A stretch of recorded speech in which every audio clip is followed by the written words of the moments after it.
Hi!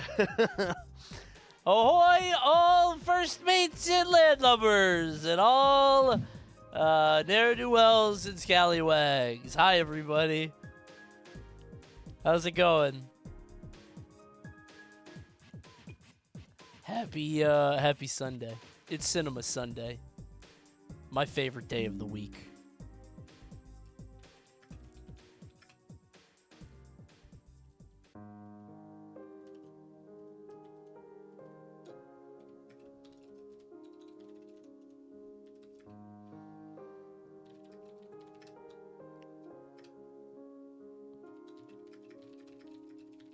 Sorry, 1 second.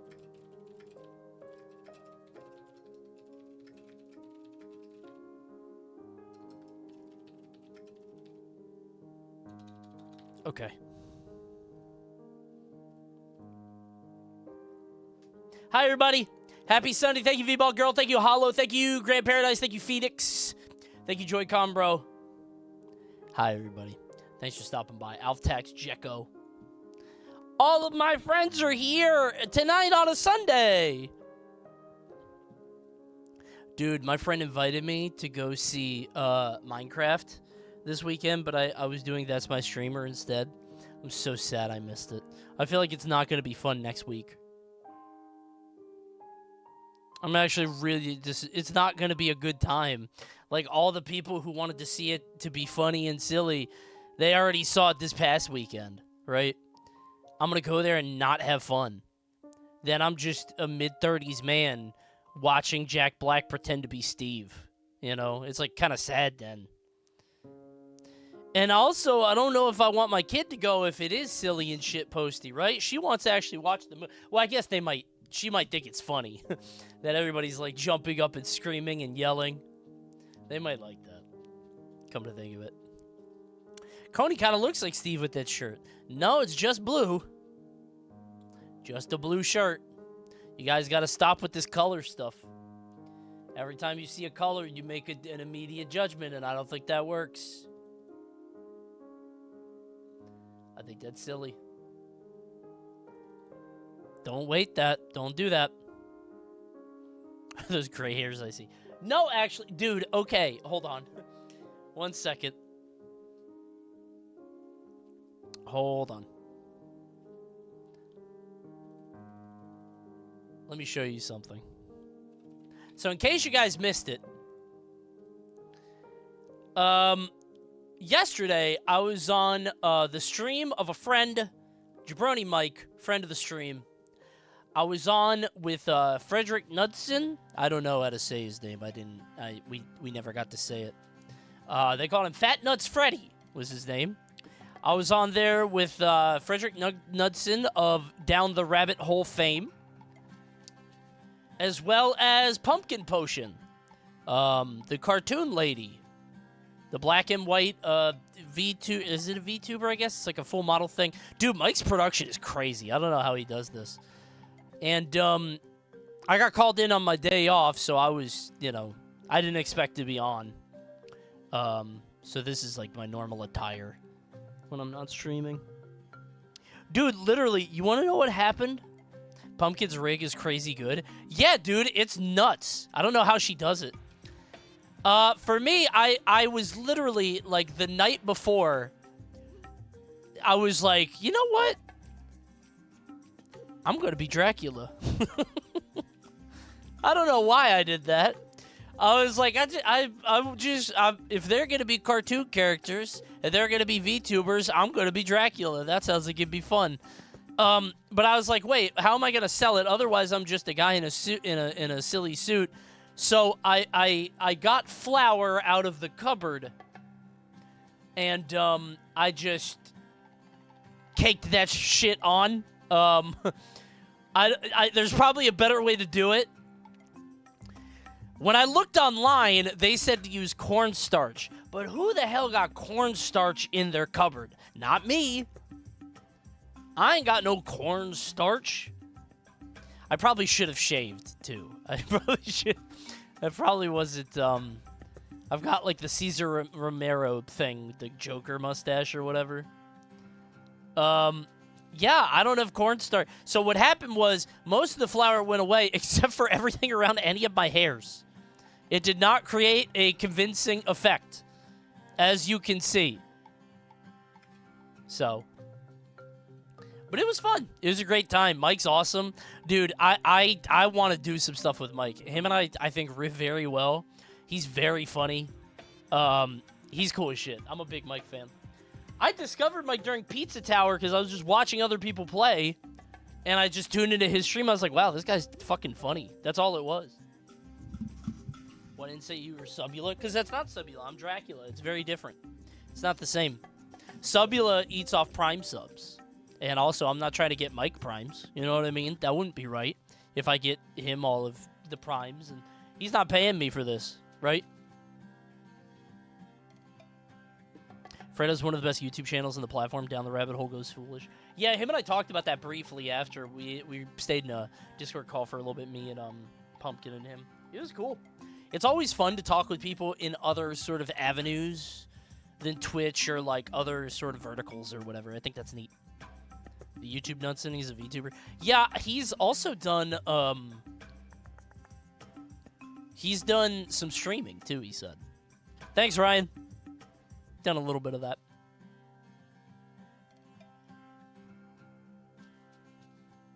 You should have streamed your section here so you could use this as your one ode Subula.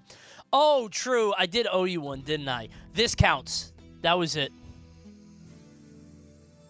That was it right there. So, I forgot I owed you that. Thanks for reminding me. Appreciate it. Coney, he's at it again.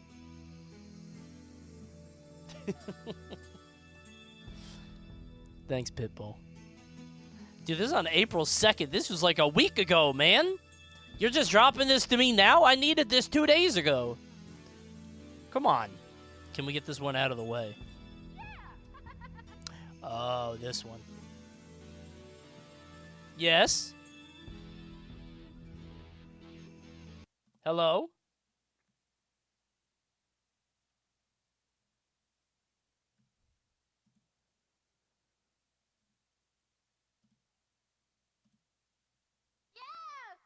What the hell was that banana peel a bit and why did you have to show feet? Oh, TTS is broken. Let me see what's going on.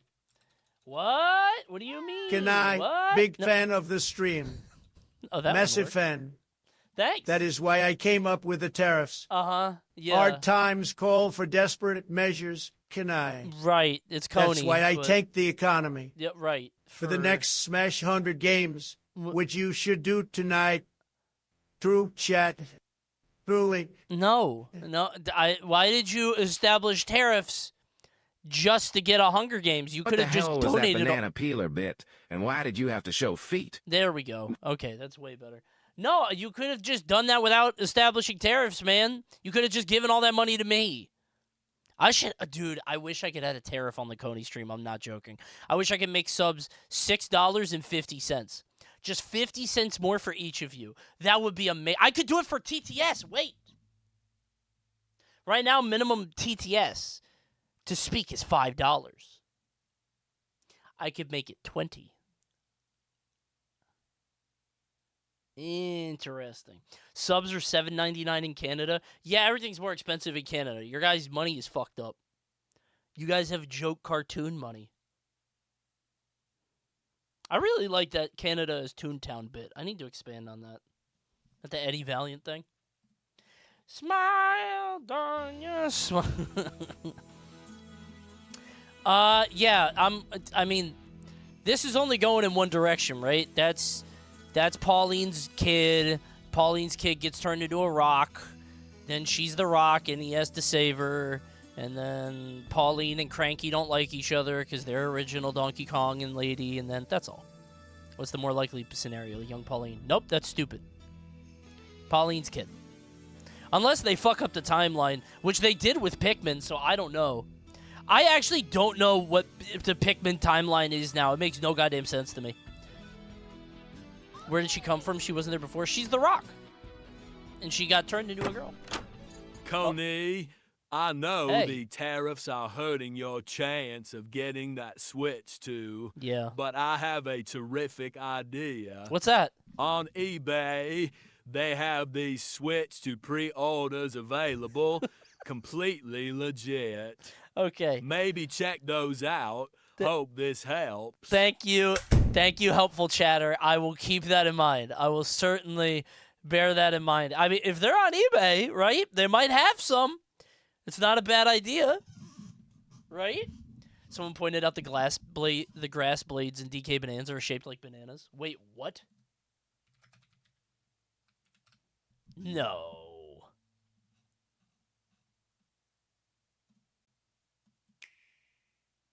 Hey everybody, welcome back to Helpful chatter is my favorite character in years. already. Oh, this game's very These? These blades of grass?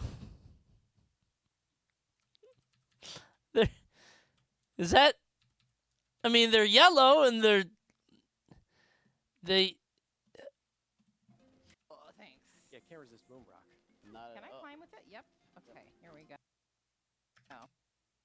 That can't be Yeah, real. DK's got very strong calves, very strong toes. Me when I don't know what grass looks like. That's silly. It is yellow though. Hi everybody, happy Sunday. I'm late to this, but you're never gonna believe what they have to say.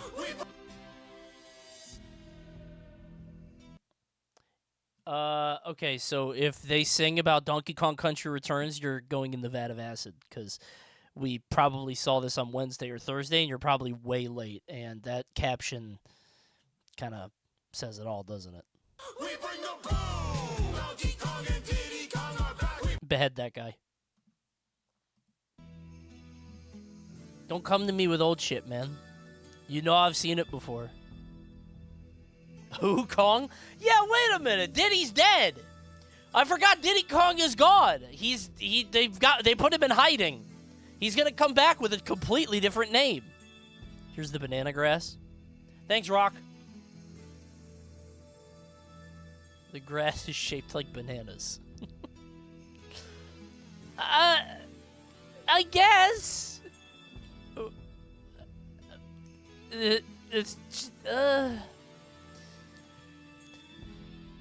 Vaguely, it's a shape.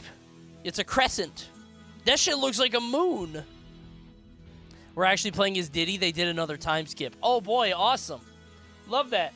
Every new generation, they just fuck up everything for all of us. I'm still mad at them about Pikmin. I'm stupid. Why do I see Scooby-Doo? Where?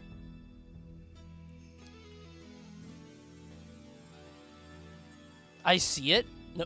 Oh, this? With the nose and the eyes, I guess?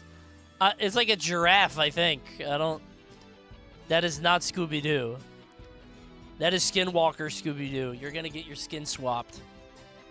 It's not happening, man. Here's a better view of the bananas. Can you guys shut up about this stupid banana thing?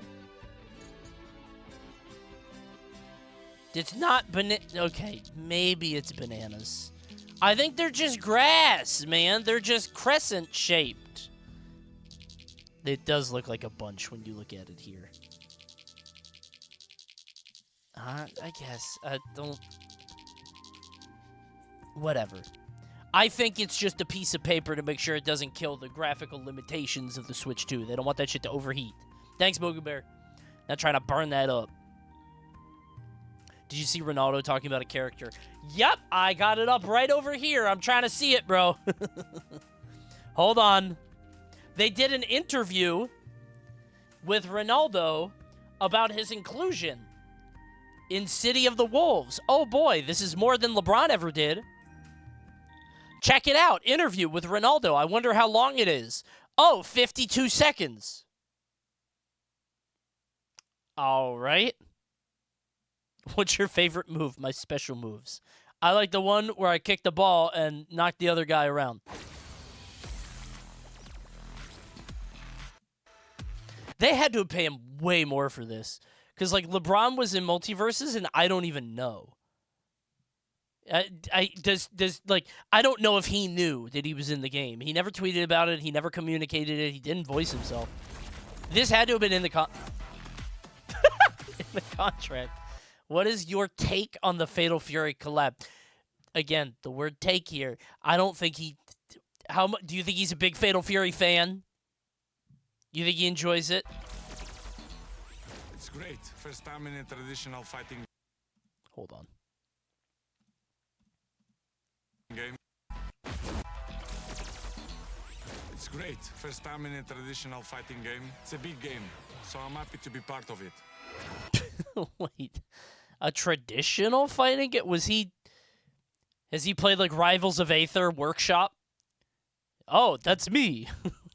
So maybe he's he's in a different one. I don't know what he meant by that. Played Mugen, yeah. Using my football moves in a fight. It's exciting. Very cool. What's it like seeing yourself as a fighter? I fought with the thing that I'm known for.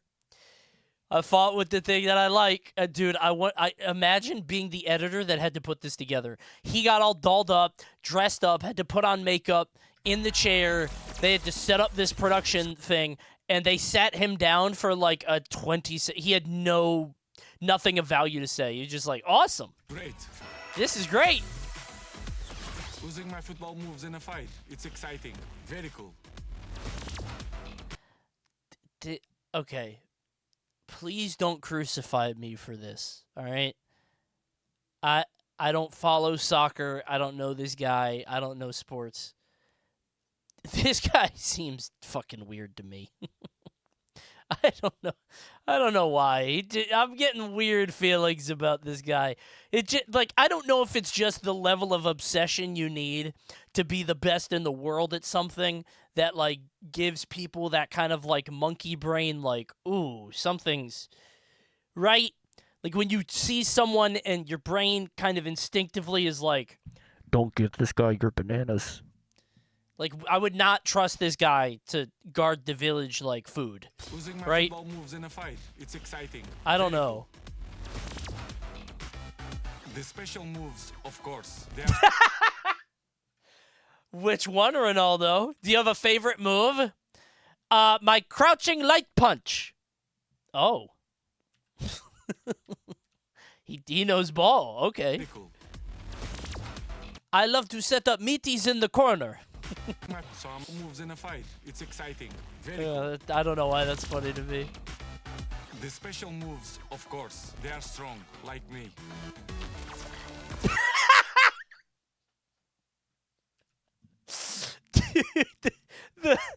Dude, the rehearsed, like, practiced, like, okay, now let's show some humility, okay? Moves, of course, they are strong, like me. Let's do a little bit of humility. We made a funny joke. Let's do a little laugh on the side. Ha ha ha ha ha. Oh man. Very silly.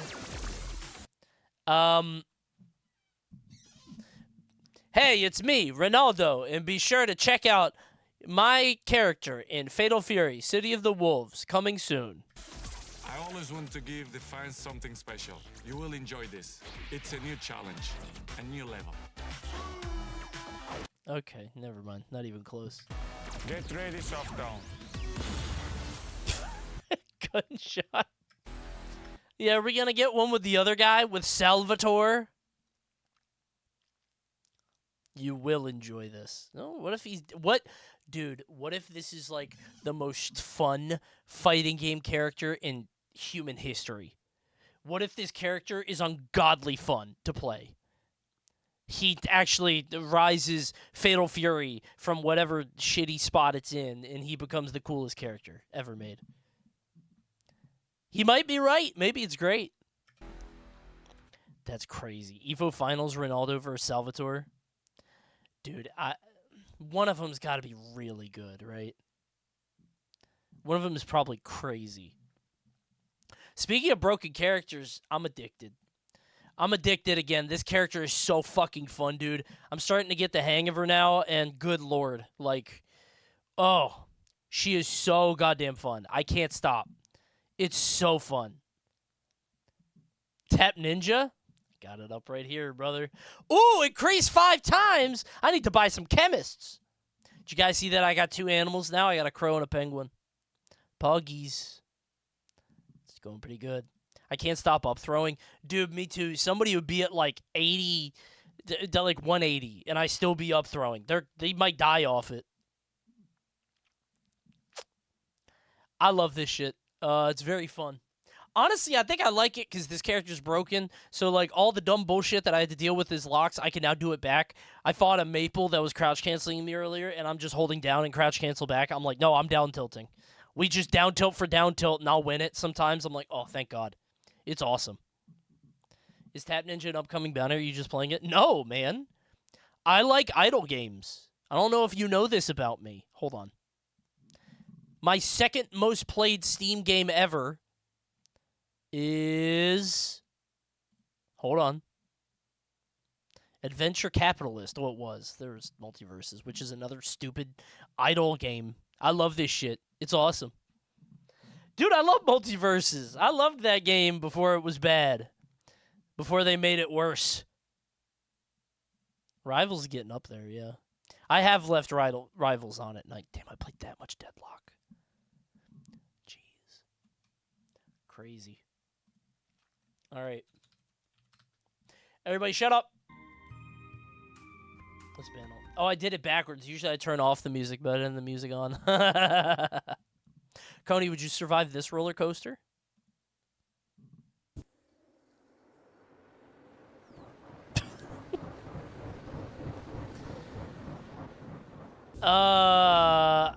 I think I could survive a couple of those. I think it's like...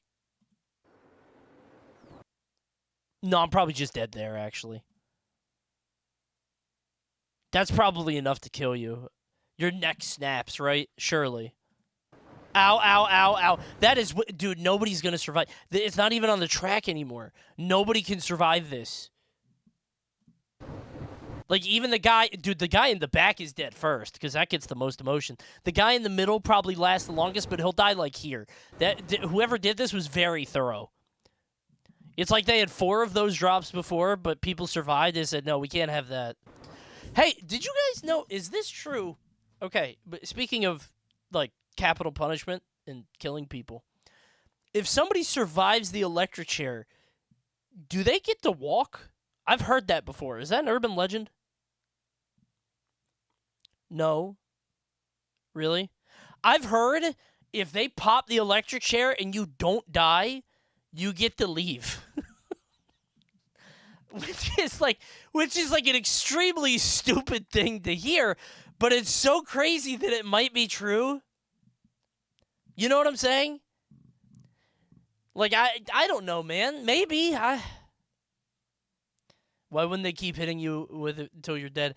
I just thought maybe there was like a government mandated like 20-second shocking. And if you can last all 20, that sounds like a game show. You've got a minute to win it. Good luck.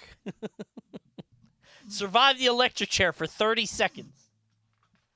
Mr. Beast. I would put my entire empire on the line. Put yourself in this electric chair. If you survive, untold billions. The entire Beastville in North Carolina. Would you be extremely injured even if you survive? I hear that getting electrocuted, your eyes like pop out of your head or melt. So if you do live, your quality of life would be lower, but you probably shouldn't kill all those people, right? Maybe tit for tat. I think I'm missing the actual roller coaster. Let's go. Whoop. All right. Oh, my God. Whoa. I actually have been on something like this that goes straight up 90-degree angle. I grayed out. It's a King's Dominion in Doswell, Virginia. It fucking grayed me out right here. Yep. Oh, this is fun. How come nobody's made this? It's like flying. Oh, God. Okay, this is very fast. Whee! Where's the square? Was it just at the beginning? Oh, dude, that's a big loop. All the fluid in my brain is going to get sloshed around. Wait, is this the roller coaster that kills you with the loops? I don't think so, right? Intimidator is made to do that to people? Yeah. It worked on me. First time I rode it, I thought I blacked out. I was like, oh my god, I've never blacked out before. So that was a new feeling for me. I'll never forget it. Whoa! The roller coaster that kills you is every roller coaster. Guy who's very afraid of theme parks. Every roller coaster will kill me. That's why I don't ride them.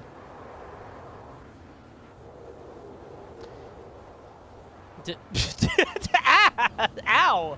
That would kill you, right? That would surely kill you if you got splashed while going 70 miles an hour. You might as well put my head on concrete. It would just go into your eye sockets, man. I'm dead.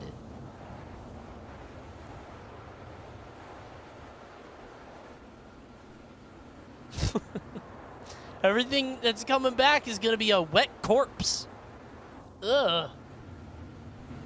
Thanks, King Dingus. Just sit in the back? I don't know. Then you might have a couple decapitated heads flying back at you.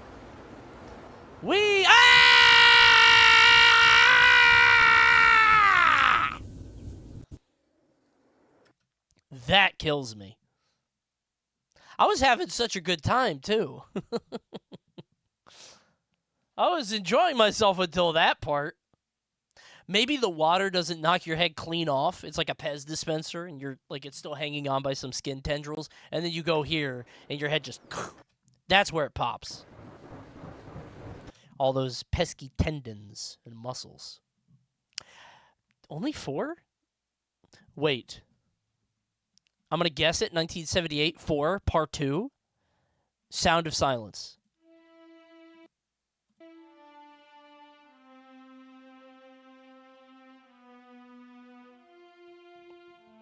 Thanks, Music Ninja.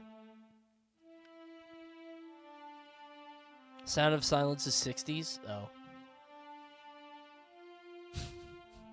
This one's sad. Oh. Sure. The other song with 2 instruments. It's a good song. Okay. Laying on a little thick here, aren't we, Kansas? This is a little much. This is before irony existed, by the way. This is like fully sincere 1960s, 70s, like, money. When was irony invented? Probably mid to late 80s, I think. Probably the first, like, because I think it came about as a rejection of disco, right? Like, everybody's like, wow, look at disco. Look at our hairstyles. Look at how silly all this is. And then they kind of kept going, and then it became very postmodern, and then, you know, into the 90s and 2000s. So, late 80s, early 90s, yeah. That's when we started. And then we really just lost control of it. National Lampoon, probably. That's actually a good answer. I'm being stupid, but actually, that's not a bad answer. Speaking of the electric chair, peep this Superman clip. That's it? The guy figured out that Clark Kent was Superman, and then they killed him? Don't know why you sent me that. Chicken jockey, that guy. All right, real quick. Let's do it real fast. Maybe the $80 price tag is worth it. The guy Yoshi's working in fast food. I'm not eating no food prepared by no Yoshi. All right? Call me MAGA, call me red, whatever you want to say. I'm not eating no Yoshi burger. Straight up. I'm not doing that. All right? He need to get a job racing. Or what do Yoshis do? I'm trying to think of... Are Yoshi's cheap labor? I bet they are. They import them all from Yoshi's Island. They give them extremely low salaries, right? What do Yoshis do? Actually, I'm trying to think of Yoshis that had jobs in the past. You can race Yoshis. I don't know what else. Coney, the type of guy to eat a burger from a white Yoshi. Okay, buddy. I don't see color. What color Yoshi is that? I don't know. I thought they were all green. How am I supposed to know?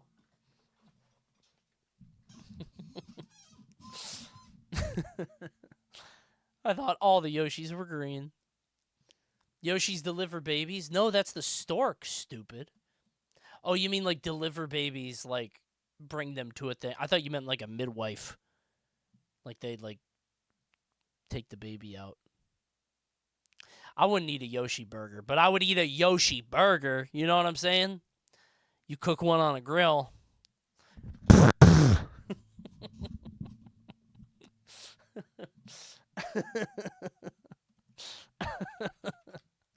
Would you eat a Yoshi? Be honest with me, man. I feel like you would, because I certainly would. You wouldn't? You guys are lying. Well, I guess you wouldn't eat a horse either, right? That's fine. Whatever. Let's do it. Stimmy time!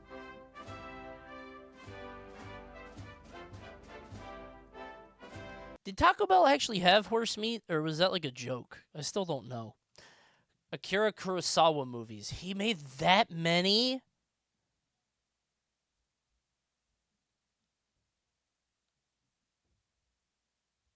He did all of that? The Magnificent Seven. The Magnificent Seven? Wasn't that it? Seven? The Seven? Am I making that up?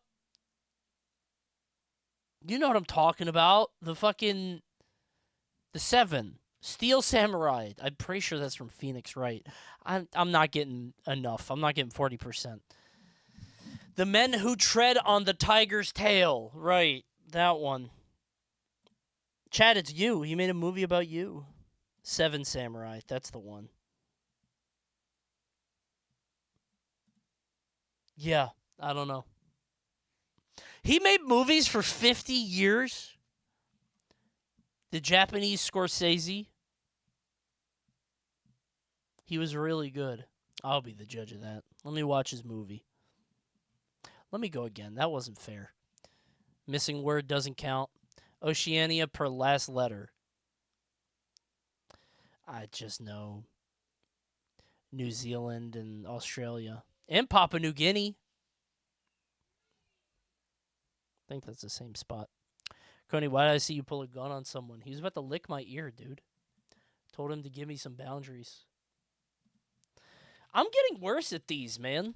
I feel like for a while, I didn't give a stimmy for like a whole month. And now you guys are rolling jackpot every fucking week, dude. Here you go. Take it. Congratulations, my very favorite person in chat, Travy Trav. I love you personally and individually. I love you and you alone and no one else here. Stupid. Super Mario Odyssey was made by the Sonic team. Don't try to bait me into this Mario Sonic thing, all right? Hold on, wait, the music.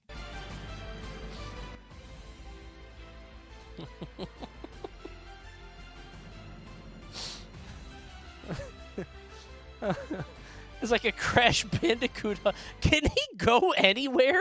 I've never looked at this critically. Can he, like, even go in the hallways? Oh, there he goes. Okay. This is scary.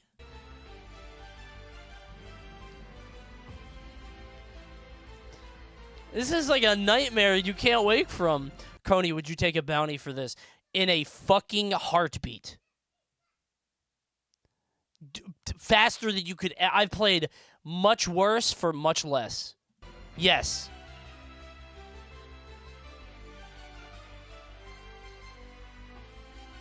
What wouldn't Coney take? There's a lot of bounties I don't take. You guys just don't see them. There's a lot of games that hit me up and I'm like, I don't think this is funny or cool, or like I'm not into it, whatever. Wait, did Big Bird win? Oh, shit! Good job. Who'd he beat? Ending Walker. Damn, okay. Good shit. I like Big Bird a lot. He's a good-ass dude. Ew, Ryu? Come on, Ryu's kind of cool, actually. Sorry to interrupt, Coney. I thought this is really funny. Fuck, it's genius. Why didn't I think of that? Of course. It's kind of funny. You guys got to stop sending me links. Even if they're funny, the risk is too high. No more memes. All right. I don't know if you guys saw it, but the British Arts, the British Academy of Film and Television Arts has made their judgment. They have stood up and said, we have declared the most influential video game of all time. What is the most influential game ever made? Now, I know what it is. I've been spoiled by the internet. Hopefully you guys haven't. If you know what it is, please don't spoil it. Don't say anything. Coney's Adventure. Not yet, but it might be. Give it a second. They have a list here, okay? Now, as the grand arbiter of what is not influential, as somebody who's been around a lot longer than you guys, I'm older than you guys, I know what's a good game and what's some old tripe that somehow got a cult following. So I will be the judge of that. What are the most influential games of all time? Grand Theft Auto should be much higher. That should be way higher. That should definitely be higher than Skyrim. That's insane. The first one? Oh, never mind. Nope. Oh, wait, they're British. Oh, my brain auto-corrected to Grand Theft Auto 3. Okay, let's get it off this list then. That's crazy. What are you talking about? No. Are these British games? This one's from Bethesda. That's so dumb. This is dumb. Never mind. I'm mad now. GTA 3 deserves to be on the list and probably top 5. But GTA 1 being a British popular... Like, have you played GTA 1? It's ass. You guys know that onion delivery game in UFO 50? It's that. It's bad. I've never played Skyrim. All the GTA games are from Scotland. Really? So, okay. So, I've never played Skyrim before. To me, it looks like Fallout 3, but you have spells. Like, I'm not interested at all. So I feel like it's not influential. I think I'd rather put Fallout 3, because it, like, figured out the loot and shoot stuff. It started open world cringe. I don't know. Kind of. Okay. It still needs to be higher. Not 2 spots higher. It should have been, like, top. Number 19, Grand Theft Auto 3. It's just going to be a new GTA game every 2 lists, every time. No, it should be higher, man. It's like the first big open world game. You could kill hookers. This should be higher, too. I don't know what this list is. We have an entire genre of this now. That's insane. I feel like that should be higher, too. This, like, introduced JRPGs to the West. Well, not really. We had Chrono Trigger. But at, like, a massive normie audience. Like, at a casual level, right?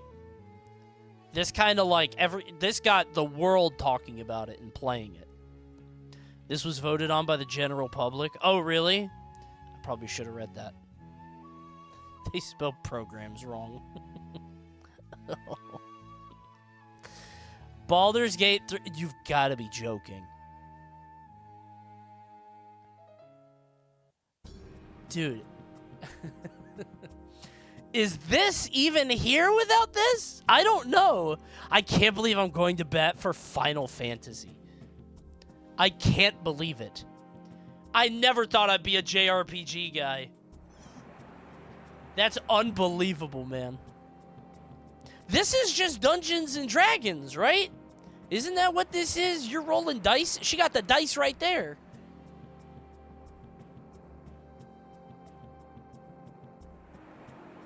Thanks, Mike. I don't know, man. This is pissing me off. World of Warcraft. Okay, sure. That's fine. I feel like my old ass is like maybe EverQuest above this because that was like the bigger MMO, but I feel like World of Warcraft has had the staying power to stick around, obviously, and has had multiple generations. To me, it feels like EverQuest should be up there, but this is like, this should be higher, regardless. MGS should definitely be higher, I think. Well, MGS should be higher now for how things are now. Like every current Sony game is just MGS, but with like a different coat of paint. Like this was the first like third-person movie story. You know what I mean? Like every AAA game is every AAA game is Metal Gear Solid, straight up, except for Mario games. Nintendo got their own thing. But like Last of Us is MGS, God of War is MGS. It's just that's what it is.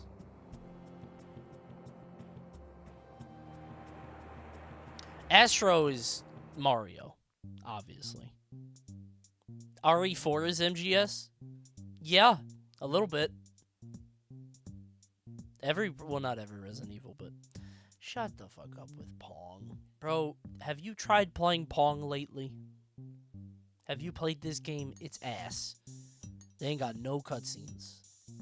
It ain't even got no graphics. They got 2 colors, black and white. Stupid. Even Pac-Man got cutscenes.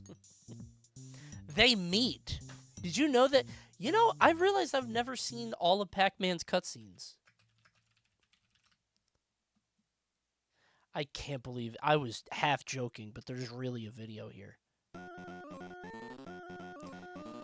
Right, he gets chased, and then he chases him back.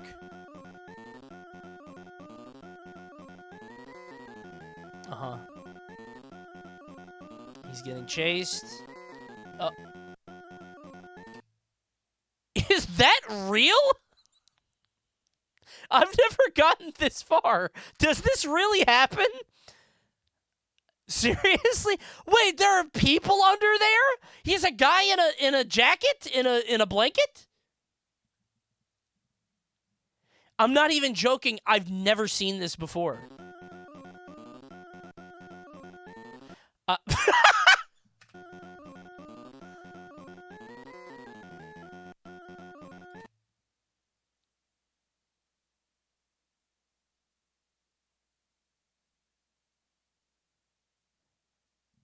Okay. I know we play games and joke a lot on the Coney stream. I'm being so sincere right now. Is this fucking real?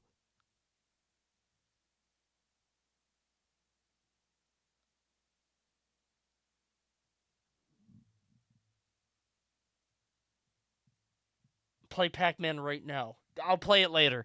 I'm not joking. I'm going to play it later to get all the cutscenes. You get this cutscene after level 2. I've seen this one. I've never gotten further than level 2. The ghosts are actually people in costume based on what's revealed between rounds of the game. A costume that appears after the 5th round shows the ghost Blinky chasing. His ghost costume snags on a nail and rips. I'm honestly shocked. I've never gotten this far. I've only gotten to level 2. What is? That's not a human. He's a worm.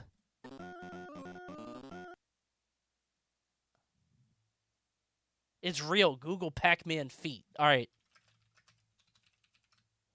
Whoa!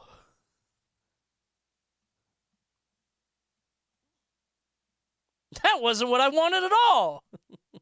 Look! Hee.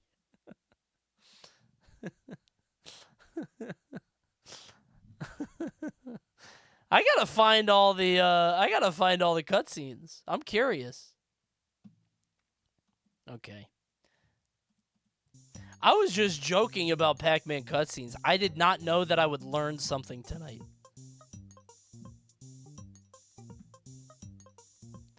I'm truly shocked. That's cool.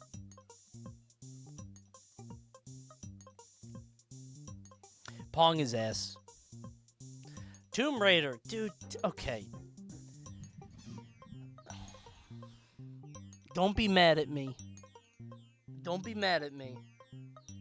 Tomb Raider above MGS is woke.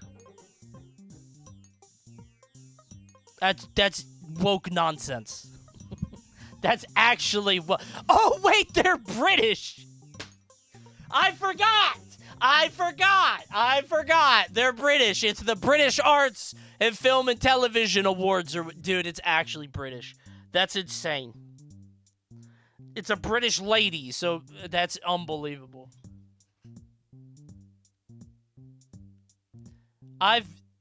Okay, now let me dial it back a bit. I've never played Tomb Raider. I've never felt the desire to. Don't laugh at me. Have you played Tomb Raider?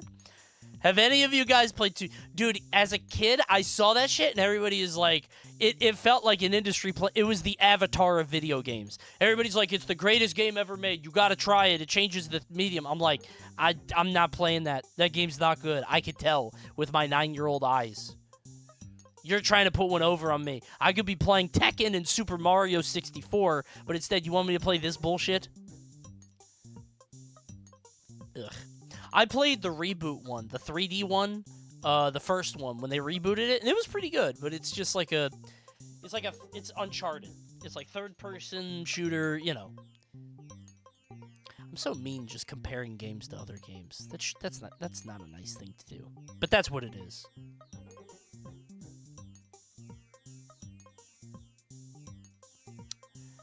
That's crazy.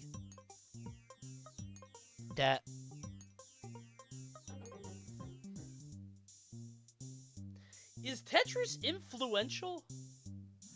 I don't know if it's influential. It's popular and big and famous, but what did they influence? Puzzle games? I feel like they made Puyo Puyo real, you know?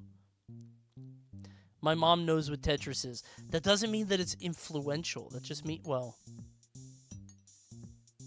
It doesn't... What's the influence here?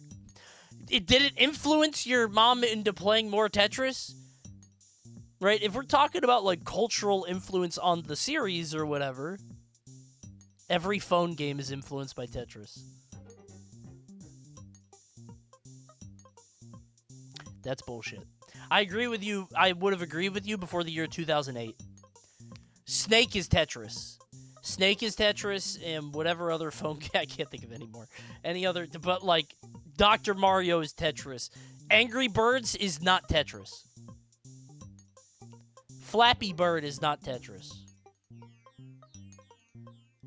Is Pong Tetris? I think technically Tetris is Pong, but Pong is Tetris, yeah. Flappy Bird is Tetris. No, stupid. Wrong. That's stupid. Flappy Bird is Snake. Kind of, yeah. You're right.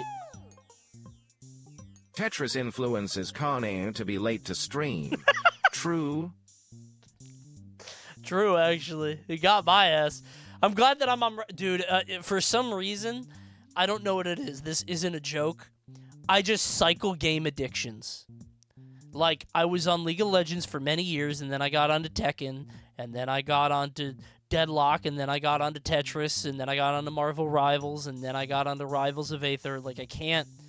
I just have to pray to God that the game takes 5 minutes or less.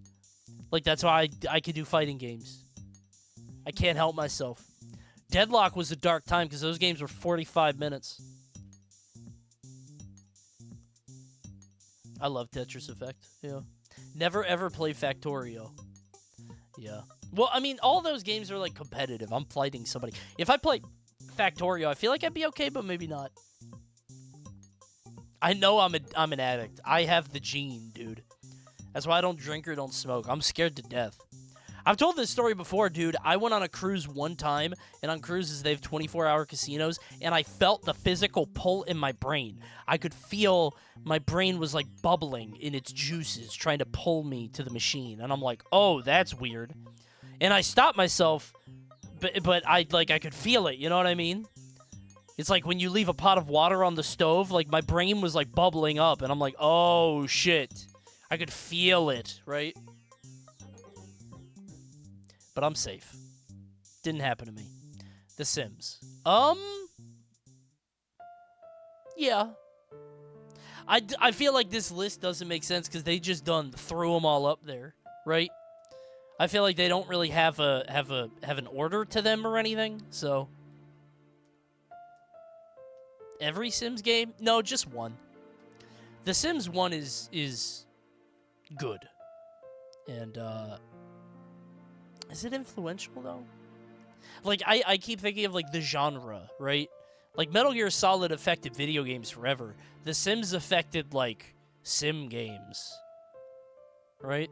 This made Animal Crossing. Oh, okay, you're right. I concede. I'm dead. I forfeit. Great round. Good round. That's a very good point. Also, SimCity. I don't give a shit about SimCity. Nobody cares about SimCity today.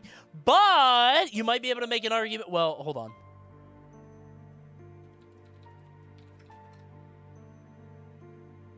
Never mind.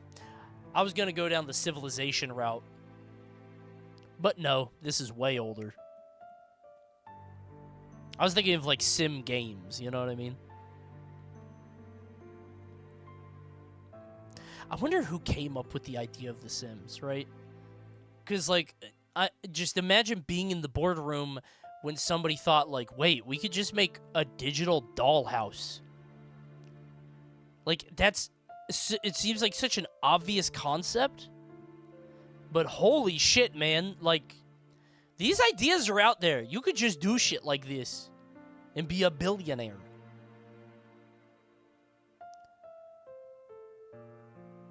Then again, I feel like the technology wasn't there yet. Now we have the means to make whatever you want, but like we needed computers that could track hunger. Like you needed a computer that could tell the sim that it was sad unless the room had a lamp in it, right? Except The Sims is the only one that lasted. Did it? Do people still play The Sims? Like, I know it's big, but, like, The Sims, to me, feels like it is much more of, like, an insular community now. It's still huge? Really? Okay. I know it's, like, a staple of girl gaming, but just digital dolls. Very cute. I didn't know it was that cute. Or that popular. That's nuts. Sims modding is the most profitable thing on Patreon. Wait, you can do sim mods? Might have to do another Hunger Games.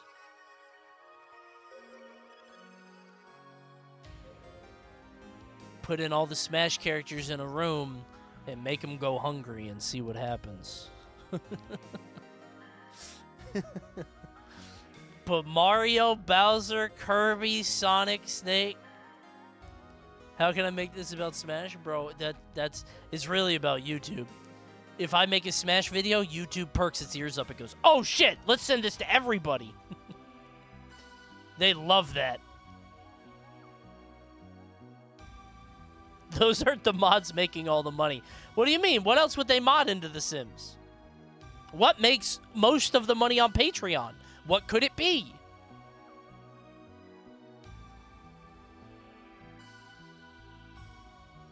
I hate talking about Half-Life 2 because everybody thinks that I'm like memeing or that I'm being a contrarian or silly.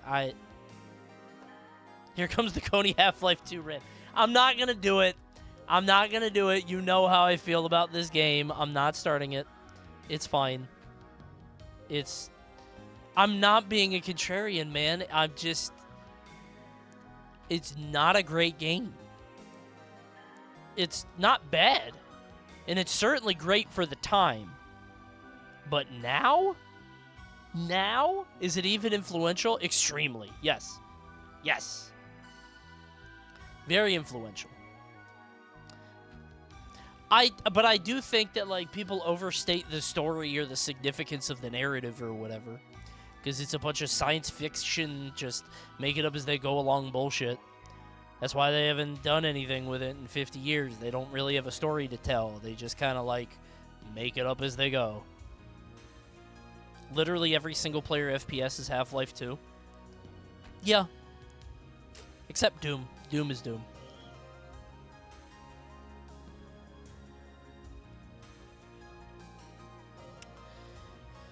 This is a stupid thing to say.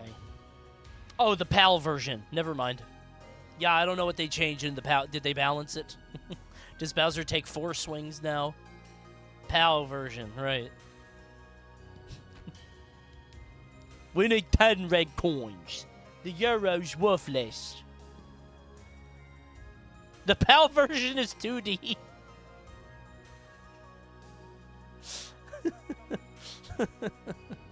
That's funny. That's good. It's slow.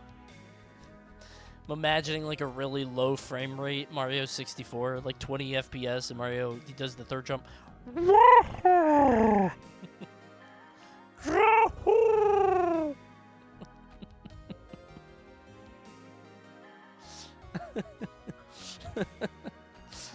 It literally is slower. Is that... wait, actually, unironically? Hold on. Let me look. PAL version Mario 64.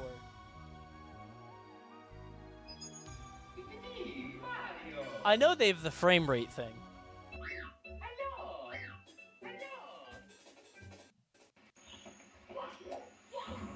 Oh my god. It's like you're underwater.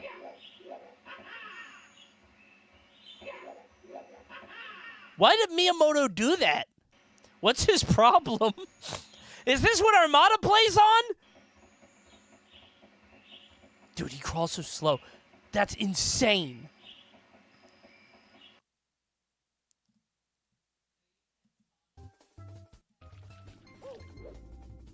Oh my god. Dude.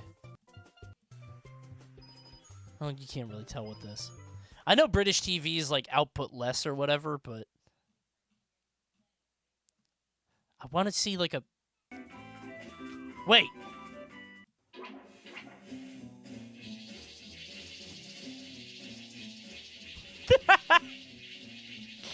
Okay. I'm honestly shocked I didn't know that. That's crazy. Yeah, because, like, Britain has, like, 50 FPS or whatever, right? Speedrunners get double the time in Europe. Imagine being from Europe and you play Mario 64. You see a guy gets, like, an hour and 70 star. You look at your time. 3 hours? What happened? I hit all the same tricks. I didn't have a better dox than me. I don't know why that's so funny to me. Dude, what? This is the most British fucking list I've ever seen. What are you talking about? Your Knights of the Round Table, King Arthur bullshit is above Super fucking Mario. Didn't this come out? Not even 2 months old. That's unbelievable.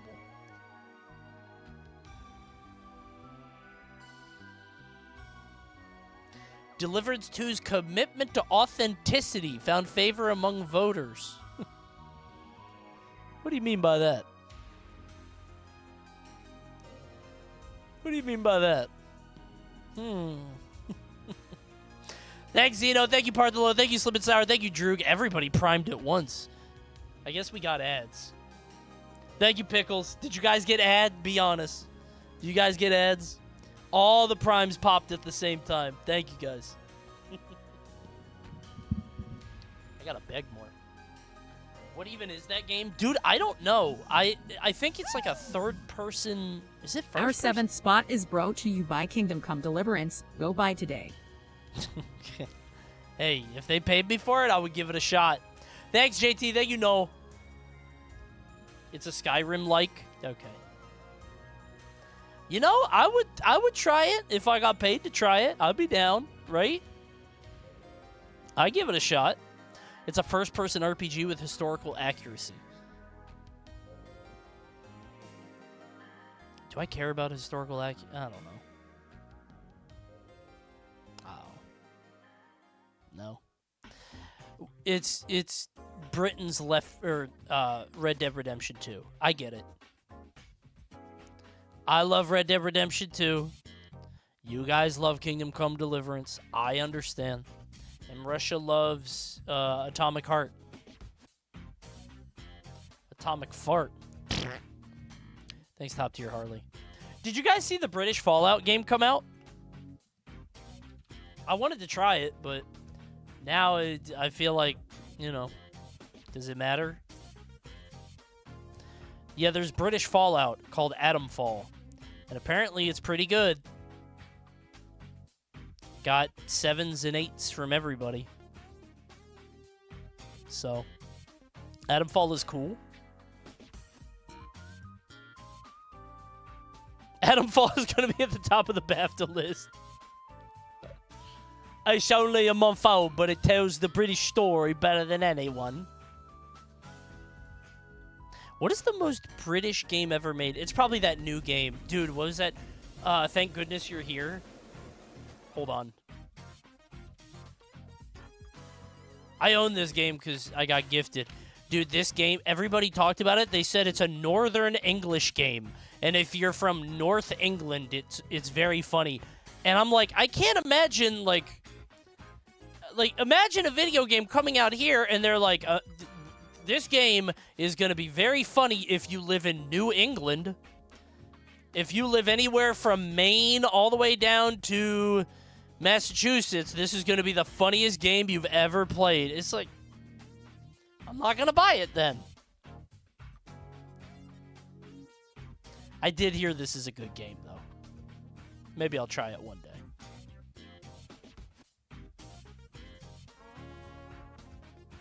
You're a little guy in Northern England trying to fix things. Coney, you'd like this game? I feel like I would. Would I like it more than Tap Ninja? Hold on, Tap Ninja check. Check in on our quests. Oh, we got new quests, right? It rolled over into the new day. Got some consumables. Don't need those. Got any equipment? Don't need any of those. Got some challenges to run through, but not going to do that. Going to pop a quest, which means I can actually go through, and I think I can upgrade my crow now. Yep. Upgrade the bird. That makes him stronger so that he actually increases the drop chance of all gemstones.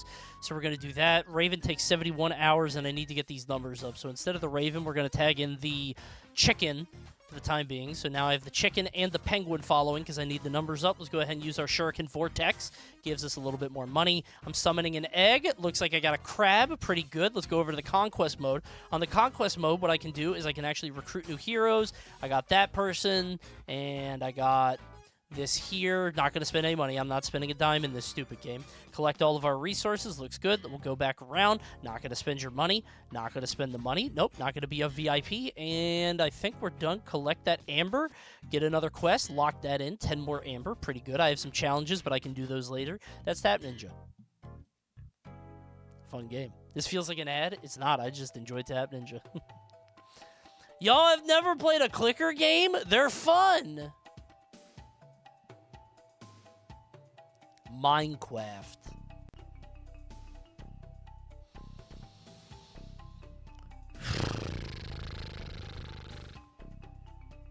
Is Minecraft top 3 on a normal list? If I had to make my own list, it would be like in no order. It would be like GTA 3, Doom, Metal Gear Solid, Minecraft, and then I guess a Mario game. Because you have a shooter, you have open world, you have Minecraft, which is like everything, right? GoldenEye? No, that's stupid. Doom would fall under GoldenEye. Pokemon? No, because I think Pokemon is in its... I'm trying to think of like influence in terms of like maybe Dark Souls, actually. Unironically, Dark Souls might be top 5, but maybe that's a recency bias. But Dragon Quest should be on it. Then Dragon Quest, yeah. Because what I'm thinking of is like every open world game can tie itself back to GTA 3. Every AAA modern cinematic game ties itself back to MGS. Nearly every game ties itself to Minecraft in some way, although Minecraft came from Legos, right? But RE4, dude, no. I think Resident Evil 4 is a good game, but I think it's like cultural relevance as like being one of the best games ever made is like not true. I just don't think it's... I don't know. Chrono Trigger? No. I think if you got to put an RPG, it's probably Dragon Quest, just because it's like, RE4 influenced action games for a long time. Is there a lineage from, like, RE4 to Gears of War? I never really thought of that. But I guess that's true, isn't it? Huh. Was nobody else doing that? Wait.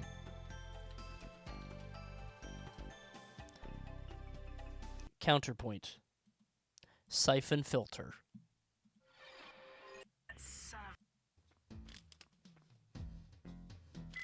I've planted the first explosive. RE4 cells are seething. Y'all never seen Siphon filter? This looks like ass. This is the inspiration for Resident Evil 4. This is MGS. Wait a minute. Wait. When did this come out? I think this came out before Metal Gear Solid.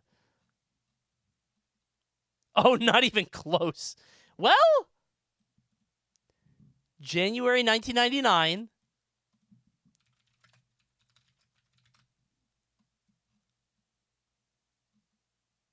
Oh, they lost. Yep. Never mind. Dude, unironically, Siphon Filter was like supposed to be one of the 9.5 out of 10. This was like their this was supposed to be like a pillar of PlayStation. They really wanted a lot of eggs in the Siphon Filter basket. I loved this game. I liked Siphon Filter a lot. This is just what we had to play. Show the taser? I don't remember the taser. You know what's crazy? Do you guys ever play a game for an old console that nobody else remembers or has ever tried? Welcome to Headhunter for the PS2. I thought this game was so goddamn cool. It's a lot like Siphon Filter. I love this stupid game.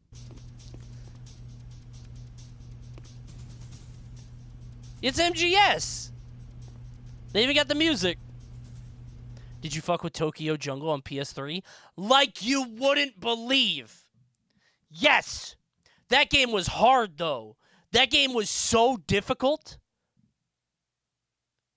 I loved that game. I can't believe they didn't make another one. I feel like you could just put that on every console, and it wouldn't even be that hard to do. Hold on. I'm going to do this in case you guys don't know Tokyo Jungle.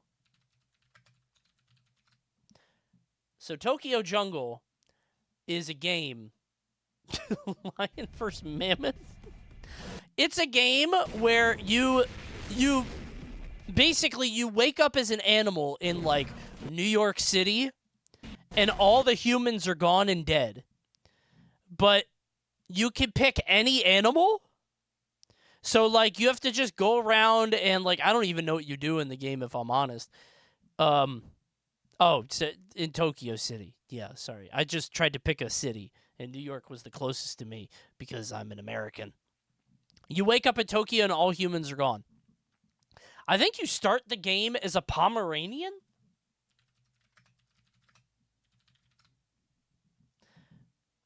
But there's like an unbelievable amount of characters in the game. Oh, this is price list. And like the game doesn't make them all viable. like if you pick pig, you're dead. You're not going to survive. Can you play this on stream? I would love to, but the PS3 is so hard to emulate. This game is awesome. Oh, I didn't know you could unlock robot dogs and dinosaurs and shit. Is a chimp. But, like, the power levels are realistic, so if you're a chick, you're gonna die. I think the crocodile was DLC and you had to eat every second or you died.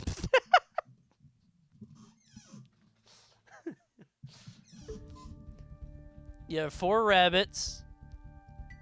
Tokyo Jungle is very funny to play. What is this game? Dude, You have to watch it. It's an amazing game. The whole point, I think, might be to, like, further your, like, seed. I'm not trying to be crass here. Like, a big point of the game is to find a female mate, and you have to take them back to your love nest, your lineage. That's a better way to put it. Yeah. You have to take territory and push your genes. Yeah.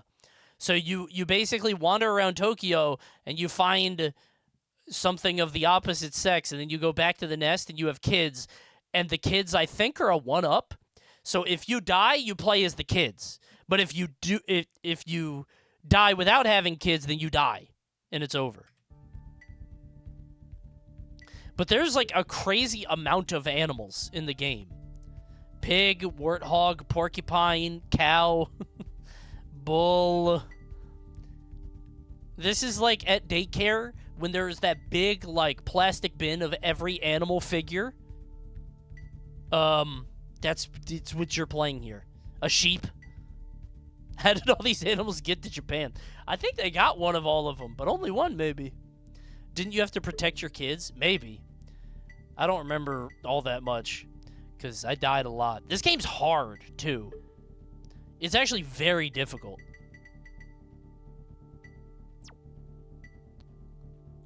You can be a dog, several types of dogs, coyote. There's so many animals. Hyena. Lions. Oh, like a burnt toast lion. Look at that one. He looked like a croissant. Dude, I would just pick mammoth. Oh, there's the crocodile.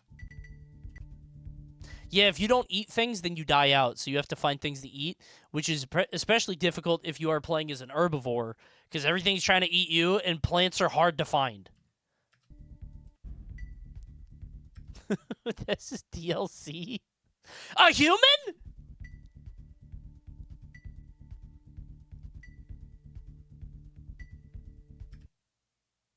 Crocodile's very fun. I want to play kangaroo.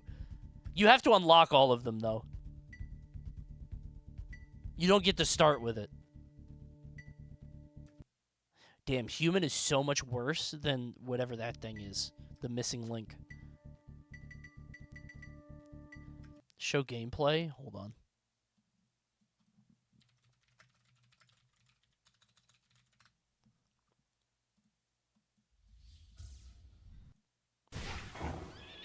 Is he Pomeranian? I think you start the game as the Pom. Yep, there he is. Yeah, you're a little Pomeranian claiming territory. You gotta mark it. Now you've gotten this spot. And your hunger meter is always going down. This game's pretty revolutionary. Gotta go catch the rabbit. I want to play Tokyo Jungle so bad now. This is a daydream game. Yeah, this is a game that you might think about making because it's pretty obvious. It's just like, what if a bunch of animals showed up? But, like, it's awesome. This game is sick. Eat the chicken, get a survival point, get calorie intake, then your points go up. I think you become a better mate, so you become a prime mate, and you can find, like, I think there are 3 types of mates. There was, like, a prime mate, an adequate mate, and, like, a shitty mate. And you wanted the best mate possible. Yeah, desperate, right. I want to play this game now. The thing is, you could just, like, you could go into the sewers in this game, and if you did, you're in a lot of danger. Oh, you're fighting a cat now. Got the cat. Oh, he has a mate! Are those mates or babies? Oh, he got a whole troop. I think those are babies. I think those are your extra lives. Yeah, those are your 4 kids. Oh, no, watch out for the pig! This guy is eating good. Survival points up. Oh my god, they are eating, bro. Get your present. I want to play now. Newspaper article 4. Oh, it's lore. I don't care about what happened to Tokyo. Pet shoes? I don't remember stats. You could go to the store. Could a Pomeranian actually kill a pig? The thing about this game is that the stats are, like, brutally realistic. Which is to say, like, if you fought a crocodile as a Pomeranian, you would not win. Like, you can't outskill that. I'm sure if you were, like, a massive skilled player or whatever, like, it's basically doing, like, a level 1 challenge in a Souls game or something. But, like, if they bit you once, you die. It's bad.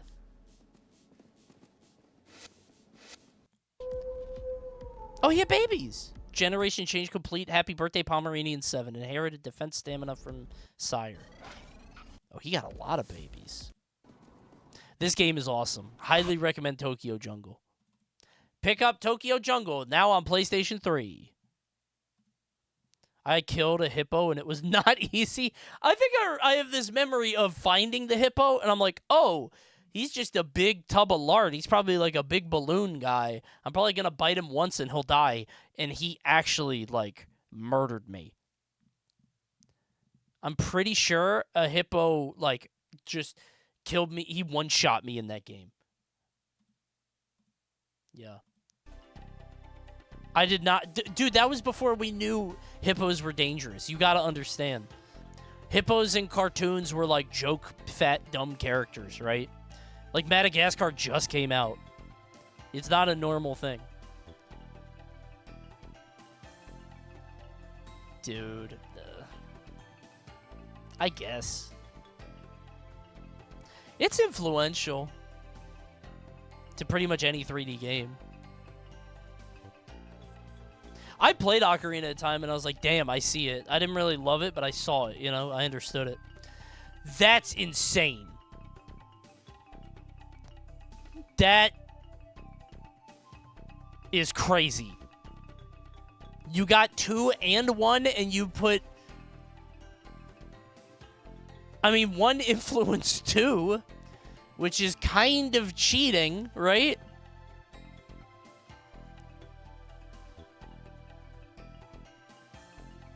Who the fuck is Jane Douglas? What if she's, like, really influential? You're gonna feel so bad. You're gonna get in a lot of trouble. What if she's, like, the head of the Game Awards? Dude, Fortnite #1. Like, you joke, but actually Fortnite should be up here. Fortnite is absolutely in the top 10 most influential games. Right? What about PUBG? No. No. I know the whole, like, you know, Battle Royale thing or whatever, but... Mario Bros. Okay. That's... Okay.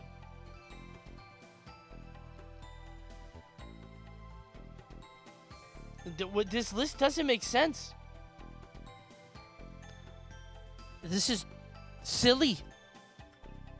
Doom is 2, which, again, I don't know. I can respect it has to be up there, but I do not agree. Apparently the public voted on this list. Yeah, the British public. It's gonna sound silly. And it sounds like I'm being hyperbolic or, like, ridiculous. I don't know. I feel like when I talk like this, it sounds like I'm joking, because I usually am. But I'm not here. The public should not vote on shit like this. There's no reason a game that came out 2 months ago that everybody's still playing and enjoying, you know, like, I don't think they have the frame of reference or the experience to say how Doom stacks up against Kingdom Come Deliverance, right? They just don't have the experience. These people were not alive when Metal Gear Solid came out, right? They don't know.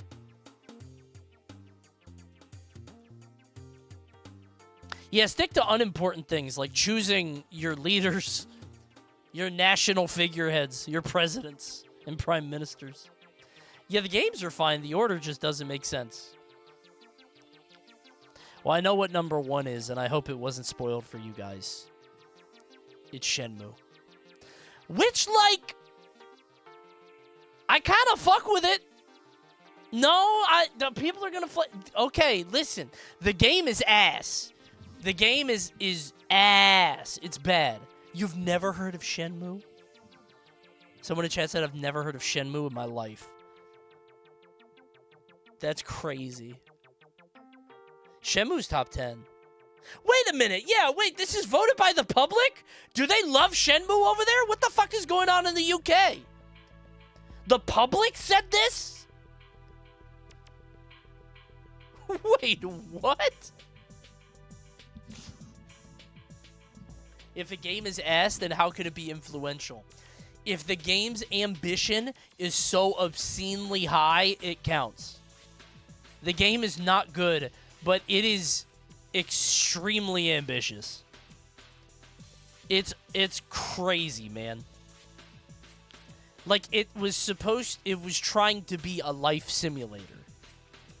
The game itself sucks. But, like, this was around the time that we kind of figured out gameplay, and everybody was just like, okay, there will never be a better game than whatever Super Mario is out. So we got to figure out other stuff. These are the same people that actively choose canned tuna and beans as baked potato toppings. Okay, maybe those are good. I don't know.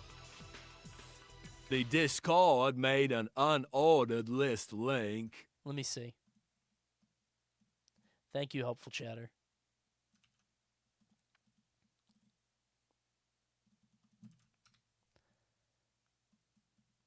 Top 20 most influential games. Mario 64, yeah. Donkey Kong invented jumping. Joust, PvP, and also Mario Bros. 1. Rogue? Oh, for roguelikes. Street Fighter 2 fighting games. Dragon Quest 1 JRPG. Stardew for cozy-like.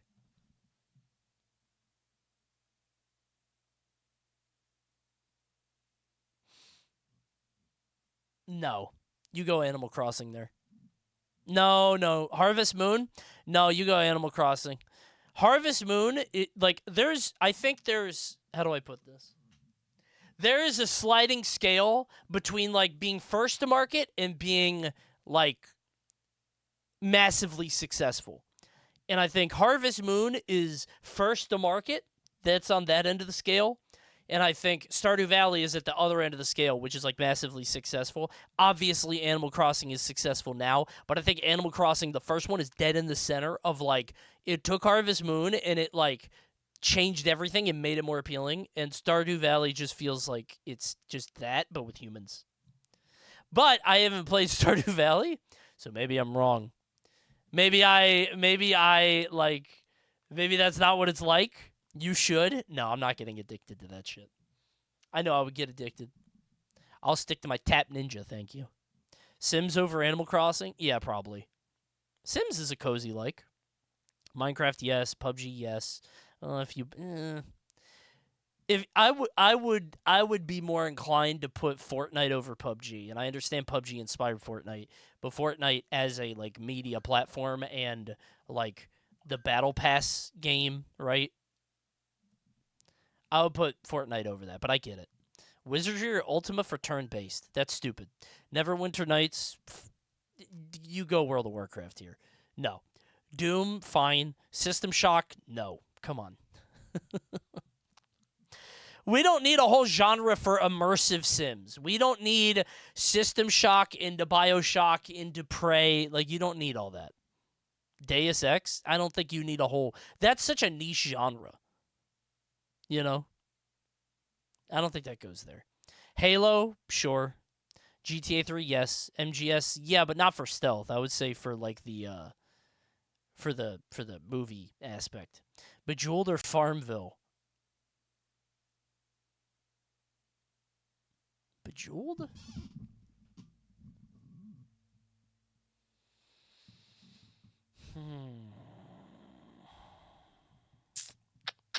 Maybe, actually. Tetris is Bejeweled. Well, Bejeweled is Candy Crush. Gotta have sports? No, you don't. Sports are their own game, man. Sports are ports. Like, sport video game is a port of a real-life game, you know? Madden is a port of the real-life experience. It doesn't count. Puzzle and Dragons for Gotcha. I don't know what that is. Warcraft 3. That's fine enough. Whatever. Close enough. That's fine. Warcraft 3 is a good addition. I understand why Shenmue should be on it. Dude, if you weren't You ever see around- the list of games being preserved in a museum link? Yeah, we went over this list, I think. Wait, did we? No, I think that was a different thing we looked at. List of video games in the Museum of Modern Art. Another World, Asteroids, Cannibal, Dwarf Fortress. Dwarf Fortress? The Two-Cat game? EVE Online, Flow, Katamari, Katamari? Magnavox, Minecraft, Myst, Pac-Man, Passage, Pong, Portal. A lot of P games. SimCity, Sims, Snake. VibRibbon? Yars, you made it. VibRibbon being in there is silly. They ain't got not one Mario in there. Pff. Ain't no Super Mario. This is politics. It's political. They're being political. It's woke. Good for Katamari. That's pretty good. Mario isn't artistic? Oh, yeah? What do you think about this?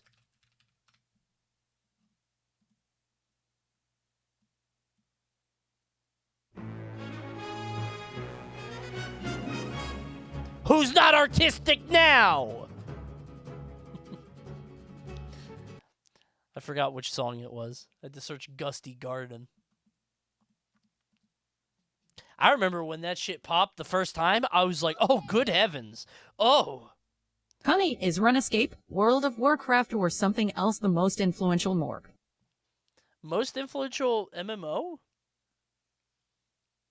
I don't keep up with MMOs, so like my brain says it's World of Warcraft, but like I don't know how games have done after that.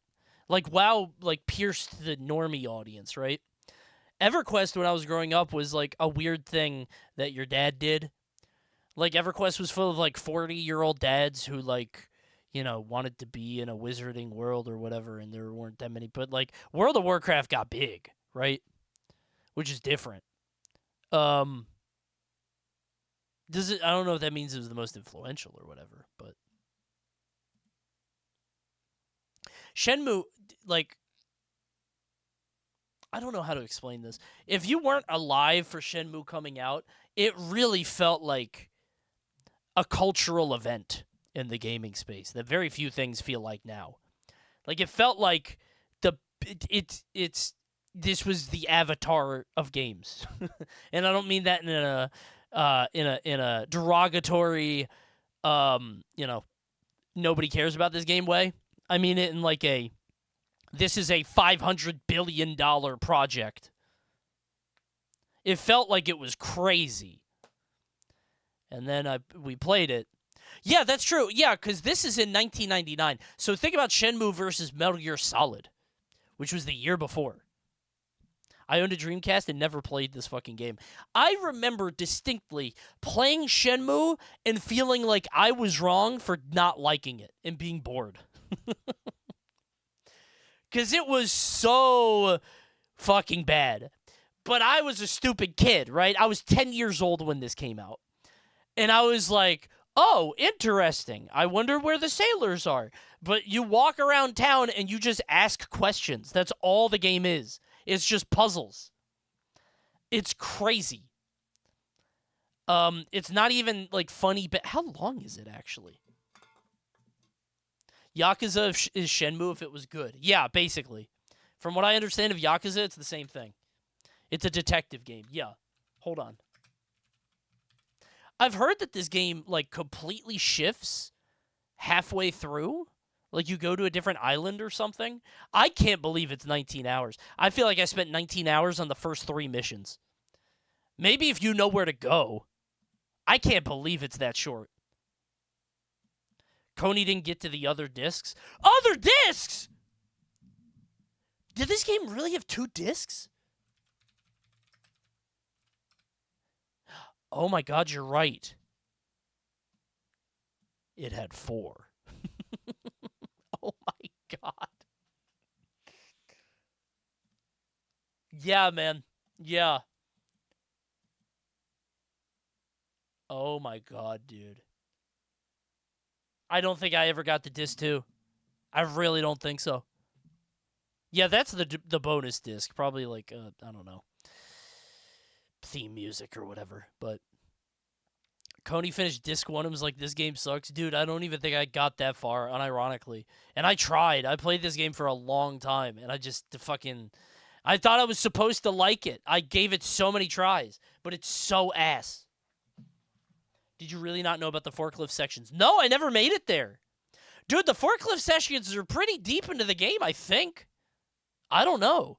Then again, I never got to level 4 in Pac-Man, which is how I didn't know that the ghosts weren't real. All I remember is going to the arcade and playing old Sega games. Yep, playing some Outrun, some Space Harrier. Yeah. They cast VAs based on if they looked like the character they were voicing. Yeah, you could tell by the voice acting. Uh-huh.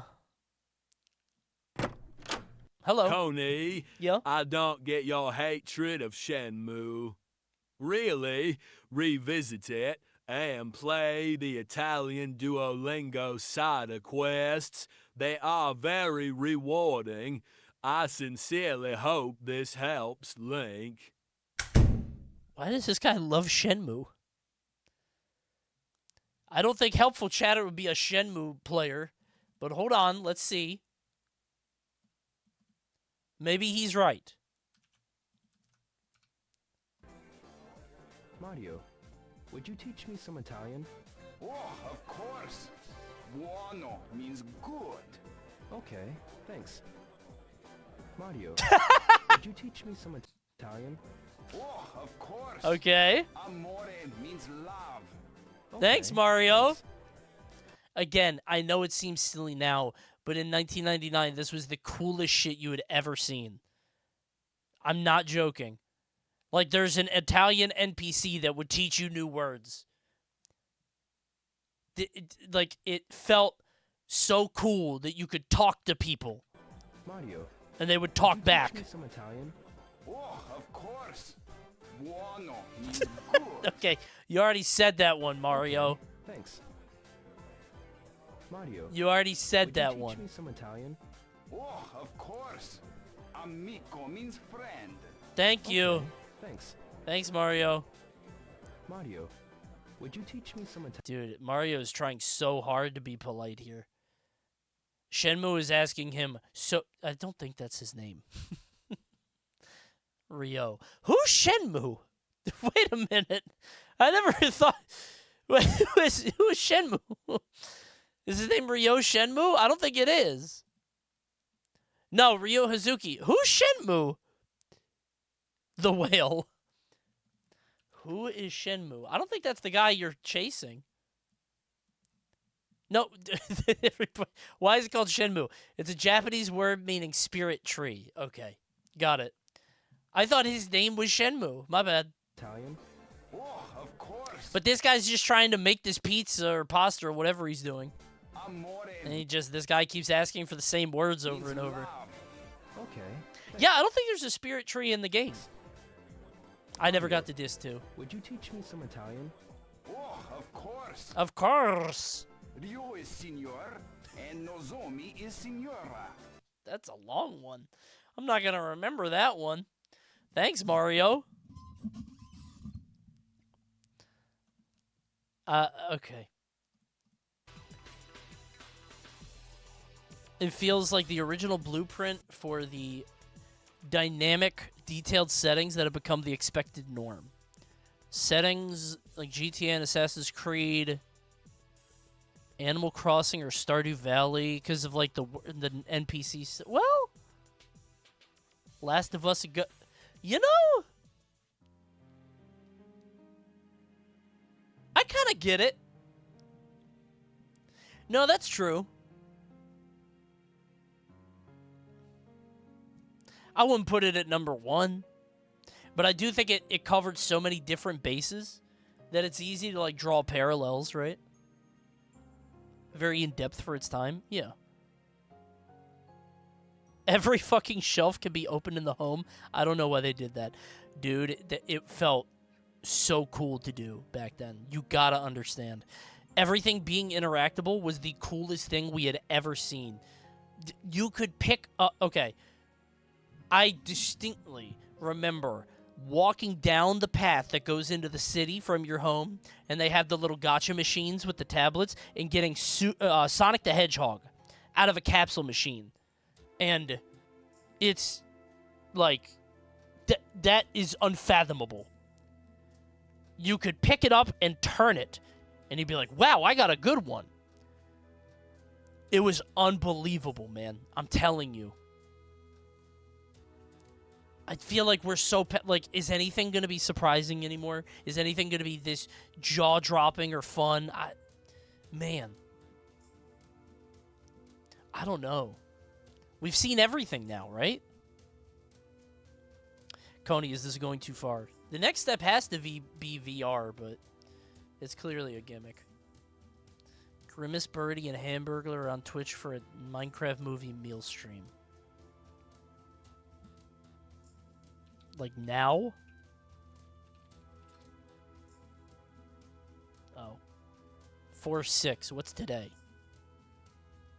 Wait. 9:30? Remind me. We'll tune in. I'm gonna knock. I'm definitely gonna knock on this one. Hey, want to collab?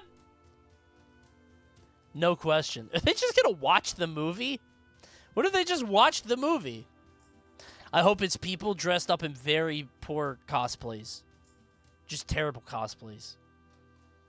Dude, I'm so sad that I didn't go see Minecraft this past week. Yo, McDonald's! Thanks for the sub!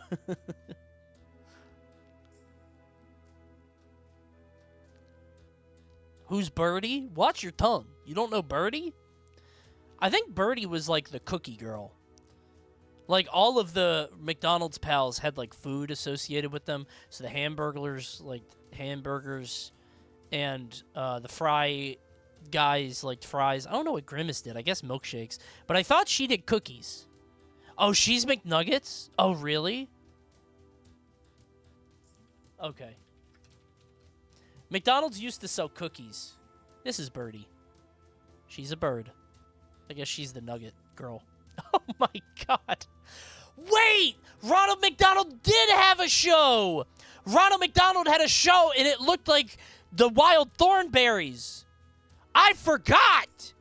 And he looked like Psy from SSX. Right. They were animated by the fucking Rugrats people. Oh my god, I forgot. And you could get this with any Happy Meal. It was on VHS. He just looks like Chucky's dad. That's Chaz. Is this Chaz's day job? That's it. That's just him, man. Like... Stupid. Oh my god, you're right. It is Rocket Power. Yeah, it's probably more Rocket Power than Rugrats. That's true.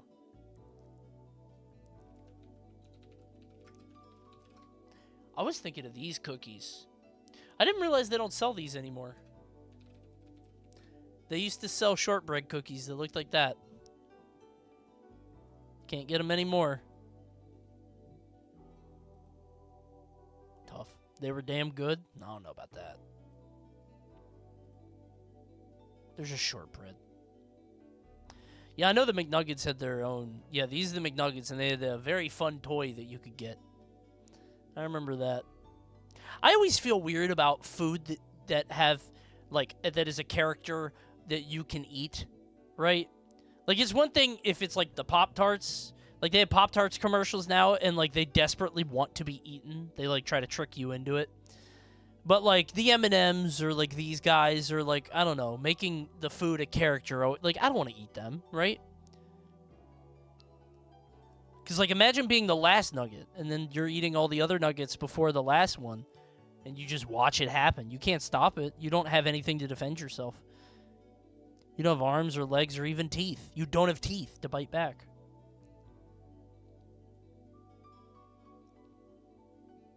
Sausage party bit? Guys, wait a minute. I just had a funny idea. It's the only movie I've ever, like, stopped at 5 minutes in. Do you fuck with the Fry kids?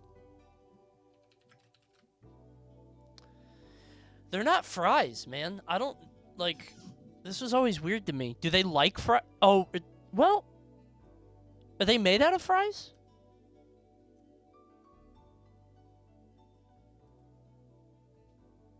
They're potatoes.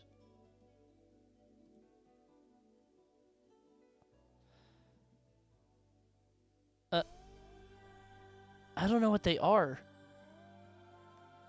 Fries aren't green? Well, I could, yeah. I don't know why the green and the red and the blue. I can understand if, like, the red is, like, ketchup or whatever, but, like, I never understood these guys. Surely you could do more with fries. I don't know why we haven't brought back all these guys for nostalgia.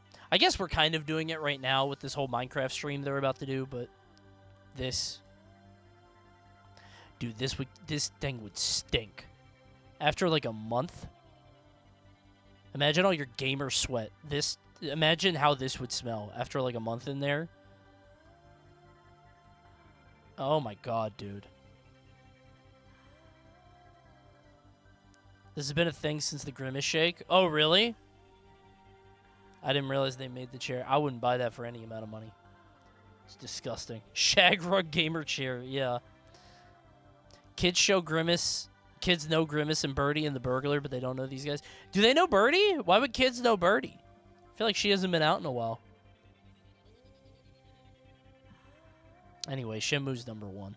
Which I kind of get, but the other ones are stupid.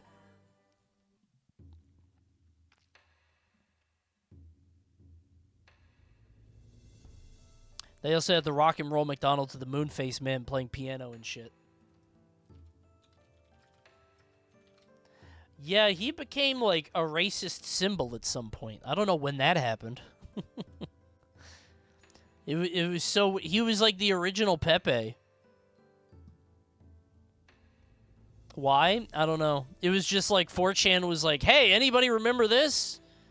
And then another guy was like, yeah, I remember that, and I hate black people. Wait, what? And then he just started making all this kind of stuff with this guy. It was really weird.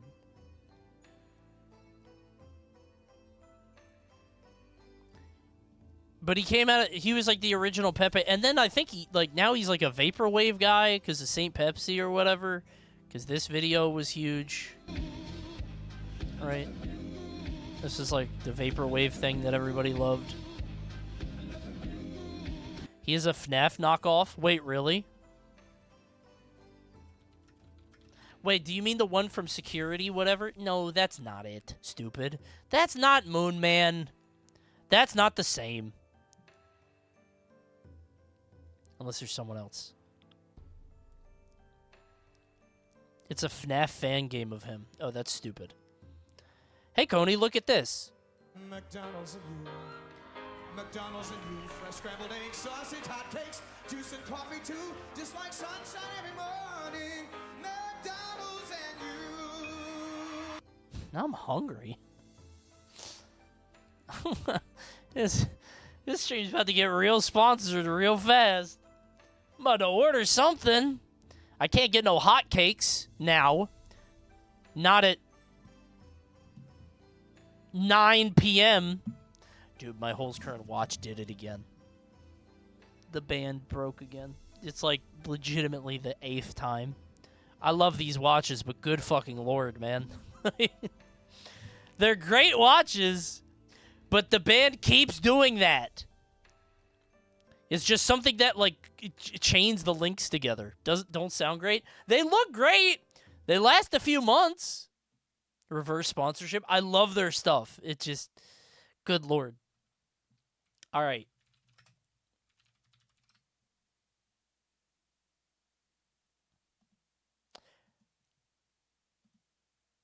Hey, chat. I got a question for you. And it's one I think you know I'm going to ask. Could you survive in Super Mario Sunshine? If I put you into Super Mario Sunshine right now, would you live? Could you survive? Would you make it? The answer might surprise you. Let's find out together from our good friend Pretzel, who did this before with Mario 64, and I did live, and I told you why. Let's find out if we can live in Mario Sunshine, shall we? I love these videos. Thanks, Brandon. Yes. Obviously, you could survive if you were transported into the world of Super Mario Sunshine. Oh. This world is so much more livable than Super Mario 64, a game we previously looked at. I like the whole point of this video is like, okay, why couldn't I? Like, I went into this wondering, like, okay, what argument are we gonna make? But how do Normally in this series, we take a game and rate 8 different aspects of the world from 0 to 5, based on how well you could survive in it. Right. Water, food, and shelter are your necessities. Yeah. While safety, accessibility, traversability, entertainment, and atmosphere are all nice to haves. Sure. I'll just tell you, right off the bat, I'd give this a 39 out of 40. Oh my god! I'm only deducting 1 point for all the enemies walking about. That's what one of these episodes is normally like. Uh-huh. This one is different though. We're going to be looking at all the different stages and ranking them based Ooh, okay. on how livable they are. I like that. I like that. We're assuming okay. that you're just Yep, dropped that's into good. a stage with no way to get out. I like that. That's good. Which That's good. stages would be a breeze? Oh, they got and toilets. which Okay, would be perfect. Impossible. Thanks, Miho. To survive or thrive.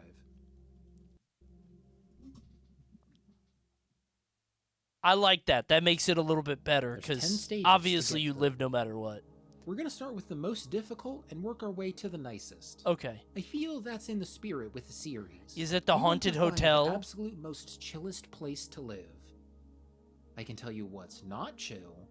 Corona Mountain. Oh.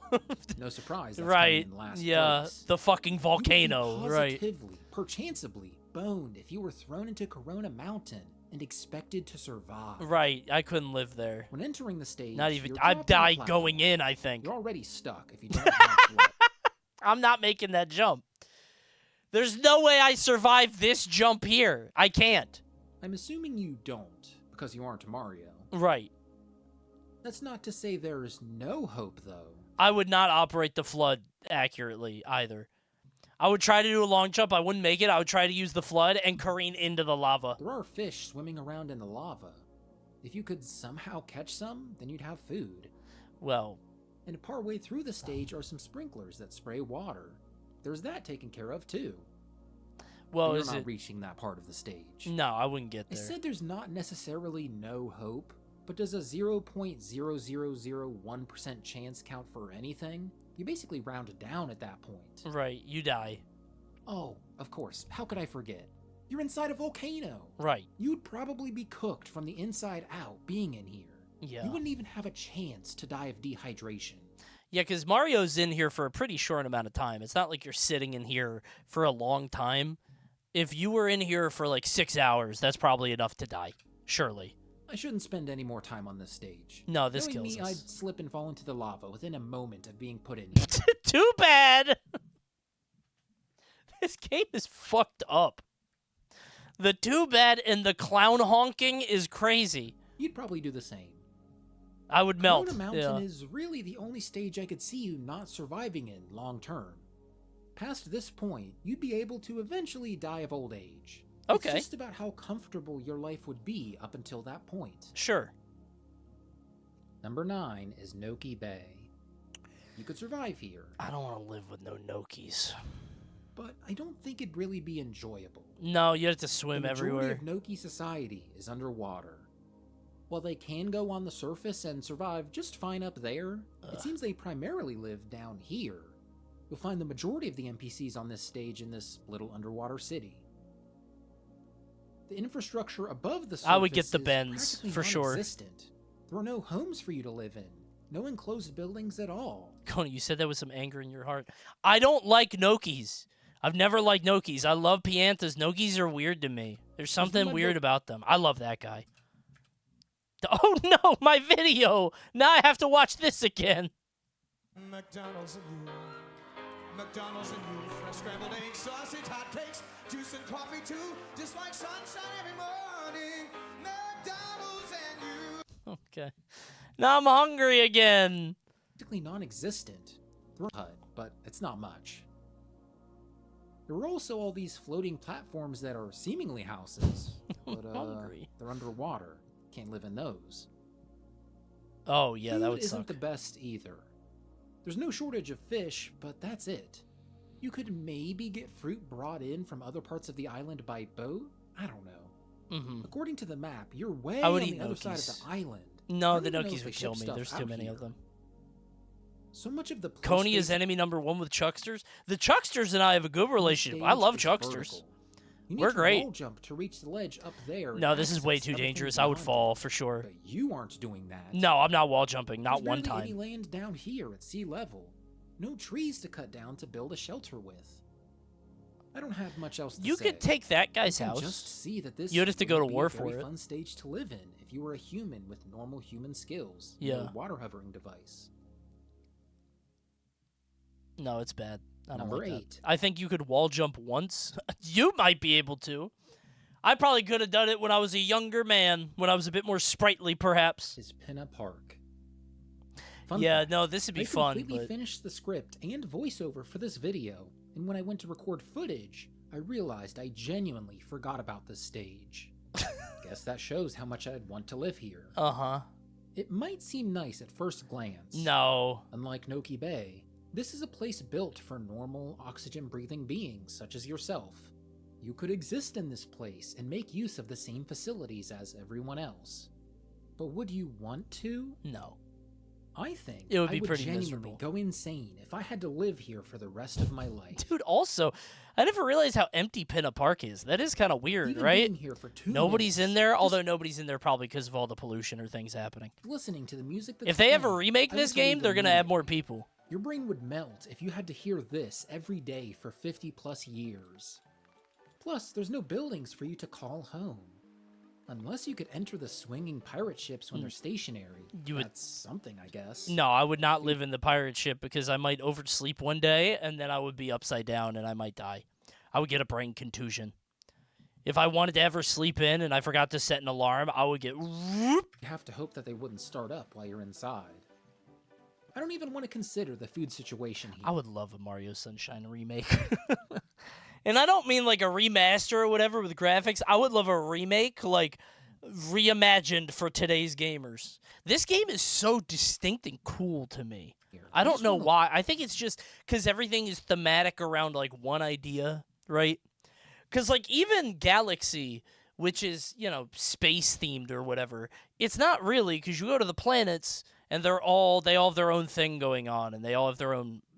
It's not the same as Sunshine, which is like all about one thing. That's cool. Believe you'd probably have an easier time surviving here than in the next couple stages, but this isn't really a question about whether or not I could.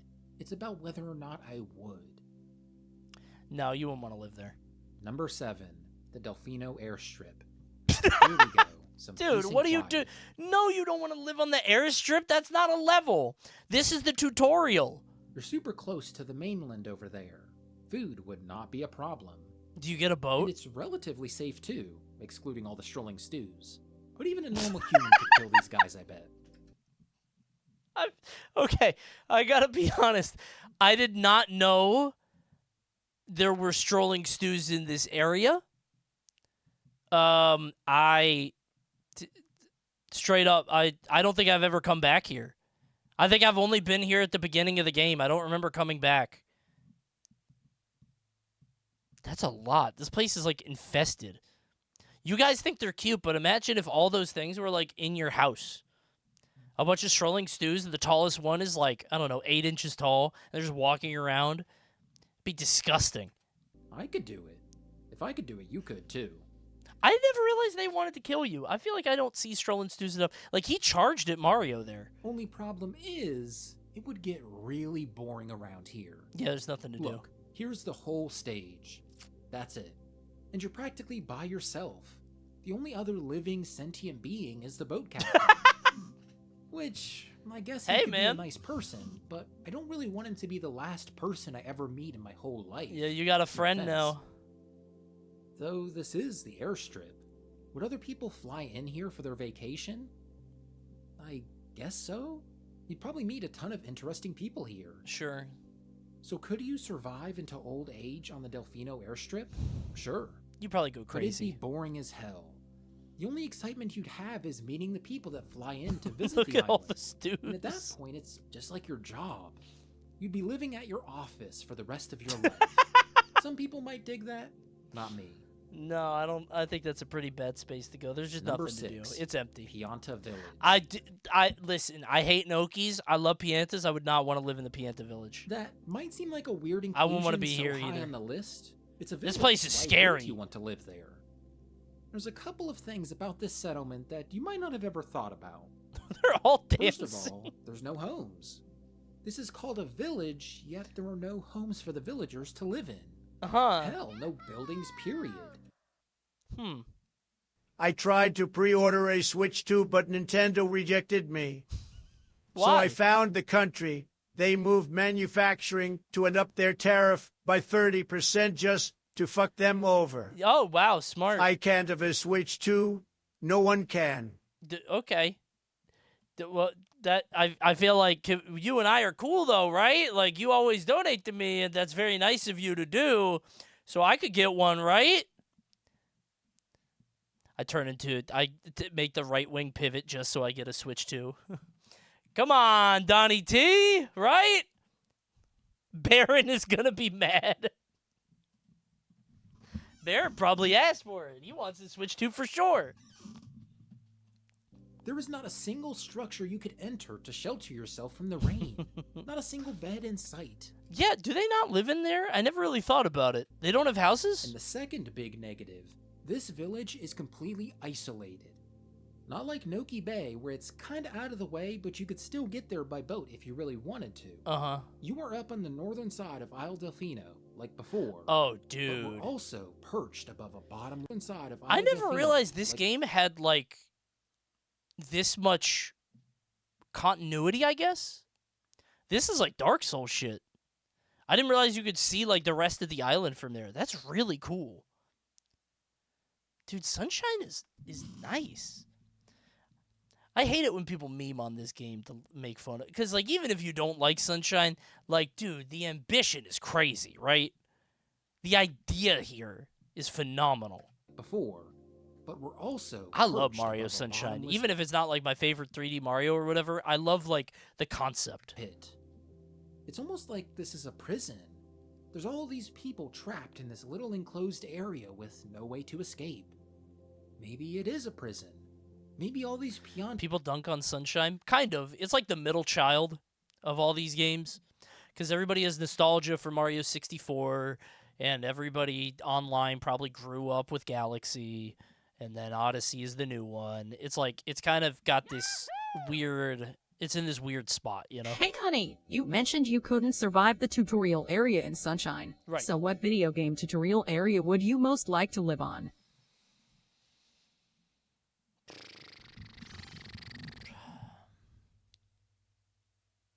I'd have to think about it. That's tough. Animal Crossing? Yeah, but the tutorial area is just the same area. Banjo's a good answer. I would be in Spiral Mountain, yeah. Because you got food there. You'd have to kill the carrots.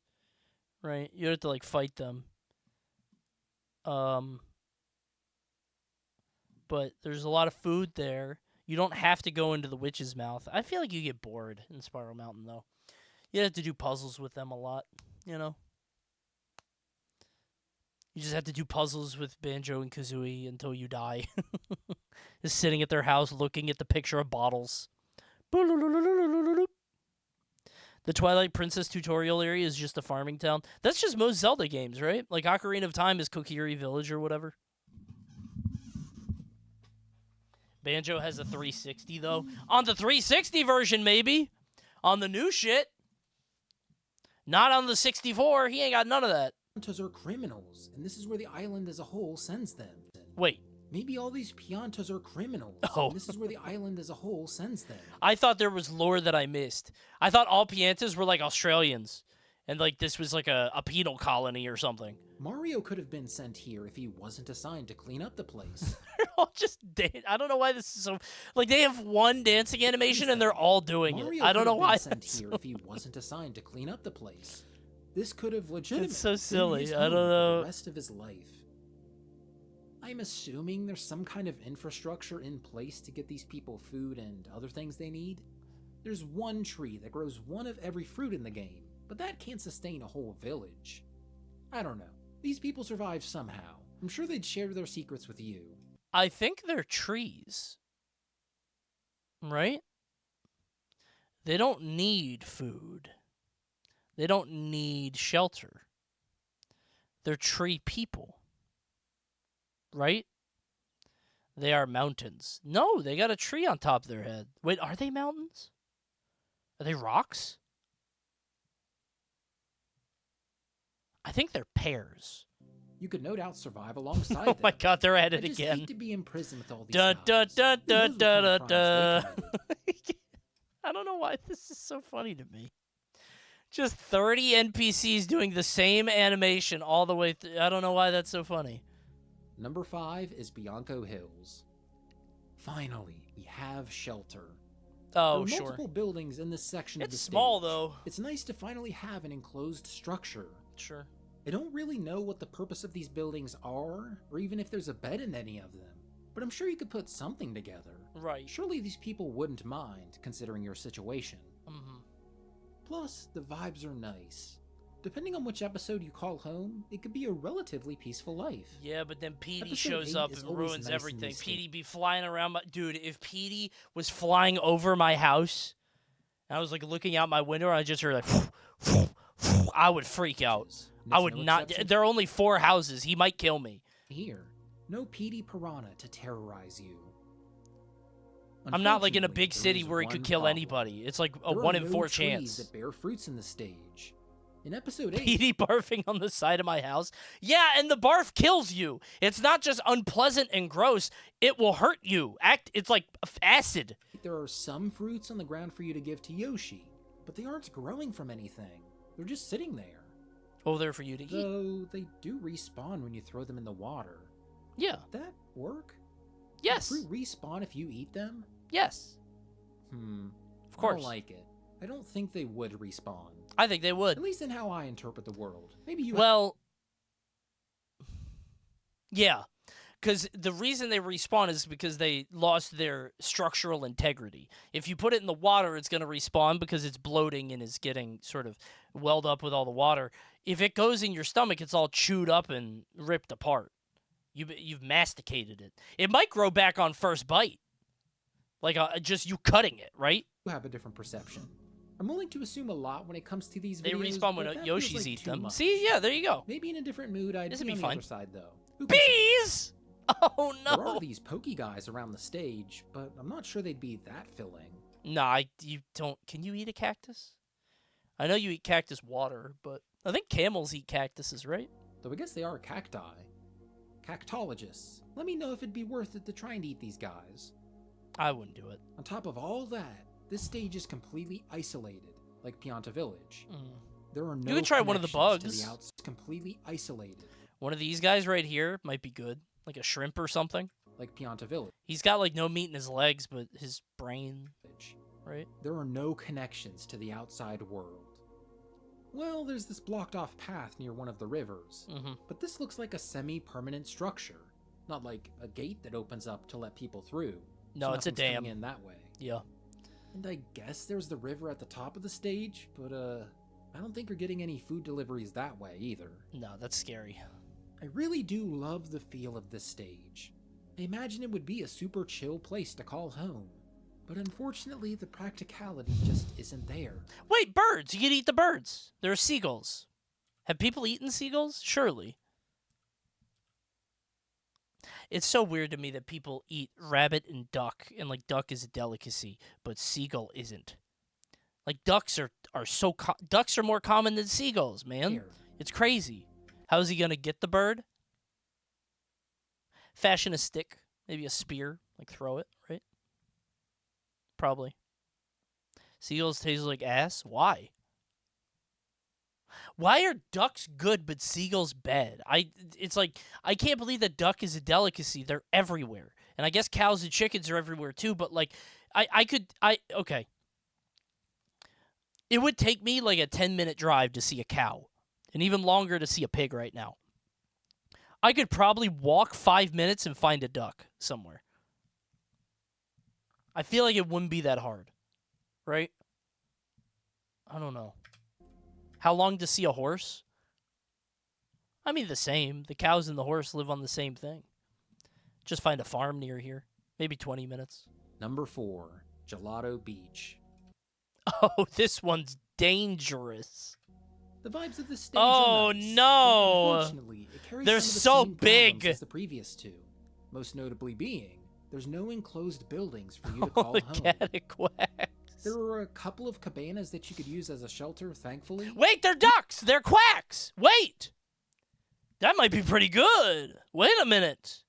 Fried cataquack. Yeah, it's a big duck. The worst thing in the world. Wait. You could even use fronds from the trees to set up makeshift walls. That stops some sun from getting in, which you'd no doubt want to break from on this stage. Stop. The food situation is looking pretty good. There's the surf cabana, which no doubt has food and drinks available at all times. Yeah, but you would have to get a job. You definitely have to pay for those. Plus the watermelon festival. Can't forget that. Yeah. You also have the cataquacks walking about. I guess you could kill them? You could. They are ducks. What? Kinda? How would you kill them? How do you kill them in the game? Do you jump on their head? No, right? I actually don't know how you kill them. Do you just spray them and they jump? They fall over and then...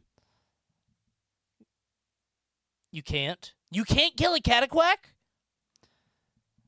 I would fashion a spear, yeah, from a tree or something. I don't know. I wouldn't trust it. I don't know. The culture's weird, though, because, like, the Piantas don't eat meat. So they would wonder why I'm doing this, and they might kill me. This guy's killing one. These guys probably have a secret poison sac or something to deter predators. Okay, that is clearly speculative. What are you talking about? They have a poison sac. How do you know? Why are you making shit up, man? Ducks don't have those. You think it's like a puffer fish? You have to go around the sack that kills you? The secrets their anatomy holds. And even if they weren't hiding anything... I feel like cataquack lips would be a delicacy. Because they're not bills. They're not, like, hard. They're definitely soft and malleable. We know that they throw you up in the air real good. Whoa! You'd be almost, if not completely dead. After yeah, they would kill me on one throw. Yeah. Keep your distance from them as much as you can. I'd have to spear it in the eye. Are those eyes on the side of their head? I guess not. They look like eyes. But I think they're like vestigial or whatever. Right? Do they have eyes? That they throw you up in the air. They have something. They're real good. I thought they were. They can't be though, because they look painted on. Dead after just one of the same way that like the animals have like false eyes or fake, like the Dark Souls guys, right? Hold on. What's the name of those guys? You guys know what I'm talking about. Yeah, these things, basilisks. These guys, these are not the eyes. Those are fake eyes. Isn't that crazy? Their real eyes are here. They got tiny little eyes. Did you know that? Did you guys not know that? I assumed everybody knew that. Apparently it's true.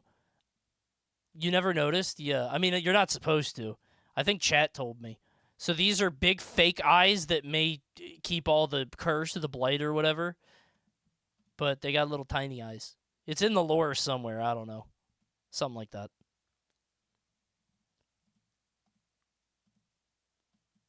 You can see it here. Dark Souls is so cool.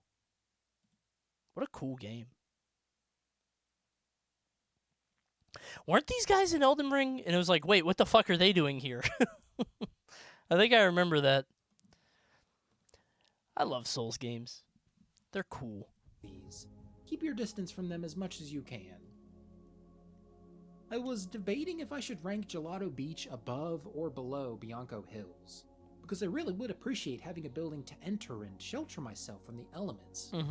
But I can't overlook the food situation in that stage. You need to eat. Yeah. Gelato Beach is nice and all. Would I want to live here for the rest of my life? Not really. I would live in the cabana, probably. A short afternoon here would be nice, though. The top You could be in the 3. cabana. This is where we get into stages that I could genuinely see Eat the piantas? No, you would eat the cataquacks, man. If you myself gotta not eat just anything, it's the surviving in, cataquacks. but thriving in. Name drop.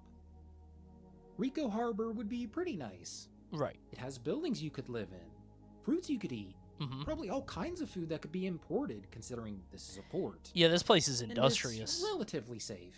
Keep an eye out for Gooper Blooper. Right. Something I never really thought about until now is the culture for this stage. I don't know, this seems like it'd be a chill town to be a part of. Oh, sure, yeah. Some guys are dancing towards the start of episode 8. Yeah, there's Look at something them go. happening all the time.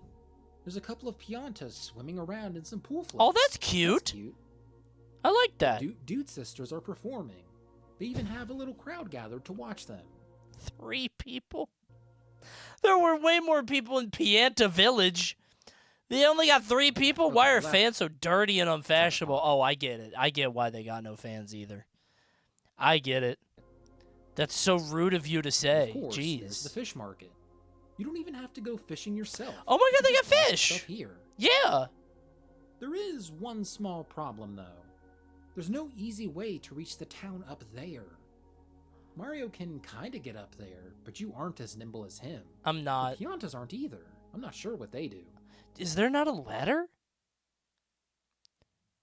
I thought there'd be a ladder or The something. closest you can get is riding this platform out of the water up to the ledge. But even then, you still have to use some acrobatic skills I to couldn't reach do. some solid land. Dude, I can't monkey bar all the way up to the city. Outside of that, That's I really not like this happening. level as a home. It feels like the place to be.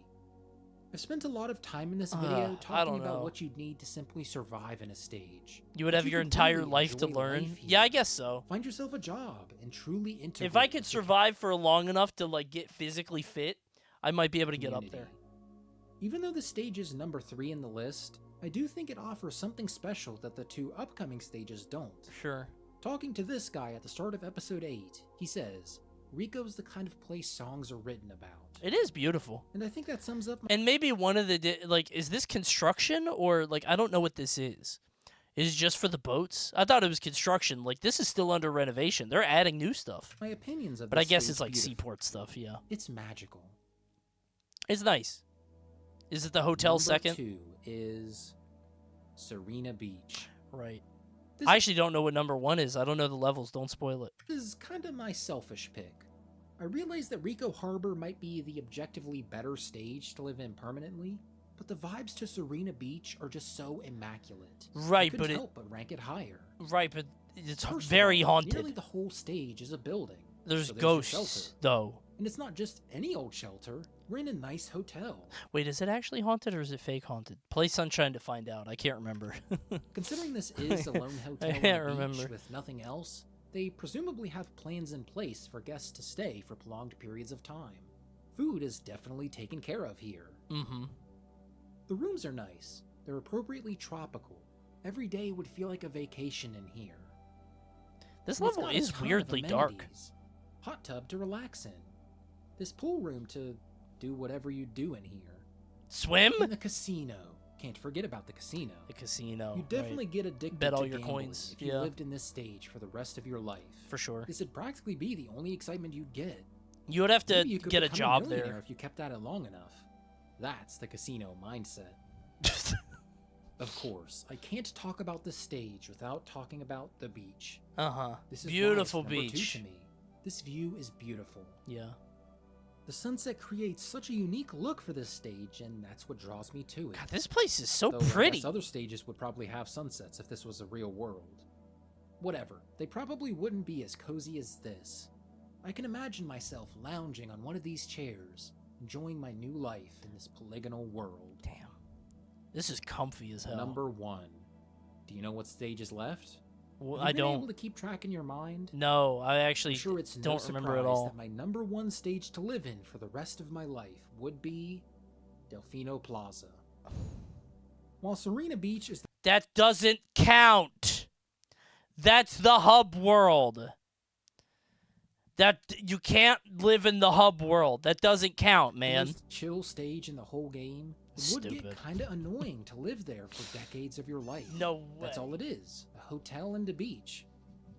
There'd be people coming and going Because this one obviously wins, right? from it, but it's not Because much you of a could do town anything, per and it se. has access to The all Village the other Plaza ones, does too. feel like a town. I think that's something you'd need. Well, you could survive in the other stages, and maybe even live an enjoyable life in some of them. Life in Delfino Plaza would be the most varied. This is the closest analog this game has to an actual town or city as we know Sure. it. It's the hub You got world. the market Yeah. over here where you buy food. Where do you pee there? In the water. You go. You think Mario's holding it every time? I've never seen him go to the bathroom in the game. He be going in his overalls for sure. You got the jail where evildoers are Absolutely. held.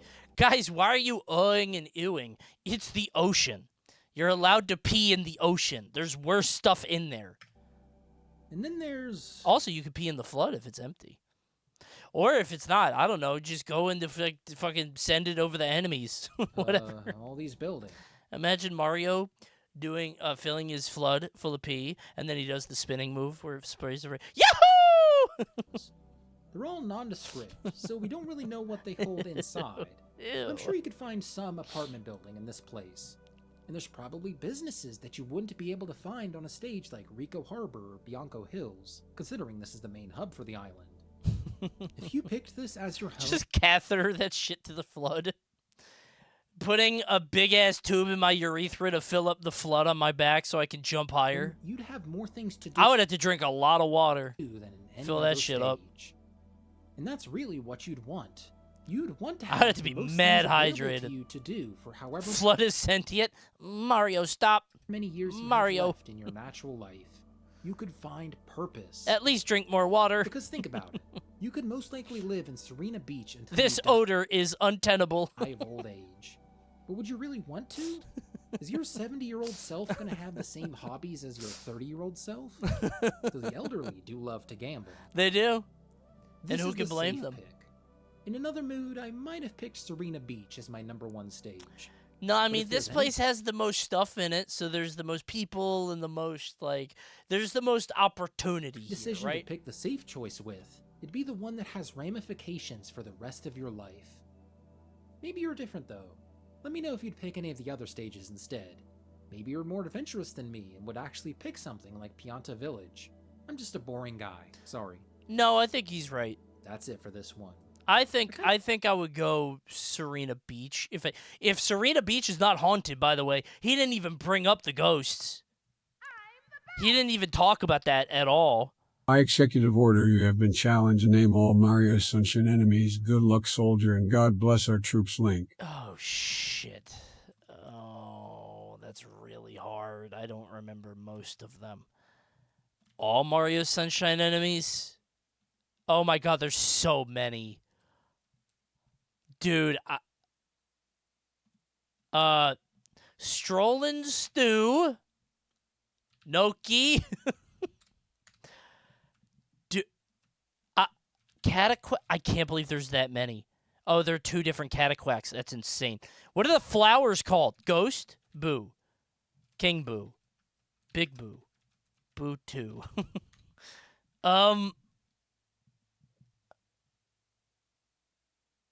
Potaboo? Fish? Firefish. The fish on the fire. Dude, I don't know the names. Thank you, Samaritan. Petey? Piranha plant. Skeeter.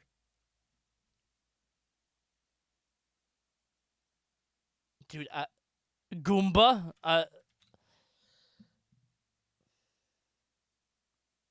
I did not know this game had this many enemies. Gelato Beach only has 4? Which one is Gelato Beach? Oh, the Cataquacks, right. Isn't there a bat? I'm thinking of something else. Dude, I actually don't know. I straight up can't think of any. Gatekeeper? What's a gatekeeper? What? This is called Gatekeeper? The Proto-Piranha?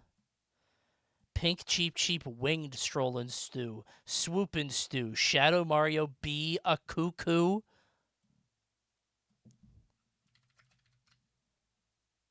What? That's an enemy?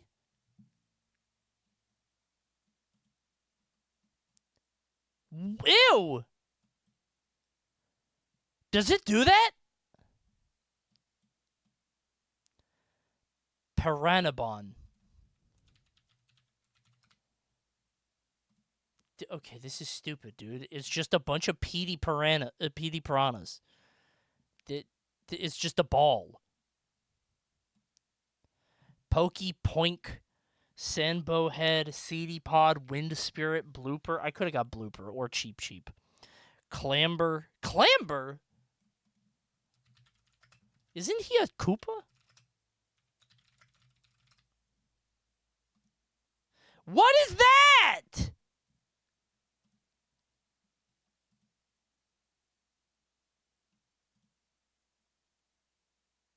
This is all brand new to me. I should have gotten Gooper Blooper.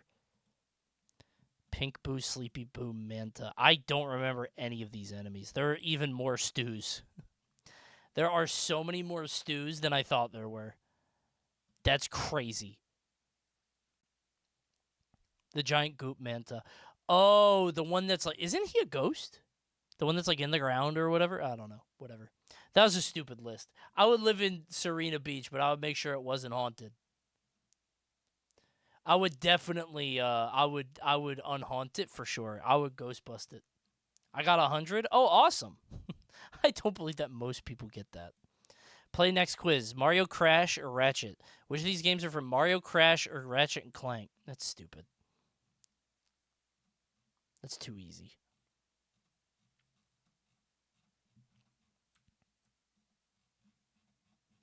How do I find the most popular quizzes ever?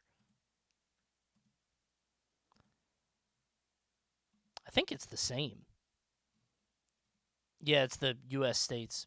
Countries of the world, U.S. states. Countries of Europe, U.S. states. It's always U.S. states every time. Countries of Europe, countries of Asia. Country trivia logic puzzle? Oh, like, okay. 151 Pokemon. 1 to 100? Can you name all numbers 1 to 100? Corporate logos. Stupid. 3-letter body parts. This is dumb. True or false logic quiz. I'm done with this. This is dumb. Hey guys, I have a different question for you.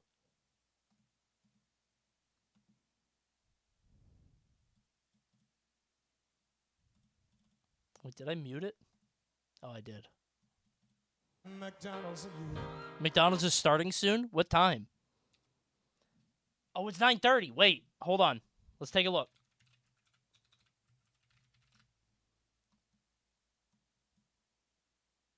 They're going live at 9:30 in 1 minute. It's a Minecraft movie meal stream with Grimace, Birdie, and Hamburglar. What's going to happen? Ask for VIP. I'm going to knock on the stream. Hello? Is there a chat? Oh, there we go. Everybody's ready. Wait, oh, there were rules. I missed them. How do I see the rules? Hold on. Be nice. When in doubt, ask yourself, what would Grimace do? And then treat others like that. Keep it PG, just like the greatest movie of the year, a Minecraft movie. Have fun. It's not that serious.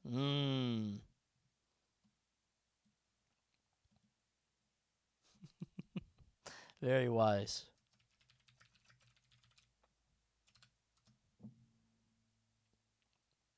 That's crazy that you can see other people's first messages, but they don't know it's their first message. I can't believe that's a feature. Why would they do that? Not the first time chat. I think it was. Maybe it wasn't.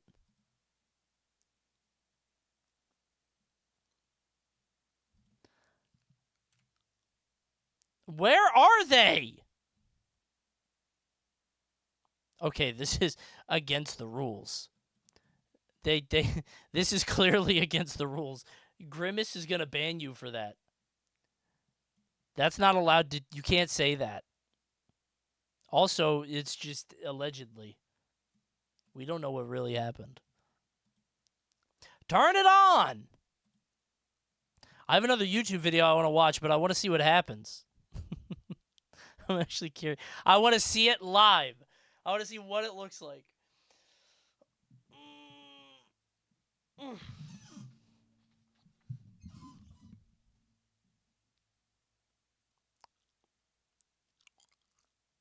You have more followers than McDonald's? Hey, I'll do a collab. Always love bringing up small streamers. Love talking about small streamers, helping them out. That's why I DM them unsolicited on Discord and ask for tips and success or whatever.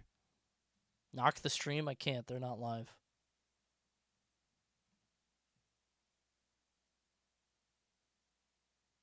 Do you like palace cats? I don't know what they are.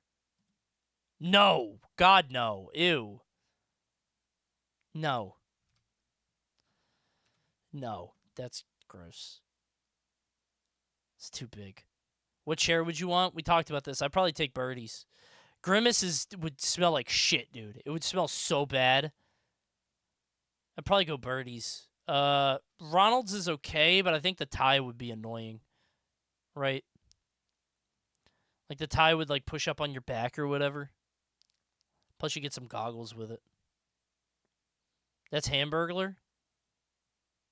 Hamburglar doesn't have yellow on him, stupid. Oh, does he? Oh. Robble. What was his fucking problem, anyway? Could he not buy some? He's so tiny. He wanted burgers? Yeah, so do I, but I'm not going to steal them, man. Just go buy something. Start the stream now.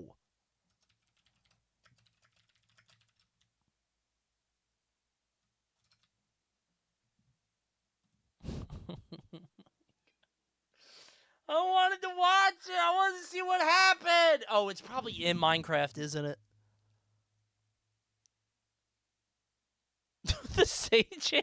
Dude, imagine being 8 years old and seeing the Sage emote in the Minecraft McDonald's chat. You would have no idea who that is. Children are going to be introduced to Sage.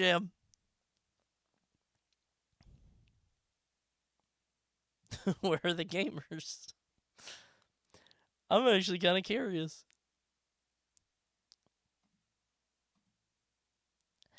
It's going to be in Minecraft, I think. I didn't even put that together. I thought this would be like a whole thing. They said it's generating at 9, not starting. Wait, it's starting. Wait. Oh, they're doing this. Turn it on. It's going to take forever. Knock, knock. Ask to join the stream at any time. At any time. Whatever is most comfortable for me. Oh, man, I was going to watch a YouTube video, but now I'm waiting to see what happens.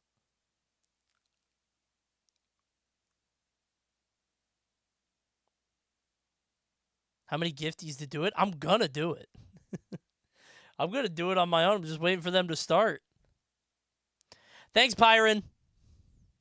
Actually, maybe if I just do it right now. So they can incorporate me. Right?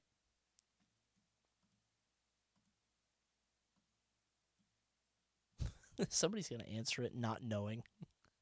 Be like, what is this? Somebody's going to be like, this guy asked to join the stream. Should I let him in? No, don't do it. Oh, I already let him in. No, don't do it. We'll just sit around and see if they pick up. Hope we see him. It's not even loading. Come on, Ronnie. What if they do? I hope they do. I hope they do. I hope somehow they accidentally hit the button. They hit enter or space on a screen they're not supposed to, and here we are. They're not generating shit. I know their asses are not generating at all.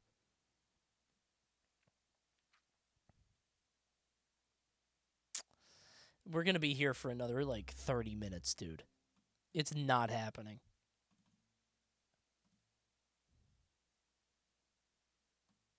You want to put it in the corner? I had another YouTube video I wanted to watch, but I don't want to miss this. I just want to see what happens. I'll leave it open. Do I have a short video? Oh, actually, yeah. Hold on. I forgot I wanted to watch this. I was looking for a big summary video of why people hate Tekken.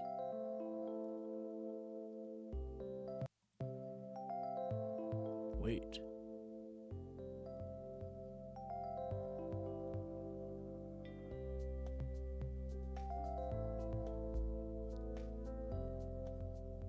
Turn it on.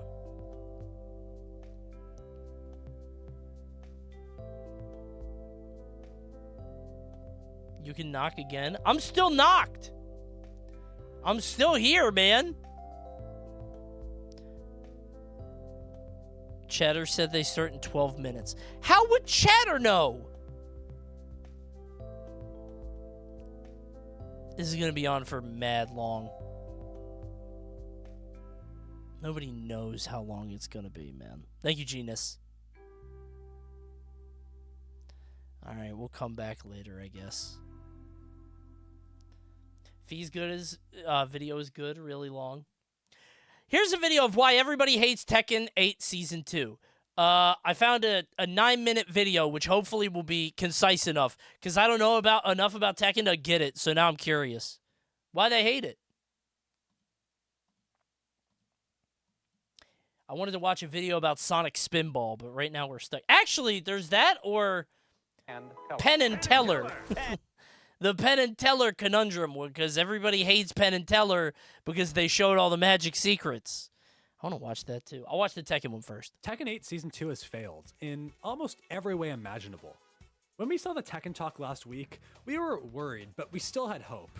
Sure, it was a little odd that the characters they decided to show all seemed to follow the same philosophy of broken heat 50-50 mix-ups, but hey, it was just a couple characters, right? Surely they won't do that for every single character, and surely they won't double down on every single problem in Tekken 8, right? Right? Unfortunately, it seems like they have. The patch notes have been out for about 8 hours as I'm making this video, and I think this is the first ever Tekken update where literally nobody is happy with these changes. Yeah, everybody hates this shit, I haven't seen one person apparently. be positive. Even the most positive figures in the community are questioning what Namco I was can't thinking imagine with this being a patch. fighting game Coming dev, into Season dude. 2, It's there got to were be 3 so overall scary. things the community wanted. You just We wanted fuck to one tone thing down up and the then everybody 50-50 just heat can't casino stand it. gameplay, buff general defense, and rather than buffing characters, focus on nerfing them. Show the instead. Jack As 8. even the That's what I low-key want to this see. game I weren't heard actually about the that Jack weak. 8 It thing, was but I mostly haven't just seen the it. top tiers dominating. Nerfs. I'm over curious. buffs. Tekken 8 Season 2 has gone against every single one of these things. They've completely doubled down on the 50-50 heat casino gameplay on basically every single character. No matter where you look, you're seeing new moves that take you into stance at +6 in heat. You're seeing some of the most ridiculous mix-ups we've ever seen in Tekken. When I history watch on some of Tekken, these it doesn't characters. make sense With to me Season anyway, 2, so heat I don't is get now it, you know? twice as strong. More characters than ever are getting moves that recover heat. They're getting Okay, moves what like is low that? heat smashes, Is he? which Can used he to get take up a full there? hit bar, What? but now only take up a third. We're getting moves that completely shut down tracking, but are also plus on block. It's like, why go through the effort of Oh buffing my sidesteps God. if you're going to give every character a sidestep move? It's like, why? Yeah, wait. So it tracks, but is also plus on block. So why would you not use it? What's stopping you from using it literally all the time? Sidestep move that's +5 Wait on a block minute. and stop sidestepping. I just can't understand it. Why would they do this? Not to mention that now from heat and Sidestepping is supposed to be the thing that separates like shitters like me from good players. Like, that's supposed to be, like, that was the next level I was supposed to do, which is like, okay, now you sidestep moves. But I never learned how to do it because I was bad. But now I could just play Tekken 8 the way that God intended, I guess. You can go into crouch. Awesome. Giving every character ridiculous 50-50s. If you thought Tekken 8 was a casino before, it is about to get so much worse. But that's I'm about to play it again. That seems kind of cool. Remember when I said overall we should look to this is nerf awesome. the top tiers rather than buff characters? Well, Namco said not only are we going to buff all the low tiers, we're not. This is the patch where they said defense would be stronger. The strongest defense is a good we're offense. Actually going to buff True. all the top tiers and make them some of the most ridiculous. A little bit of wisdom for you on a Sunday night. What were they thinking with this? I cannot justify it in any way. We already knew about the King buffs and how completely ridiculous they were, but now we're seeing Brian, who is already a super broken character, got buffs for some reason. Why would they do this? Why does he have a low in heat that wall splats? A low that wall splats on counter hit and is minus 12 on block. Great. And remember how they said they were going to buff general defense in this patch? It always makes me raise my eyebrow when, like, a top tier gets buffs. And I feel like it happens more now than it, like, in Marvel Rivals it happened. I forget who it was, but a very, I think it was Hela. Hela drop-off went, her drop-off got buffed. And it's like, wait, she's already one of the best characters in the game. Rivals of Aether 2 had something similar where they buffed Zetter, and he's winning everything. I'm always like, I feel like there are more and more patches, and I get that the devs are like trying to move the game in a way that they want, but I'm so used to like good character go down, bad character go up, right? That I'm kind of shocked that like when I see the opposite, where like Brian is strong, so they make him even stronger. Well, unfortunately, what they showed in the Tekken talk, it's the balance around mid game. I don't think you can balance mid-game in Rivals of Aether 2, though, because the game is so sweaty. I know they did that for Orcane. They nerfed Orcane not because he was strong, but because he was annoying. But, I mean, we're playing Rivals of Aether 2, right? If we want to talk about annoying characters, Crag needs to go. Talk is it. There's nothing else. There's nothing more than that. Sidesteps are better now, and you can buffer sidesteps, which does help. Crag is... And it sounds hyperbolic. He's one of the biggest skill steroids I've ever seen in any plat fighter. I swear to God. That character is stupid. It's not going to be that much help when, again, every single character is getting God tracking. That character is insane. It gets even worse. He should not be allowed to exist. If you're on Twitter, in which case I'm very sorry, you've probably seen a lot of crazy combos. Well, they've given pretty much every single character a strong aerial tailspin move, meaning wall carry just got the tornado 2 times thing better. Everywhere I go, I'm seeing 140 damage combos.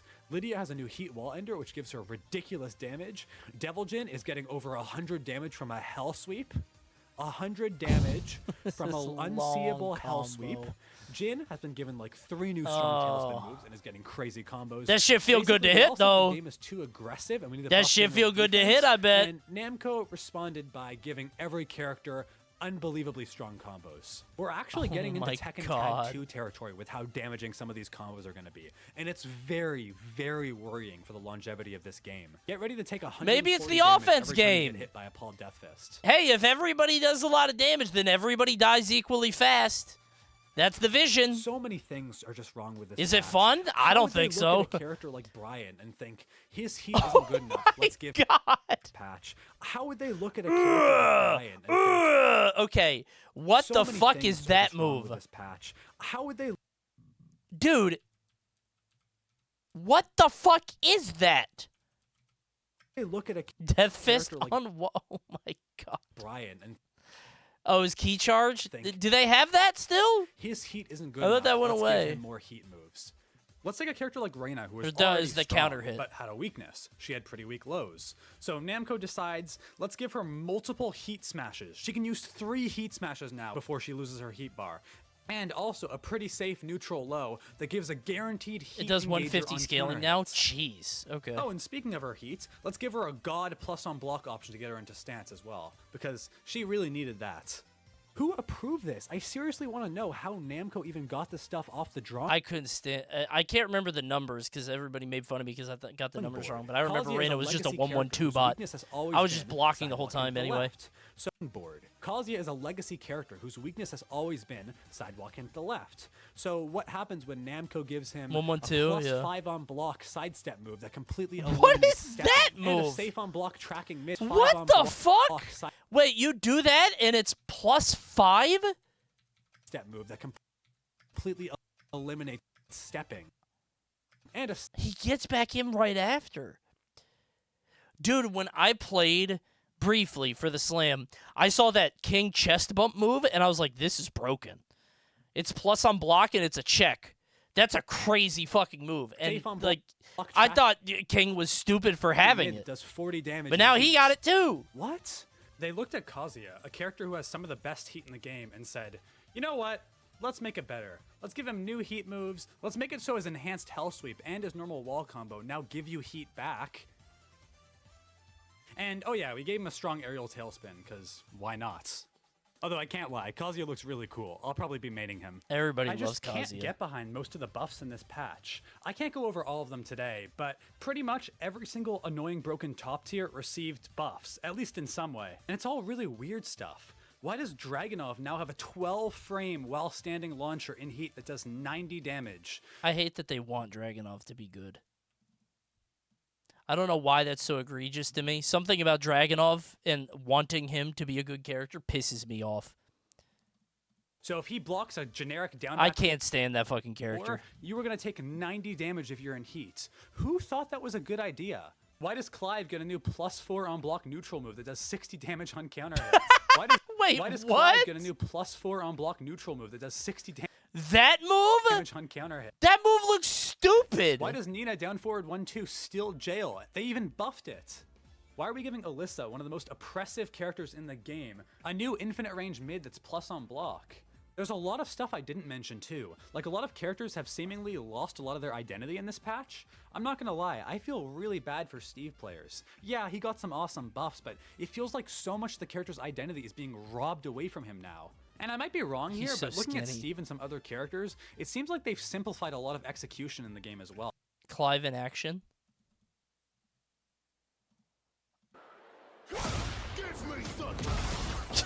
That's so much damage.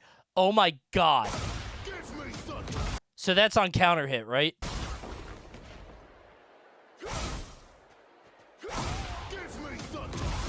What the fuck is that? What the fuck is that move? That's unbelievable.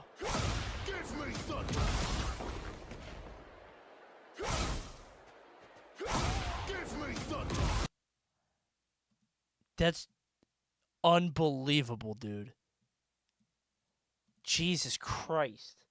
Brawl Pro reaction to that move? Yeah, so that's a rage art. So he just has a rage art? Oh my god. Give me sunshine? What is he saying? Okay, so is That's insane, dude. Close the McDonald's chat. Why? Oh, because the penis. Right. The penis. Oh my god, it's Birdie! It's Birdie! It's really her! Hi, everyone. Welcome to Birdie's Birdhouse. Hi, Birdie! Say hello to my friends Grimace and Hamburglar. Hi, Grimace and Hamburglar!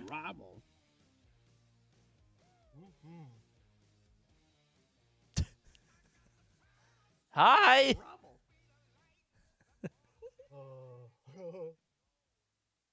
Hi!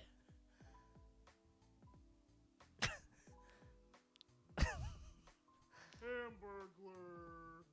Oh boy.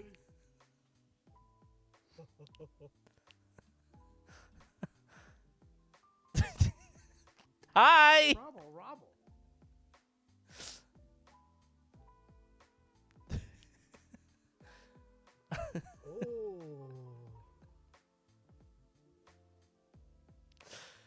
So what are we doing? What are we doing here? Hi, guys. Hi! Robble. They both only say one thing. This is gonna be very difficult. Hi. Can we talk about how much we love McDonald's? Oh my God, we're going for a flight. Yeah, there's a chair.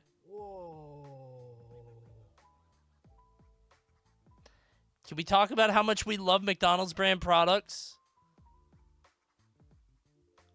They're having a giggle?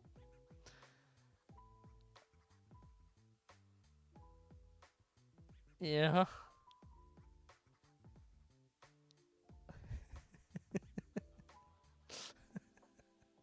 Whoa!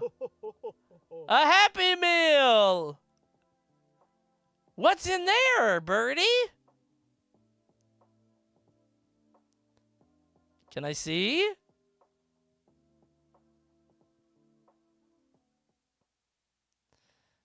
What's in there? What are they saying? I hate that they're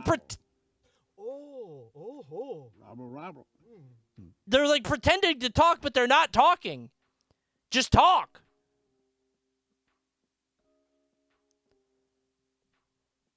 Wait, yeah, they have their own things back there. Why don't they get one? They got plenty of Happy Meals.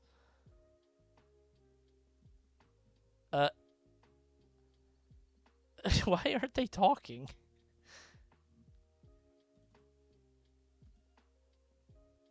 I love you guys.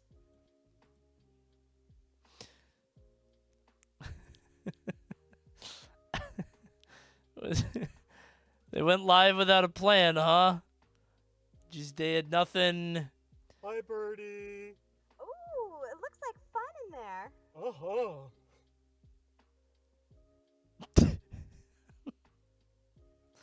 Yep. Ooh, Oh. gotta fly. Oh, Birdie. Oh. Oh. Oh. Birdie? Oh no! What the fuck is this?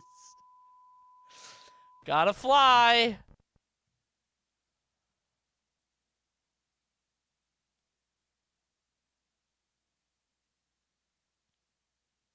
Hey.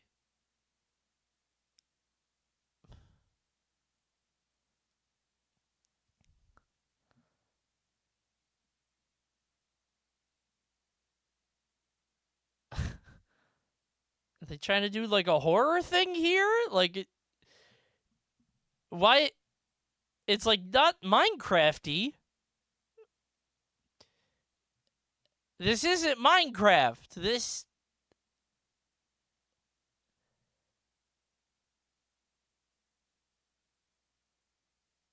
I don't think they could get the camera up because of their hands.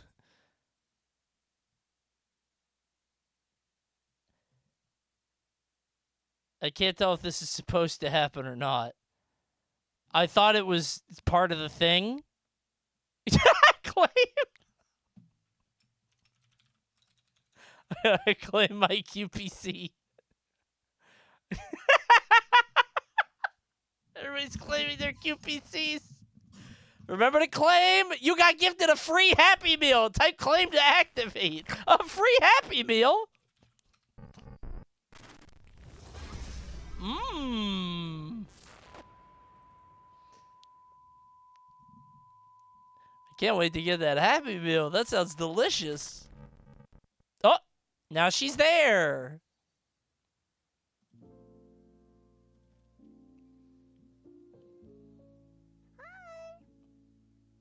Hi. Uh-huh. Hi.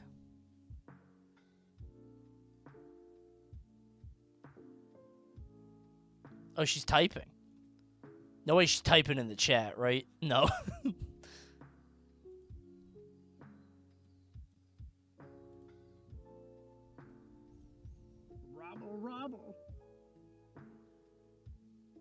Yeah, I can't tell if they're talking or not.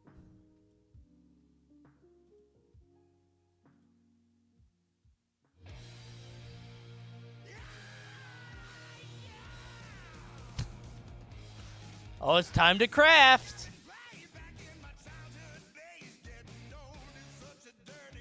Here we go. They're looking for a prize. What's in the boxes? What's in there?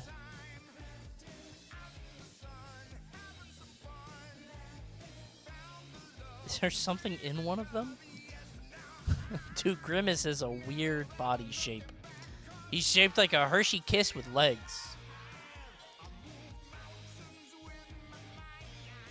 They're mining? Oh, is that what they're doing? Mining for... Wait, Hamburglar found something. Oh, Grimace found something. They found a prize. What is it? What's the prize? We looted. What's in there? What's that? Can I see?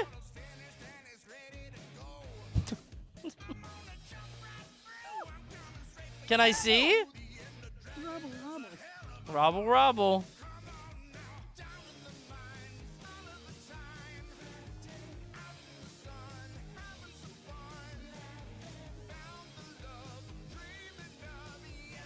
What's that? This is what every Kai Cenat stream looks like to me.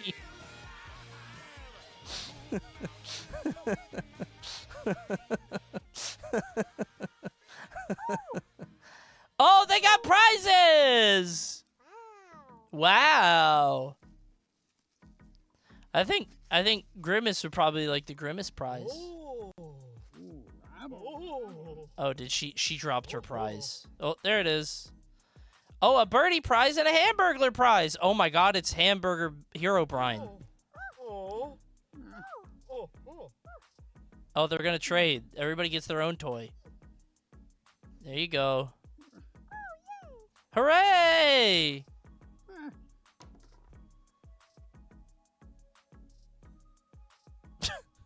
Awesome!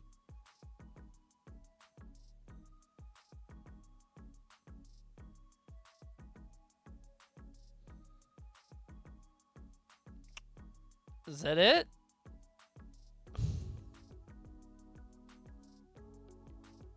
Yeah, and the cards, right. Yep.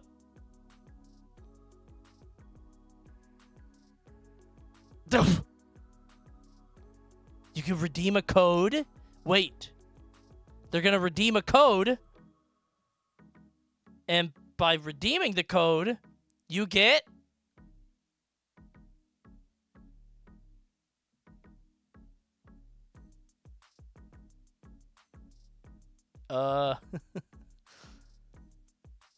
How is she typing with those big-ass feathers?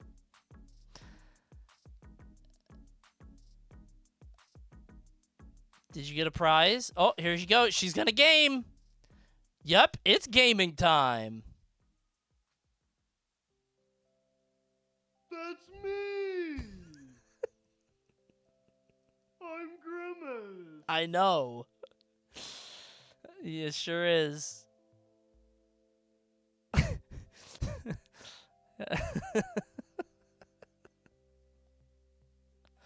Where's our friend the Hamburglar?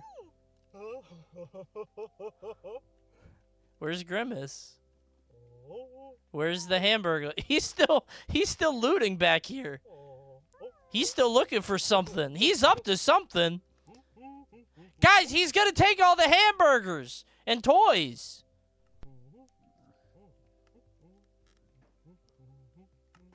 Did he poop on the ground? Did you see that? What was that? Something like plopped on the ground or something. Oh, he's getting away. Hamburglar's escaping.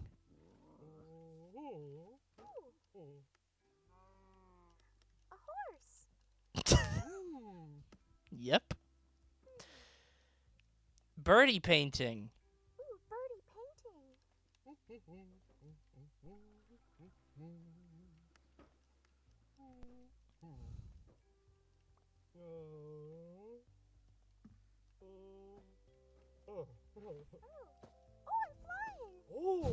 Wait a minute. Yeah, she's not using the mouse.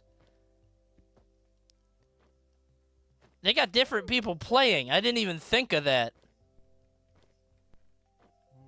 Wee.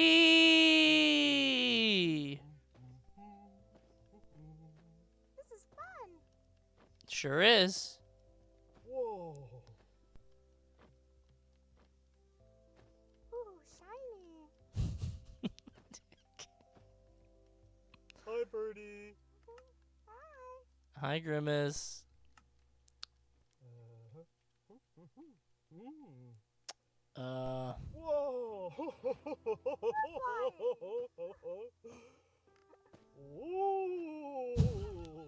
What? Okay.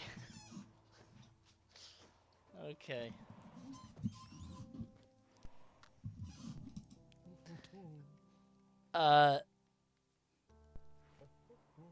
So we're just exploring.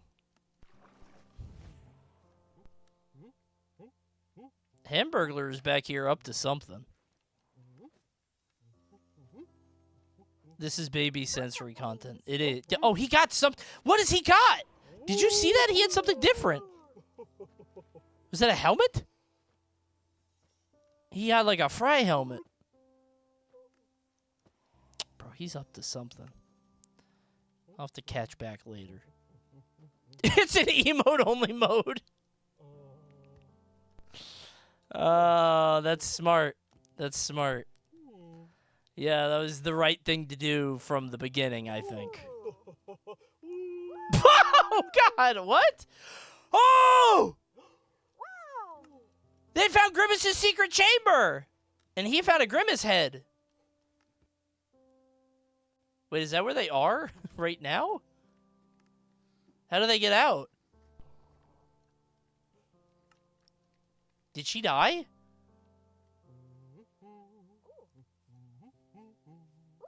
He flew back out. Coney, please do anything else, I'm begging you. Hey, listen, I'm enjoying this. I want to see what happens next. Where did Birdie go?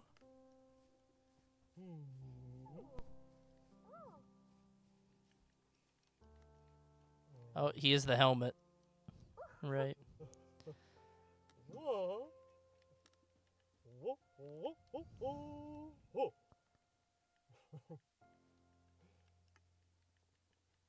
Her ass was not in creative. How does she get back? She's still pretending like she's playing. I don't... Oh, he's closing the thing. Good job, Grimace. Can she, like, re-enter the world, or is she just gone now? Hi, Grimace.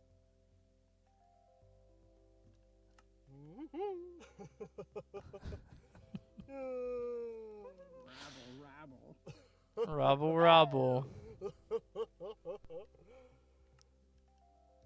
This is the sensory equivalent of being waterboarded while being forced to watch. I saw the TV glow. I think that's a little extreme. I think it's McDonald's friends having fun with their friends in Minecraft.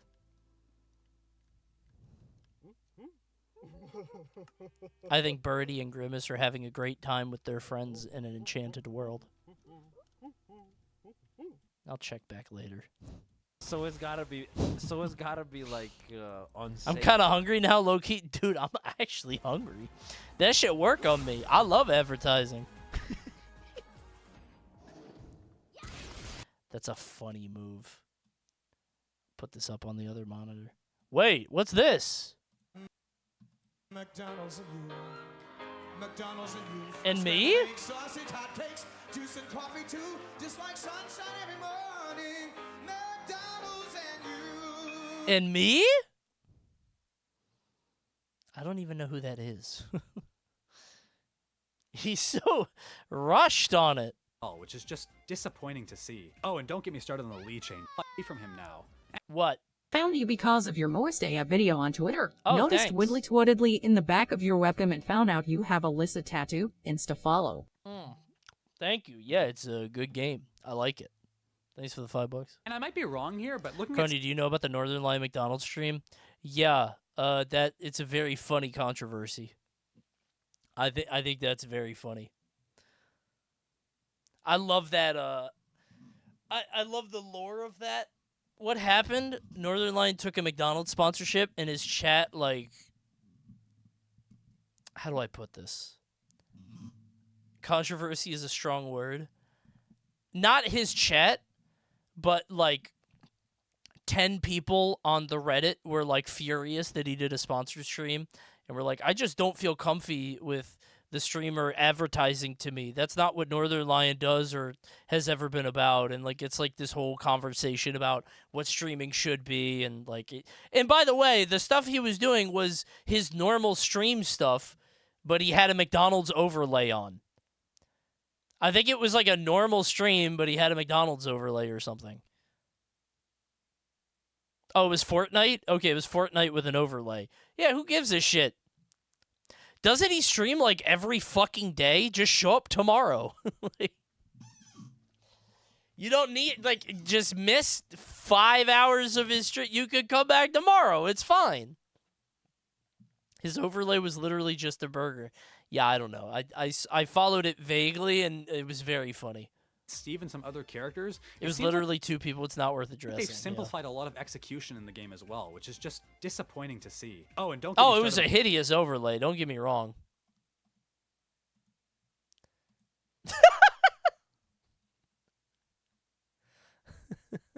McDelivery loves manifesting.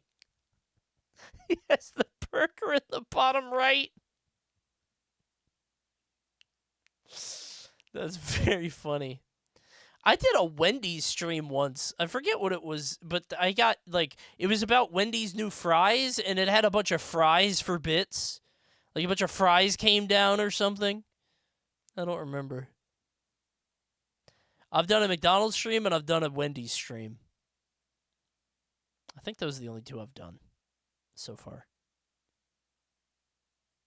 Domino's too. That wasn't a Domino's stream. That was just for the tots, which I can now say, because enough time has passed, are the worst fucking thing I've ever eaten. Jesus. Man. The tots are bad.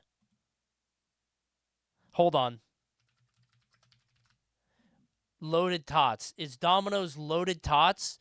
They're supposed to be like, you know, just potatoes that they loaded up and put cheese on or whatever. But the way they actually look is just hideous. Okay. Loaded tots. Dude, who wants tater tot? Like, who at McDonald's was like, wait, we need a very cheap new product that we could sell with a lot of profit. Oh, I know. Tater tots. The cheesy bread was good. Dude, no, the cheese bread that they gave me, that was good. When they took the pepperoni and put it in the cheesy bread, that actually was pretty good, unironically. Hold on, let me look. Domino's pepperoni cheese bread.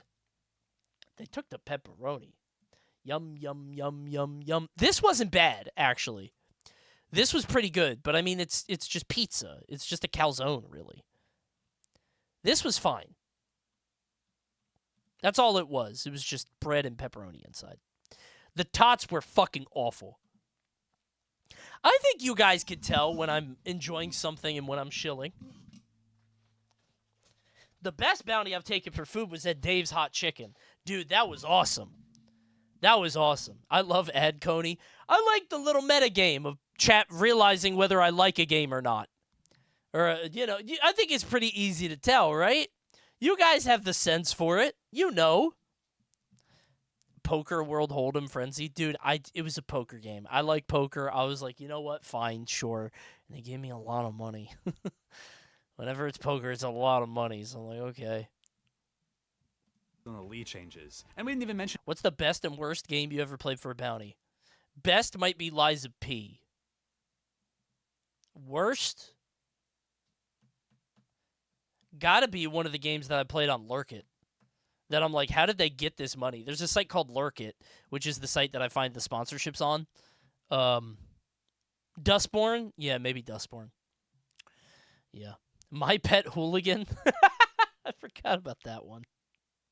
What about that dog game? I liked that game. I don't know how they had the money to pay me, but I liked that game. That was great. The one I got in trouble for was Ninjala. I did a bounty for Ninjala, and I was very transparent about how much I hated the game, and I ended the stream by uninstalling it. And they said, that's a violation. We're not paying you for that bounty. You were very negative. And I was like, okay. You're right. They were right. I was like, hey, that's on you. I get it. I understand. Anyway, I could talk about how bad I hated that these game are all day. And I didn't even mention how they've significantly nerfed. Funniest bounty you ever took? I think one of the funniest bounties I ever took. It was some world game of like survival crafting or something. You could make any kind of character you wanted. And I was like, you know what? I'm going to play this game for an hour. I'm going to make Toad, and I'm going to make it like stupid, and it'll be silly and funny and goofy and dumb. So I made Toad in the character creator, but it was so fucking funny. And the game was so fun. Yeah, it became a YouTube video because it was so funny. It was one it like that had the lowest floor with the highest ceiling. Oh yeah, Toad had a character creator that was randomized. It gave him a big ass. I forgot about that one. Probably that one. Sometimes I go into a bounty and I'm like, you know what? This probably won't be fun or silly or whatever, but I can play it for an hour and I'll make some money. Fuck it. People leave the stream anyway. It's fine. I'm not offended. But that was awesome. Oh, Big Ass was Pal World? Oh, never mind. Oki in this patch. I'm planning to make a full video going over this in depth because it's actually a very huge change that not many people have No talked about bounties yet, right now, no. But they've I do have 2 sponsor streams coming up this week, but they both look like pretty good games. essentially made it. There's Toad. Right. With big feet. You could make whatever character you wanted, and it's a pretty Chimera Land is what it was called. That's what it was. He had a butt slider. This is the end of the Mario movie. Welcome to my... I forgot that was before the Mario movie came out. Yeah. Move over, Sport. That was pretty good.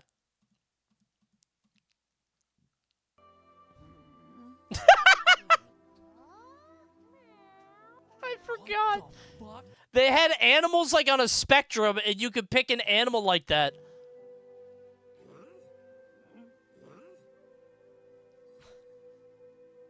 I forgot about this.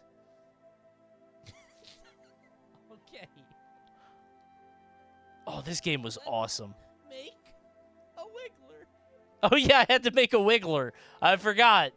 Chat told me to make a Wiggler, and I was like, okay, let's try. So I think the way the game works is so these what does a female bug look like? Oh, a bee. The girl bug is a bee, right? So I loved this game. That was a great game. Oki completely. What YouTube video is this? I have no idea what it was called. Good luck finding it. Search Brain dead Coney this game? Chimera Land. All the interesting situations where you could get a follow-up after a combo if they didn't quick stand have been removed. Now you'll just automatically do a quick stand just by pressing back. There's no nuance to this anymore. With this change, they've essentially removed all the risk when you are knocked down. Now, after a throw or after any scenario, you can just hold back and safely get up. Also now, when you've been knocked down with your face facing towards the opponent, which is supposed to be a super advantaged position for the attacker, you can also press back to do a quick back roll. Oh, isn't that good on defense? Right? They said they wanted to Why up is this a defense thing? if you can't There's get a lot hit. of other smaller stuff we could mention, like how a lot of the new moves are animated pretty horribly. I've seen only a couple people talking about this, but it seems like they've reused a ton of moves to try and work them into being new moves, and they just look so stiff and weird. There are some standouts and some really cool new animations, but a lot of them just kind of look cheap. Am I the only one who thinks this? They look As the I'm sure you same can to me. expect, I can't tell the game has difference. been completely review bombed on Steam. You can't go anywhere without seeing someone complain. Dude, yeah, people hate this game now. Even the people It's whose names got crazy. huge buffs are not happy with these changes, and it's There are pretty no new moves in the B-roll? Oh, okay. easy to see why. I was going to say, they look fine to just me. can't I'd have to see understand them. what their philosophy was going into this. They know what the reception is. They've seen it. They know people have a huge problem with how overtuned offense is in this game. So Yeah. why would they double down? At first, I thought maybe it's because casuals would be happy with this, but I honestly can't even see casuals being happy with this. They're just going to get frustrated because the game just got 100 times more matchup checky, gimmicky, and honestly unfair. But I think that's what Tekken is. Tekken is like not at the high level, but at like the low to mid level, it's silly, dumb matchup checky bullshit. It's just knowledge stuff. At the low level, casuals don't know what's happening. They just learn their one combo and they do it. Now, I will say what will piss them off because they're gonna do like 80% combos and get 80% combos done to them. I'm gonna be honest, But guys. I mean, I don't know to what extent, right? Really worried. I don't know about enough the about future Tekken to speak on it. Me and a lot of other content creators have said that a lot is riding on Season 2. The game has had a pretty bad reputation for most of its life, and this needed to succeed. Yeah, people And don't fuck with Not only Tekken. is this, in my opinion, not a success, this is a pretty huge fumble on the Tekken team's part. I'm worried about the longevity. I can't see this game surviving if they just don't learn from their mistakes. I really hope this stuff gets fixed. Of course, it's still very early. This is just day one. Yeah, it's not Mortal Kombat. One of That's season true. 2. A lot of stuff could change. At but least it's to be not honest, MK. I don't really know if the core issues can be fixed here. I don't know if there's a lot of counterplay that's going to be found for these characters doing 140 damage in their combos now, or these characters having stance 50-50s from heats that are just unbeatable and you just have to guess over and over. We need an emergency patch. Let me know in the comments what you guys think. Even casuals aren't enjoying Tekken Season 2. Apparently, I've been following it. Well, if they're still playing now, are they casuals? I mean that sincerely. I don't know. Maybe I'm wrong. I feel like anybody that's playing to this point, are they still a casual? Because casuals dip in and they play the story mode and maybe ranked for like 2 months and then they stop. They might be casual competitive, right? But those are probably the worst people to listen to. Casual competitive people they poison their own brains, right? They just, their opinions are ruled by whoever is closest to them, right? They're going to lose to, like, their friend who plays Kuma, and they're going to whine about the bear character. Are you a casual Rivals player? Marvel Rivals, yes. Rivals of Aether 2, no. I can't stop myself. Marvel Rivals, I'm very casual, man. I play quick play. I don't give a fuck if we win or lose. Even in ranked, I don't give a shit. I play who I want all the time, and people hate me for it. Casual competitors hate Crag. Oh, dude, I completely understand that Crag being so stupid is like because I don't know what he does and because I didn't play Rivals of Aether 1, whatever the fuck. I don't care. The fact that I could die at any moment to one of his 2 spikes, I watched a video of a finals recently where a Crag player he was at like 180 and the other guy's at 50, and he just gets a grab, not a special grab, but a normal grab, and he does the throw where he pile drives them, and then he did dare. And I get a lot of characters can do that, but it feels like shit just works for Crag. All the time. Always. Hate that fucking character, man. I felt really vindicated today, though. I was watching some streams, and, like, I'm 0-8 against Loxodont on Olympia, and I was like, I feel like this should be an easy matchup. This should be pretty good for me. But then I watched a bunch of streams of Olympia, and they're like, yeah, I think Lox actually does really well against Olympia. I'm like, oh, thank God. She dumps on him on stage, but when you get off stage against Lox, he should kill you every time. Like, it's so hard to get back against him. Is Olympia really bad, or am I tripping? No, she's crazy. She's top 3 at least. Like, a lot of people are saying she's top 1. I don't think that's true. I think the Rivals group is like prone to hyperbole, which is why everybody said Forsberg was worst in the game. For real, I'm dog shit then. She's not. Well, she is kind of easy. You just gotta mash more. I think you're thinking too much. You gotta just slam the A button. Is the bird guy good? Yes. Extremely. Bird guy is top 3. Sure. I think top 3 is probably bird guy, Mouse Girl, maybe Zetter. I mean, Zetter's winning everything, but everybody says Maple. Well, not anymore, but Maple used to be the one. But there's this one set from the beta of Leffen vs. ZB where he just got hit by crazy Crag gimmicks. Yeah, I can't fucking stand Crag. I'm never safe against him. I'm always in danger. I might eat 3 fairs in a row. I'm going to get fair to fair. Oh, yeah, Claren's really good now, too. You're right. But, like, Craggle just hit me to fair, and I die at 60. And it's like, okay. You should have held out on the first fair. Oh, so I would have died at 20. Okay. Cool, man. Oops. Stupid. I hate that character so much. Okay.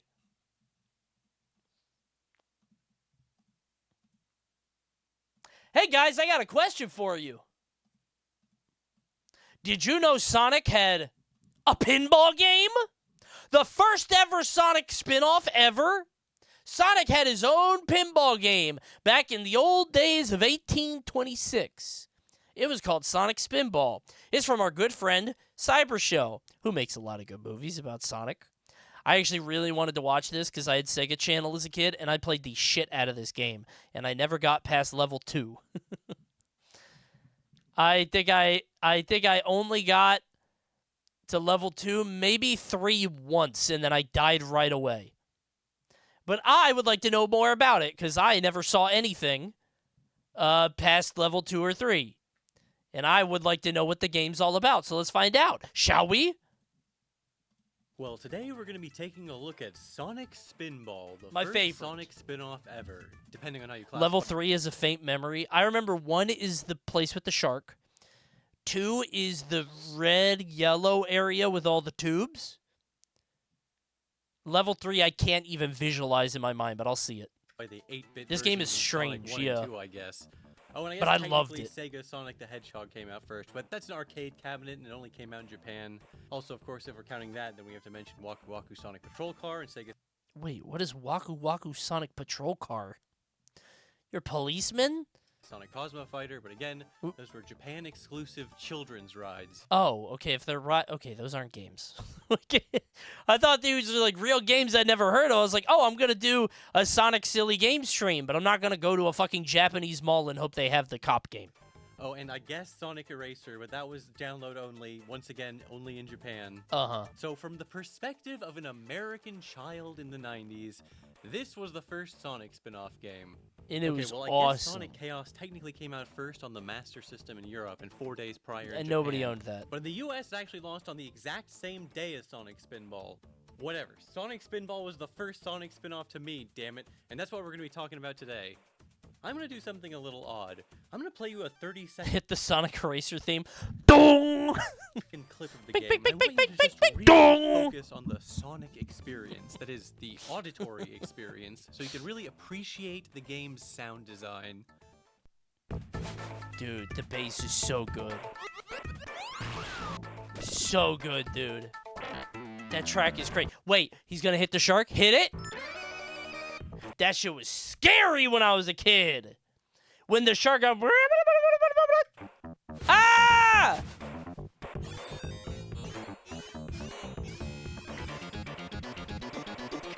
This game is scary, man. It's honestly kind of scary. I remember feeling, like, generally not at ease when I played it, but I liked that. I was like, ooh, this is dark. I don't know. Something about it is fucked up. And then that. It's a weird game, man. It's got that crunchy Genesis twang to it. Like, this is some quintessential Genesis core sound right here.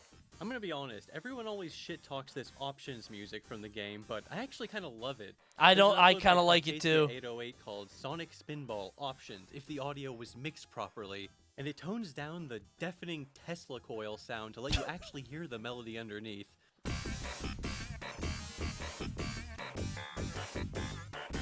That's pretty good. I mean, I like the original too. Wait, new NSO dropped? It's a big one. Ooh, wait. Okay.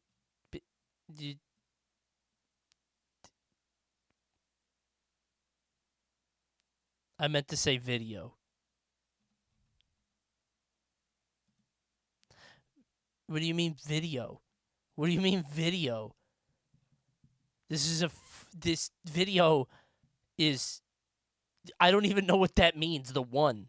It's 5 minutes, 18 hours. one, what, day, week? Is that a day-long video? Why did you link that?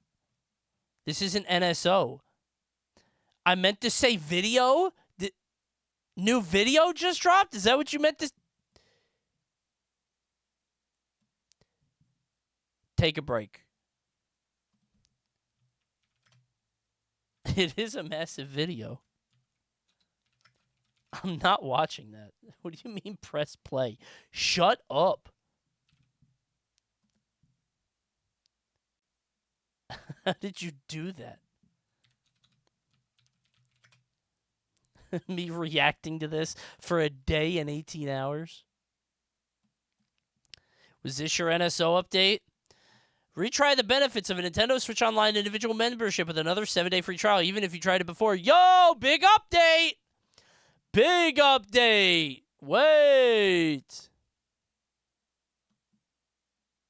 I'll give 5 right now if you watch 10 minutes. We'll talk after Spinball. Honestly, the whole soundtrack goes kind of hard. Speaking of listening to things, fuck you, ad time. What? That's right, this video Oh, is sponsored he by tricked me! Raycon. Don't even No! pretend like earbuds. Come here, I don't want If you don't have ears, Raycons! I really I can't believe I haven't done a Raycon ad. They've never hit me up. recommend buying. Listen to industrial noise. I'll get 5 if you don't watch it. I'm going to trick both of you. I'm going to do both of those things. Shell to get 20% off the best-selling everyday Check earbuds. out Brought to Raycon. you by They don't fit in my ear. Wait, really? I never realized how cheap the product looks.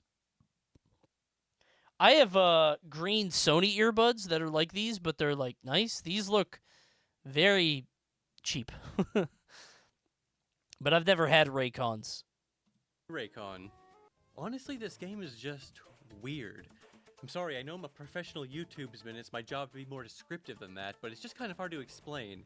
It's just a weird game. It's got crazy vibes. Especially if you're coming off an actual mainline Sonic game. It definitely feels a bit It's awkward and creepy, stiff to like it's made control. by a Like, different eventually team. You kind of get used to the controls, but the game still has this weird energy to it. It's kind of like a pinball platformer hybrid, while you definitely spend most of your time bouncing around between flippers with only brief platforming interludes. I wonder why they made so few of these.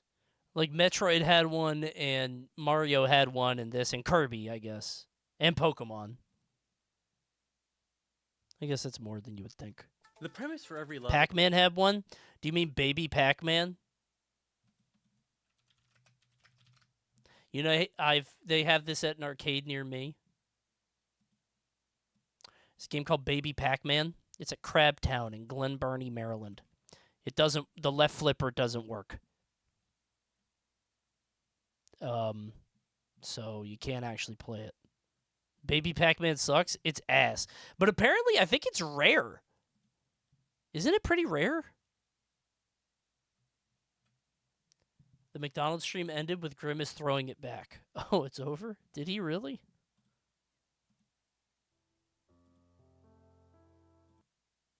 Thanks for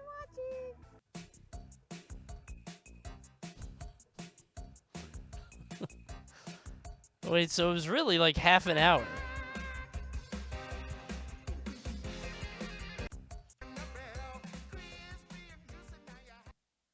What is that? Hot? Are they in hell?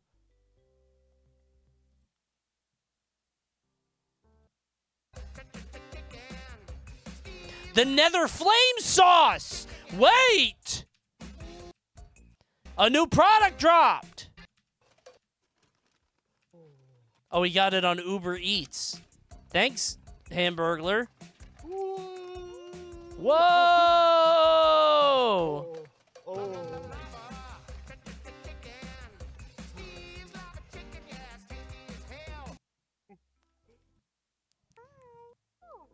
Uh-huh. This is so stupid.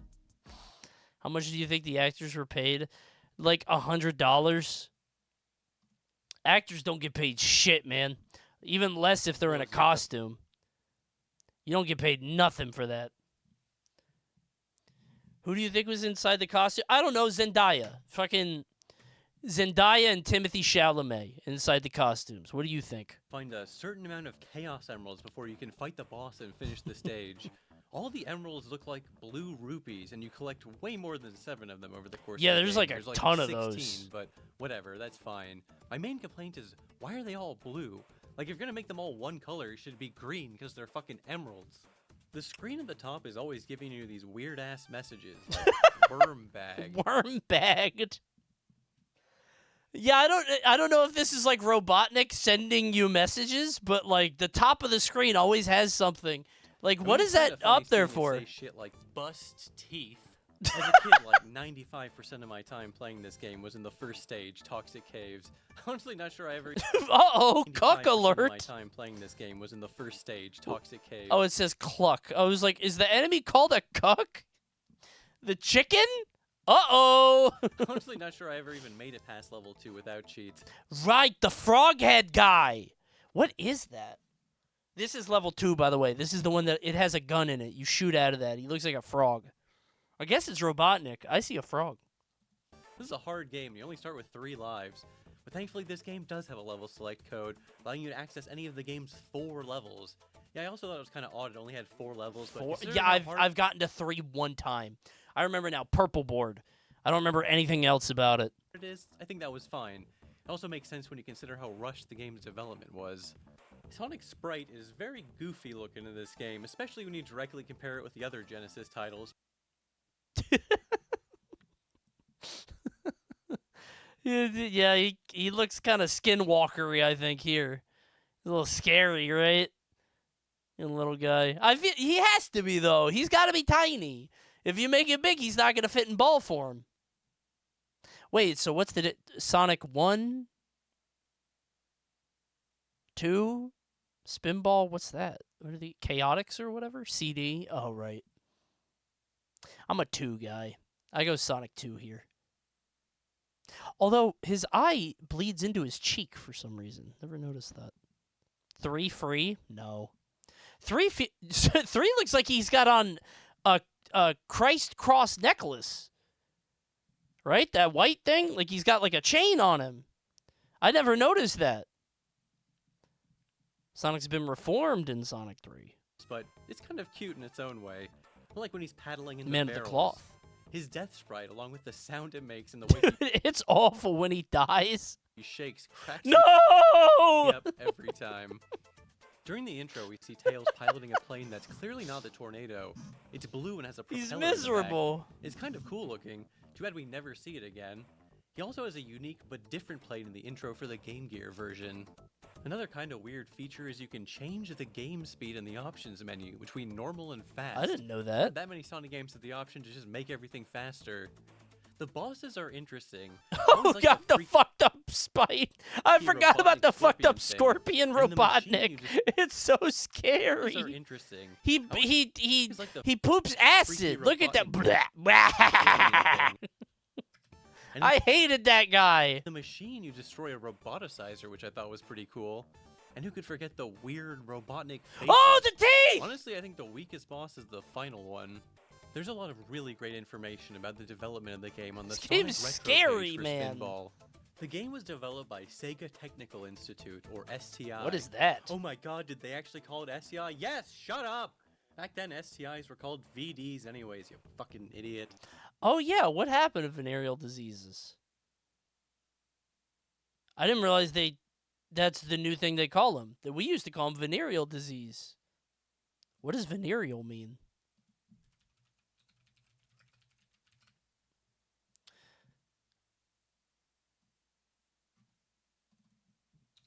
Venereal is a Pokemon. No. Venereal. Relating to sexual desire or intercourse.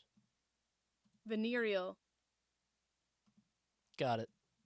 So Sonic Spinball was developed by STI, but specifically the Never heard of VD? Yeah, so I didn't know the difference between VDs or STIs or STDs. But I guess just VDs are all of them. American branch. According to Retro Gamer issue Something like that. 175, after finishing Sonic 2, Yuji Naka refused to develop another Sonic game unless he had an entirely Japanese staff. So from that point on, the Japanese team would work on the next mainline entry, Sonic 3, while the American team developed Sonic Spinball. This game was mainly... That's kind of fucked up. You finish Sonic 2 and you're like, okay, I'm not doing that again unless everybody's Japanese. You guys go make pinball. Solely to have I want to make Sonic 3, but only with Japanese people. new Sonic game for sale for the 1990s. What American fucked it up? And Michael Jackson. I want all Japanese people and one Michael Jackson. No Americans allowed. What one American fucked it up? What did he tell them to do? Oh, I was going to say the barrel puzzle, but that was in 3. Because it became clear that You get a whole team of Japanese devs, and that's when the barrel thing happens, huh? Maybe we should have had an American on staff, making sure that wouldn't happen. Sonic 3 wouldn't be ready in time. I mean, we all know the fucking history with Sonic 3 and Sonic and Knuckles being split up. Anyways, that meant the whole game had to be finished in just 9 Luck months. alert. I'm not really enough of a nerd to fully understand the implications of this, but this game was programmed in C instead of assembly, which was the style at the time for most Genesis games. Oh. This apparently significantly sped up development, but it impacted the game's frame rate I don't know the performance. difference. So this was the first Sonic game developed primarily by Westerners, which is kind of an interesting distinction. Because of this, it actually features characters from both Maybe of that's the why it's so Western dark Sonic and scary. cartoons airing at the time. Right, they got like the cartoon characters like Banjo and the bunny that we talked about on the stream. From both of the Western Right. Sonic cartoons airing at the time. In my mind, I always just remembered this game as having a cameo by the Freedom Fighters. Love the but reflections upon here. Yeah, he like looks around too. Like this game is view of like characters I don't know, it's really cool in a lot of who ways. can appear in this bonus game are Tails, Sally, Rotor, Bunny. In this Rotor? bonus game are Tails, Sally, Rotor, Bunny, Rotor's a whale. Okay. Mutsky. Who's Mutsky?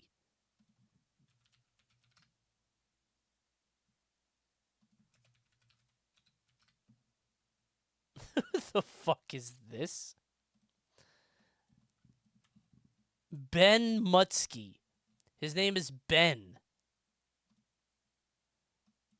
He's also a dog? Wait, which one is he? Mutsky is a robot. Oh. Isn't Mutsky the guy from Wacky Races? No, stupid, that's Muttley. And he goes... Friends, allies, Bernadette Hedgehog.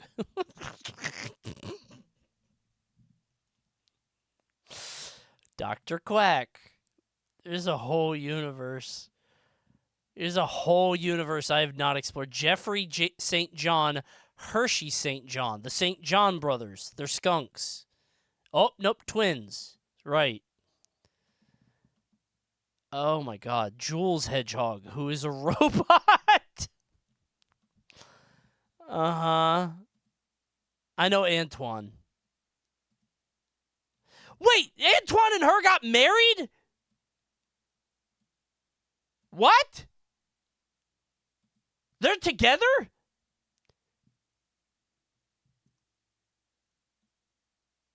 Omocho. He was in the comic? A later comic. Not the same as the dog. Rosie Woodchuck. There's a whole word. I shouldn't get into this. I didn't see this dog. I think I'm surprised by. I've never seen that before. Flicky, and some fucking monkey. Wow. Get coconuts! Seriously though, maybe it's just because of the cartoon character cameos, but I always really loved the What is Robotnik's problem here? Spinball. I Like the never way you really did thought cameos, about but I it. always really loved the He's bonus. just driving around. Seriously though, maybe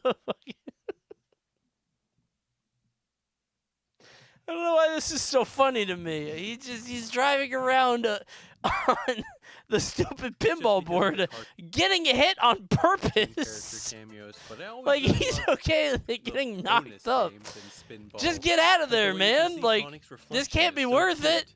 There's also that one with knocking out Bust Robotnik's teeth. and there's the one with Scratch from Adventures of Sonic the Hedgehog. I've but never seen this world. not I've never grandfatherly, seen the not Scratch just level. Scratch.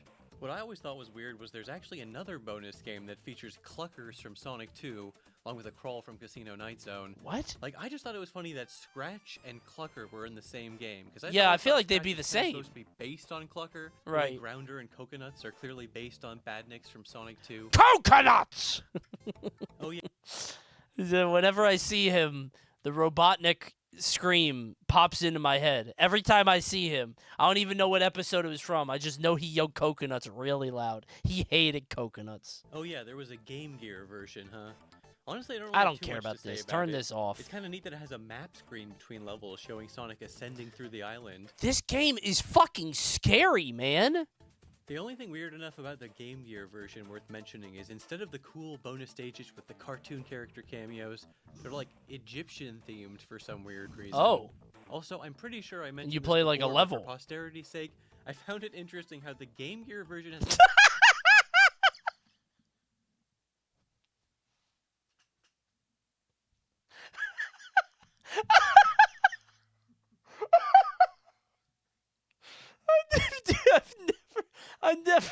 I have never seen that before. Why is it?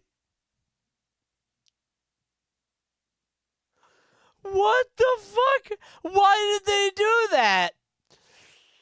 Why did they do either of them? Just leave it on one or the other. He doesn't even look angry. He looks scared. He's frightened. His head is so big. His head isn't fitting in the dome. It must be a windshield, surely. Surely. Oh my god, dude. It's so different. Like, when you see them side by side, oh my god, man. That's amazing. a slightly I've- different box art. that's with unbelievable. Robotnik being changed to look more like his Adventures of Sonic the Hedgehog counterpart. Although weirdly, this version of the box art de-mohawkified Sonic, which is odd considering he That's so definitely has cool. the mohawk in Adventure. Oh yeah, he's got like a big round head here, and on this one it goes into his things. God, I'm starting to sound like a Sonic fan. His arms should be brown, not blue. Adventures of Sonic the Hedgehog. Oh yeah, and of course the Japanese version has a totally rad box It's art gonna as start- usual. I always used to wonder what's the deal with these kangaroo guys and Yeah, what? I think they're frogs. That the whole level is frog themed, I think. Right? I remember seeing these guys on level 2. I'm like, what the fuck are those? And then you immediately got. They're not bad. They're kangaroos. They're I not. always used to wonder They don't have pouches. what's the deal.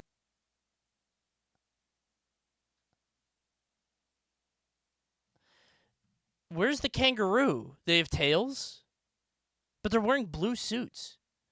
Kangaroos are defined by their pouches. Just watch the video. They're kangaroos. Well, do we know?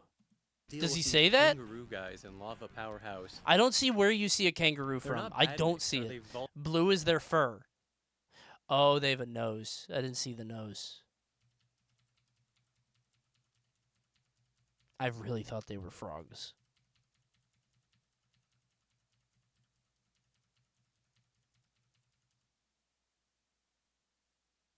But they're wearing robes, though. These kangaroo guys in Lava Powerhouse. I thought they were They're not frogs because this is a frog. So I thought this was a frog level. Badniks. Are they volunteering to work for Robotnik? But I mean, they do help you Do you out. think a Sonic fan would ever make the mistake of mislabeling a random unknown character with no name that appears once in a spin-off? Okay, I concede. Out with the bellows. You're so right. Are they good guys? That's What's a their good deal? point. They die when the island sinks in the ocean. My or something? bad. Well, in Archie Sonic comic number 6, released in 1993, they do their little Spinball adaptation in Oh! And they definitely seem to be like good guys intentionally helping him Oh, they are kangaroos, but they're brown here. out here. And they're given the names of How would I have and known Hawk. that? Then they aren't seen again until issue number 40, released in 1996, during the trial of Sonic for all that Mecha Madness They bullshit. came back? They're the judges, and despite seeming pretty chill in their first appearance, they're kind of dicks here and find him guilty. Although this is presumably just done for the whole kangaroo court gag. It would seem like this would be the last we'd see of the characters until 2012 in issue number 233. What the Ian fuck? Flynn would remember these kangaroo judges and bring them back again for the trial of Jeffrey St. John, which is a whole thing we don't have time to get into right now. The skunk. I'm very familiar with Jeffrey St. John, the skunk. I know. So yeah, that's the enduring legacy of Sonic Spinball in the Archie comics. These two kangaroo guys. Do people read these? I mean, I guess they do, but... Here's an incredibly minor video. Dude, the world is so large. It's crazy to think about. The world is so fucking big. There are entire communities and experiences and lives being lived out there that you'll never know about. That's unbelievable. When Sonic comes skidding to a stop while facing right, everything looks fine. But if he skids facing left, the dust actually appears in front of his feet instead of behind it. Fascinating. Neat. What else? Oh yeah, Sega Retro has this beautiful Russian bootleg box art featuring a black Sonic for some reason. Conk! Sinbon! Sonic Spinball! Absolutely stunning. Cool. Alright, now it's time for everyone's favorite part of the video, the stuff direct...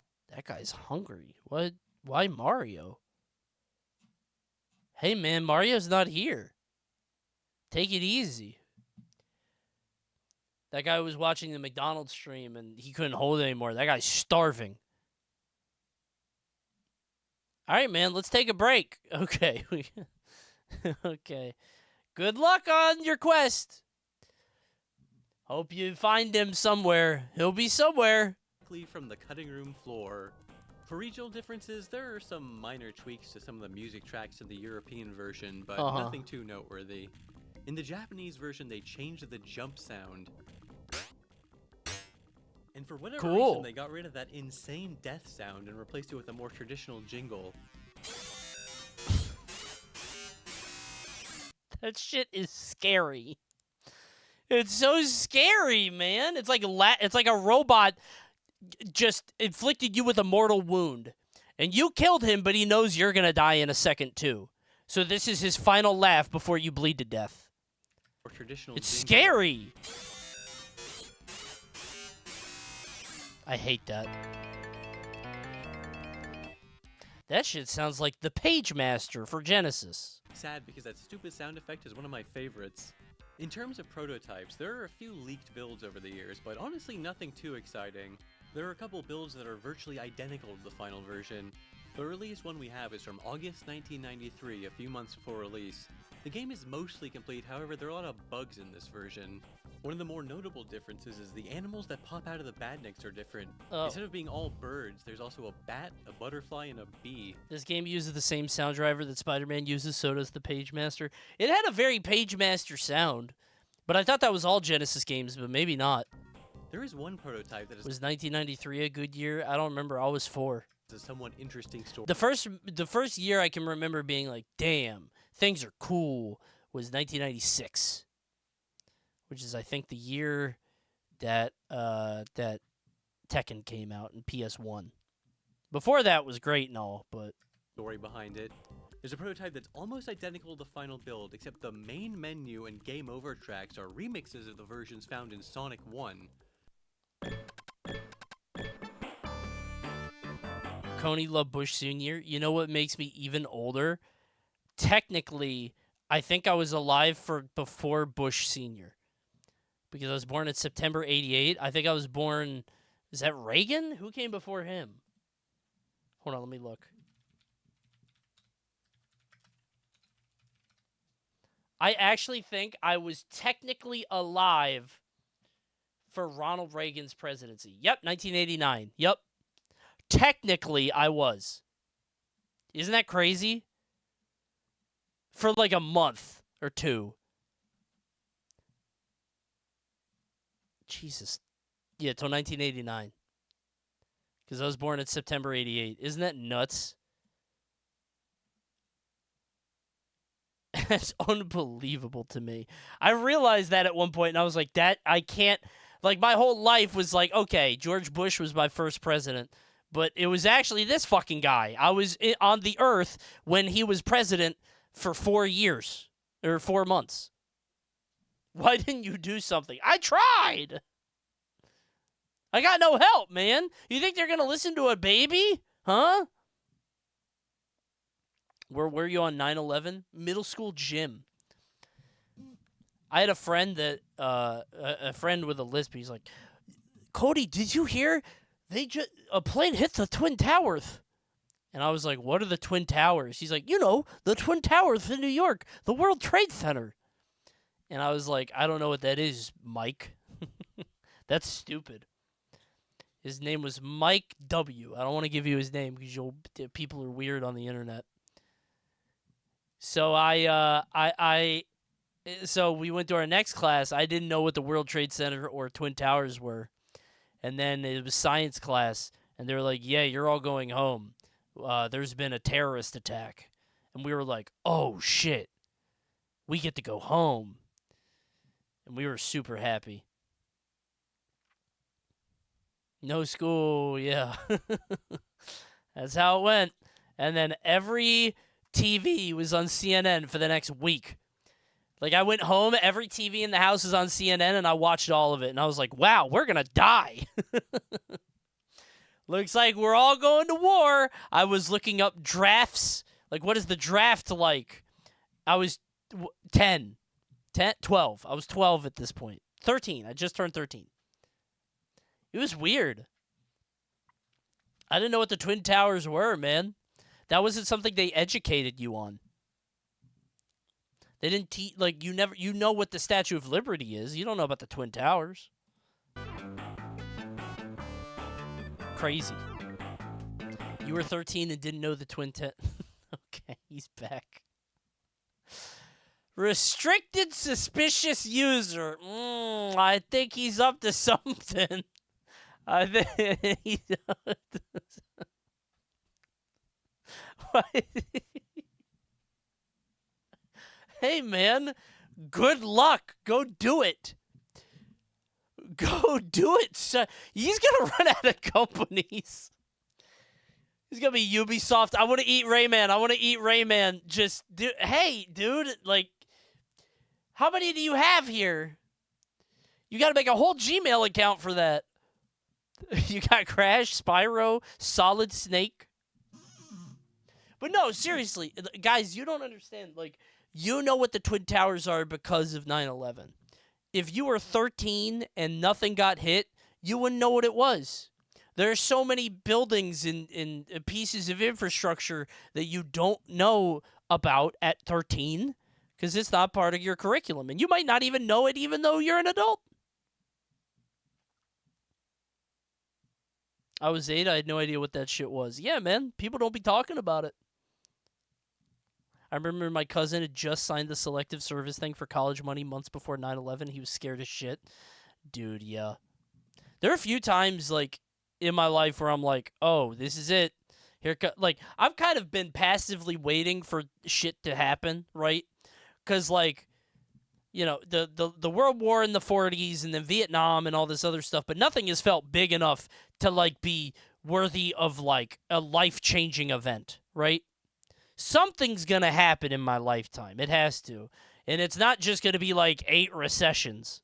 Somebody's going to drop a nuke on somebody. But thank God I'm too old now. I'm not getting drafted. Everybody's saying old in chat. You guys are going to go die for our country. Good luck, soldier. I'm going to make me a bunker with a lot of powdered milk, and I'll be fine. I was in 3rd grade and lived in the Bronx when it happened. I saw the smoke there from 13 miles away. I can't imagine seeing something like that live. When you're 13, like I was 13 and I saw the Twin Tower stuff, and I remember like being like, whoa, but I wasn't mature enough to understand the weight of what was happening. It was like something that happens in a movie. Like I didn't have the perspective, you know what I mean? It's like a weird feeling where you don't have enough life experience to be able to be empathetic to like all the people there, right? It's weird.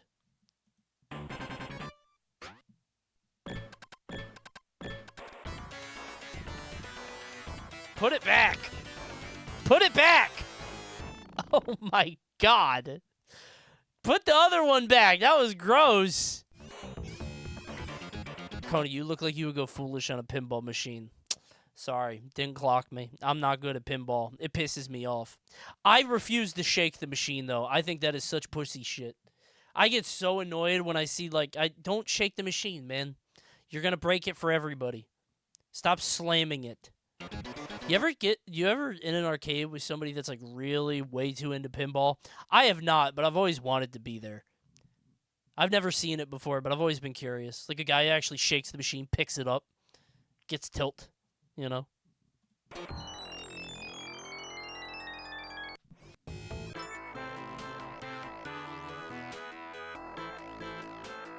That's For a way long time, worse. people online theorized this was some kind of early revision of the game. However, it seems like this never actually released to the public. According to an interview with artist Craig Stitch from Sega 16, There are definitely a few viewers who are too young to know what pinball is. Everybody knows what pinball is. You just probably have never played it. There's probably a few people in here that have never played pinball physically, which is a weird feeling, right? I'm pretty sure that there's got to be some people in here that have done that. during the rap party, I bet there are people in chat that have never played an arcade light gun game. Like where you actually point the gun. Ooh, look at that. Like a Time Crisis? That's a weird feeling, right? for Spinball, some of the Japanese STI staff working on Sonic 3 stopped by to chat. Hirokazu Yasuhara saw the opening sequence and asked them how they managed to talk Sega into paying for the rights to the Sonic 1 songs. Apparently, the Spinball staff had no idea that Masato Nakamura of the band Dreams Come True actually still owned the music he composed for Sonic 1. Wait, this led what? to one of their composers, Howard Drawson, being forced to immediately go compose some new tracks for those particular songs. Wait, somebody else owned the Sonic songs, not Sonic himself? Speaking of music from the game, in 1994, Sega released their first Oh. full-length Sonic the Hedgehog That's soundtrack. weird. It was called Sonic the Hedgehog Boom. Boom! The composer owns it. Sega can't use Sonic 1 without paying for it. Wait, what? A Japanese band did Sonic 1 and 2 soundtracks. Wait, so a Japanese band did Sonic 1 and 2, and Michael Jackson did Sonic 3?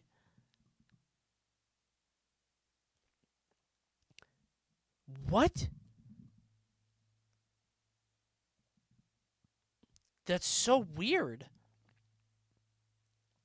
So Sega didn't even do any of the music shit. That's very strange. It was a pre-order bonus for Sonic 3. At least Sonic CD is fine. I don't see nobody talking about Sonic CD music other than the intro. Everybody be talking about all the other games' music, not Sonic CD. At certain retailers. It says, the music from Sonic CD and Sonic Spinball, although it contained 19 tracks from the US version of Sonic CD and 4 Where the hell is Quartz Quadrant? tracks from Sonic Spinball. What's interesting is these Spinball tracks aren't game rips, they were recreated in CD quality. Michael Jackson did half of Sonic 3. Sonic and Knuckles wasn't him. Okay, Sonic and Knuckles and Sonic 3 are not the same game. Just to be clear, they are two completely different experiences. Anybody that says they're the same game, they're not the same game. They're two different games. Don't do this. Sonic 3 and Knuckles is way too long to be a Sonic game. My ass would get bored. That's way too much. You're a Sonic 3 defender? Yeah, because I lived through it. I had to buy it twice. They're two different games. You guys weren't alive. I had to buy it twice. I saw the commercials of it. They're two different ones. What does this emote mean? It's the same game, hot dog, taco, hamburger. Just run and jump, run and jump. That's all you do.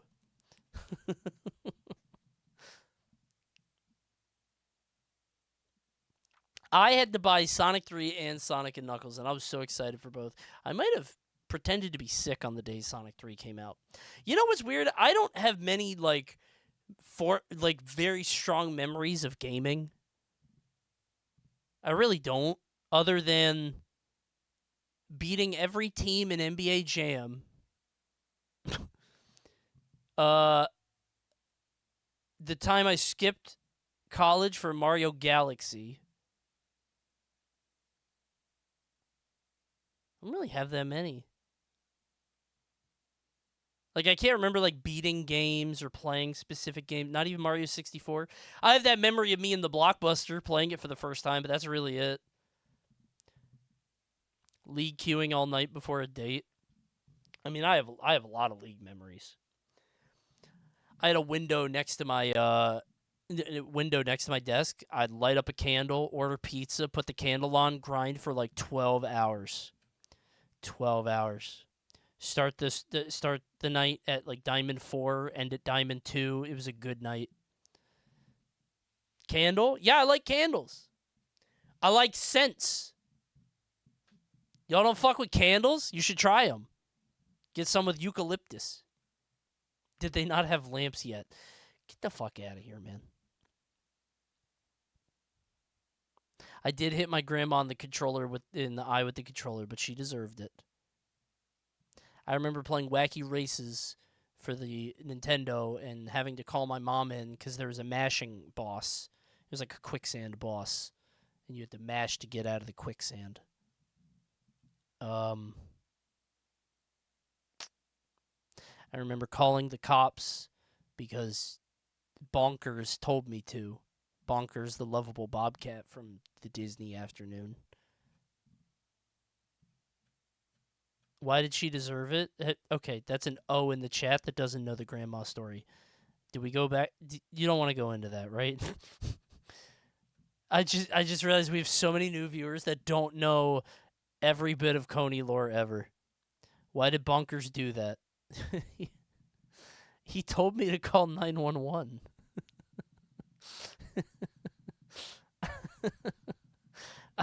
He told me to do that. So I did, and I got in a lot of trouble. He actually does, man. I'm telling you. Why did he tell you that? Because that's what the guy said at the end of the commercial. Not Bonkers, but his human friend. They had a whole Roger Rabbit, Eddie Valiant thing going on. And the human friend said to call 911, and I did it on the phone. I was 6.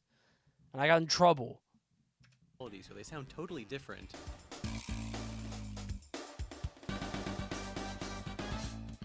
I can't imagine listening to this on a CD player. Oh my god, the bass. Ooh. Somebody going crazy on the Casio. Was also hired The to put Casio together an trumpet album called preset. Virtual Sonic, enhanced music inspired by the worlds of Sonic. This is an album that features mostly original tracks. Knuckle Mania. Tracks that are somewhat Sonic-esque, or at least inspired by Sonic. Like there's a take on the Knuckles theme from. I remember seeing a CN bumper where they told kids to jump into their TVs.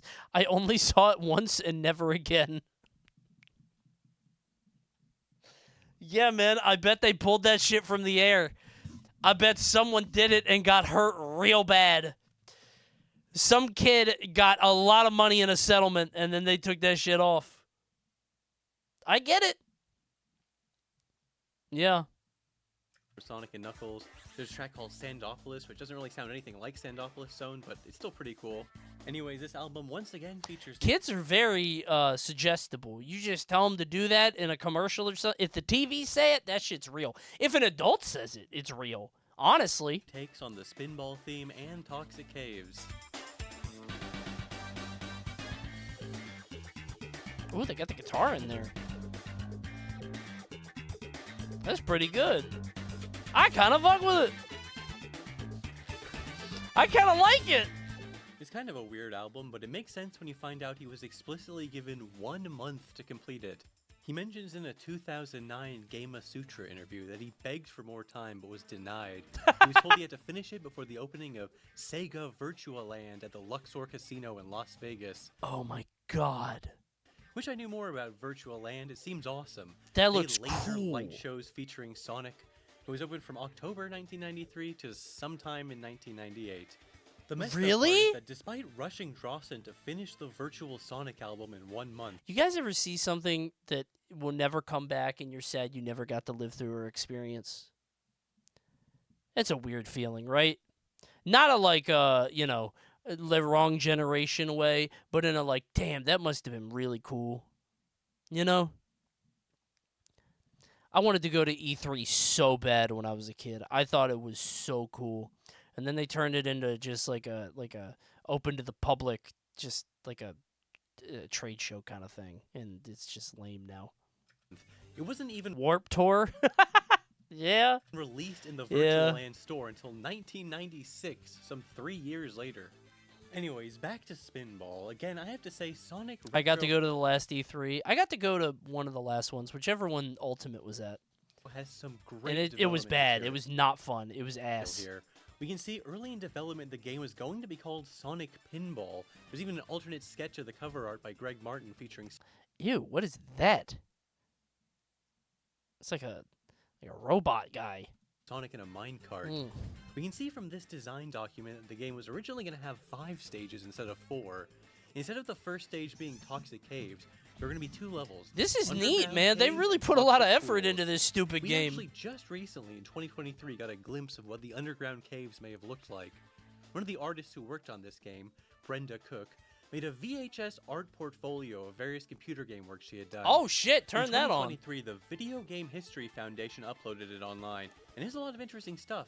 Some not related to Sonic at all, like Are the Switch 2 experience things going on not basically E3 booths? They're E3 booths, but it's more about the experience of being there at like a small gathering, right?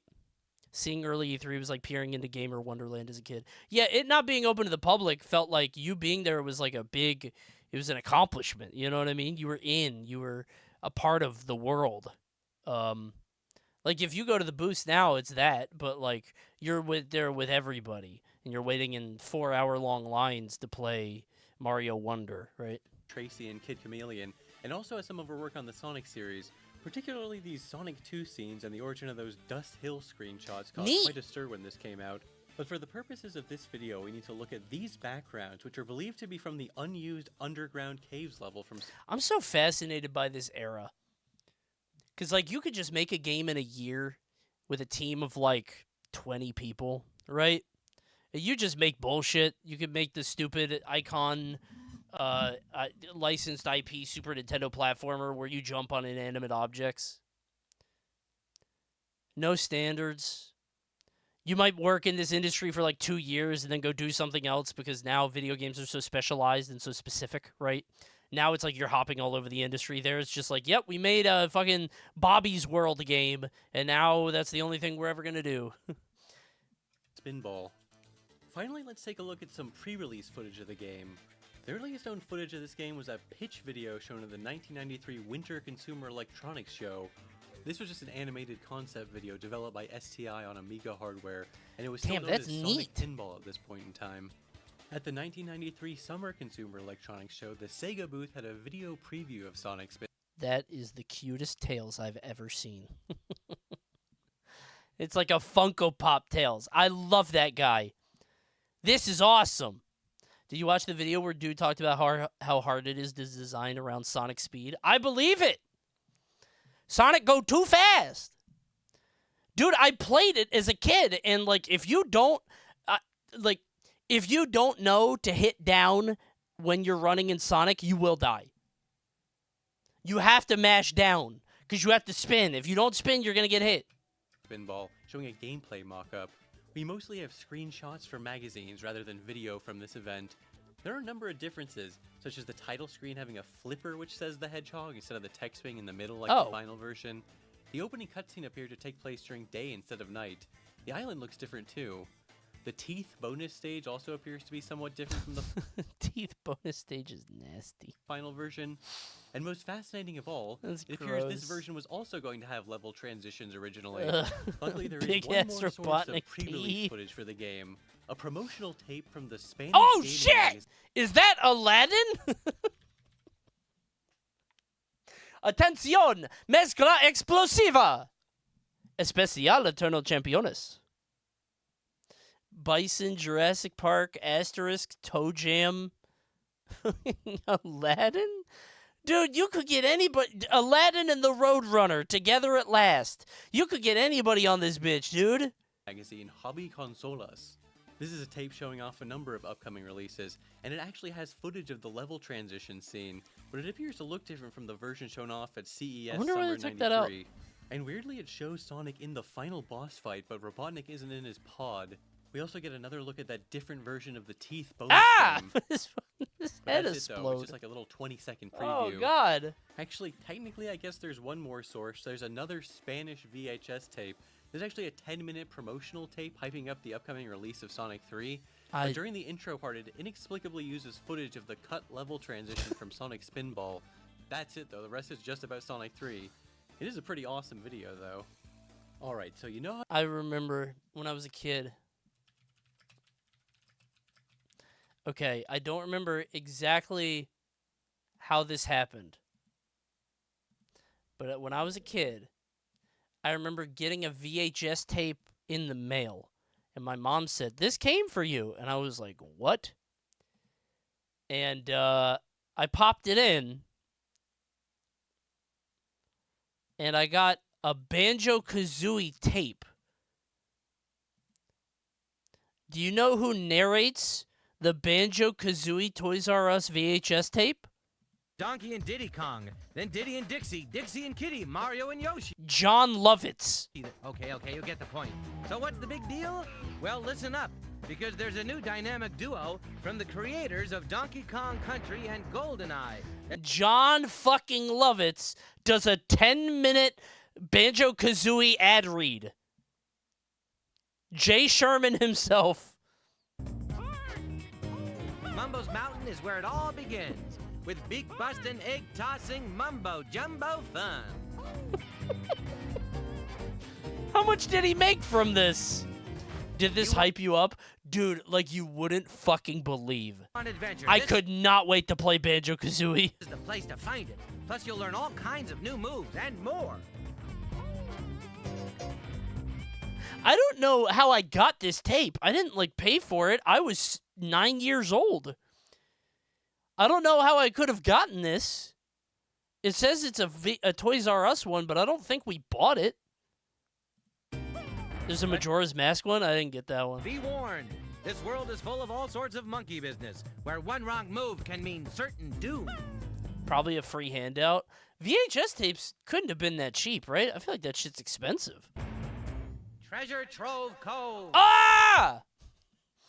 Is there a Donkey Kong 64 one? I think there is. Like a promotional tape? Oh, this one is Jet Force, Gemini, and DK64 together. Thank you for respecting my authority. Let's go to the emails. And in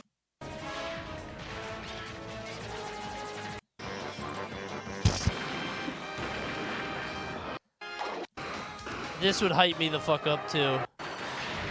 Hartman, our Donkey Kong 64 insider from Team Nintendo. Welcome, Bri. It's nice to be here. It's nice to have you. Where you been, man? I've been hanging out in the jungle. Oh, really? Yeah. Kicking it out there with DK? You know it. Ah. He's party animal. He out is there. a party animal. Say, banana? No, I had my fill. Yeah, I'll keep it here. Yeah, okay, good. Now, besides the astounding graphics, what gives DK64 its special magic? Well, Donkey Kong 64 is the first game that has expansion pack only. That'll be packed in with the game, and it's got Okay, you get it. I looked up John Lovitz and recognized his face, but I don't remember from what. Yeah, whenever John Lovitz comes up, I don't know how to, like, explain what he was in. He was in Rat Race. I love Rat Race. He's also in The Critic, which I love. That show's great. I love John Lovitz. I fucking love this guy. I think he's so funny. But, like, he doesn't have, like, a career, like... I don't know. Like, when you think of, like, Will Ferrell, it's like Anchorman. Or Adam Sandler is like Happy Gilmore. It's like a thing, right? John Lovitz doesn't really have a thing, right? I thought The Critic was a Simpsons thing for a long time. Yeah, it came out around the similar time. They were trying to capture the same thing. You kind of look like The Critic. No, I don't. I don't look like Jay Sherman at all. I love this show. It's a very funny show. Yeah, he doesn't have like a signature thing, right? He beat the shit out of Andy Dick. Yeah, I heard about that. Wasn't that a Phil Hartman thing? Something about that? Oh, there's only 4 levels in this That's game. sad. Well, what happens if you use a pro? I think sometimes about like what Phil Hartman would be doing now, you know? That guy was everywhere. action replay code and set the stage value to a higher number. Well, obviously there's no data for these non-existent stages, so it just returns a bunch of garbage data, distorting the visuals and audio, and usually instantly killing Sonic. Oh my I mean, there God. are technically thousands of these garbage data stages, and thankfully That's back scary. in 2012, a user named PokemonFan4000 uploaded a video going through the first 252 of them, which This is is an hour scary. and a half long. It's kind of awesome. Sometimes crazy shit will happen, like a bunch of the death sounds will overlap with each other. Seriously, if you're a hack creepypasta writer looking for inspiration, you should check some of these out. This shit says too bad up there. Oh, God. Turn it off. I'm scared. Why is dead Sonic here? Why couldn't it be a live Sonic? So, what is Spinball's legacy? I mean, it did end up selling quite well, moving over 1 million units. I mean, it was a Sonic game on the Genesis after all. Is this game on NSO? I feel like it is. It's not a bad game. It's just hard as shit. Into Sonic Origins, but they did model the Spinball Island, known as the Vejo Fortress, as part of the game's menu. Get in specifically there, for the mission Sonic. Mode. The only other What is this menu? They have like a Rankin Bass, like Rudolph thing going on. I want to see a whole special like this. Island, known as the Vejo Fortress. Get in there, as part of Sonic. The game's menu, specifically That's awesome. I like that Sonic. for the mission mode. The only other Sonic pinball game is Sonic Pinball Party for the GBA, which is a much more traditionally pinball-inspired game. It's not really at all like Spinball. There used to be a Sonic-themed roller coaster called Sonic Spinball in Alton Towers. What? Which is a theme park in England. That Sonic looks short. Like, I don't expect Sonic to be tall, but I guess he's normal size. He would be that tall, wouldn't he? It only went by this branding from 2010 to 2015, though, and is currently going by its original title of Spinball Whizzer. It's an It's ass such name. a massive downgrade, it's kind of embarrassing. Yeah. I don't even have time to get into the whole Alton Hotel Sonic 4 room right now, either. What? You know, They had a making this British video has Sonic helped me room? realize something. I fucking suck at this game.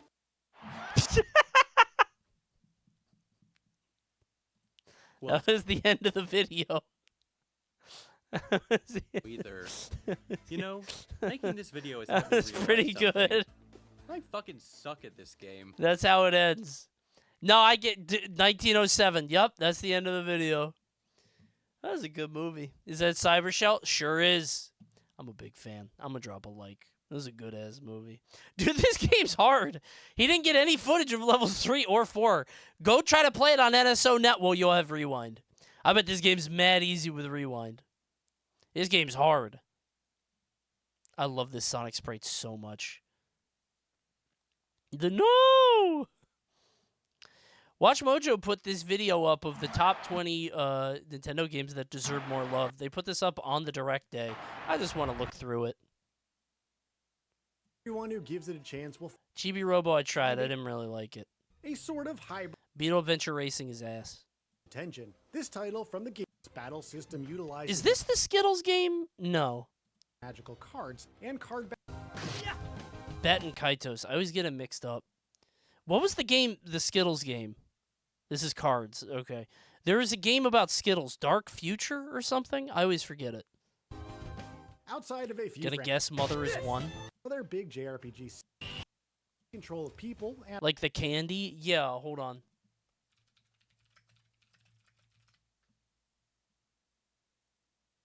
Darkened Sky. Yeah. So they used to have this at Blockbuster, and I was like, oh, that looks like a very, very generic game. I don't really care to play it. But this game has, like, Skittles, like, as a part of the plot. Like, it's a Skittles licensed game.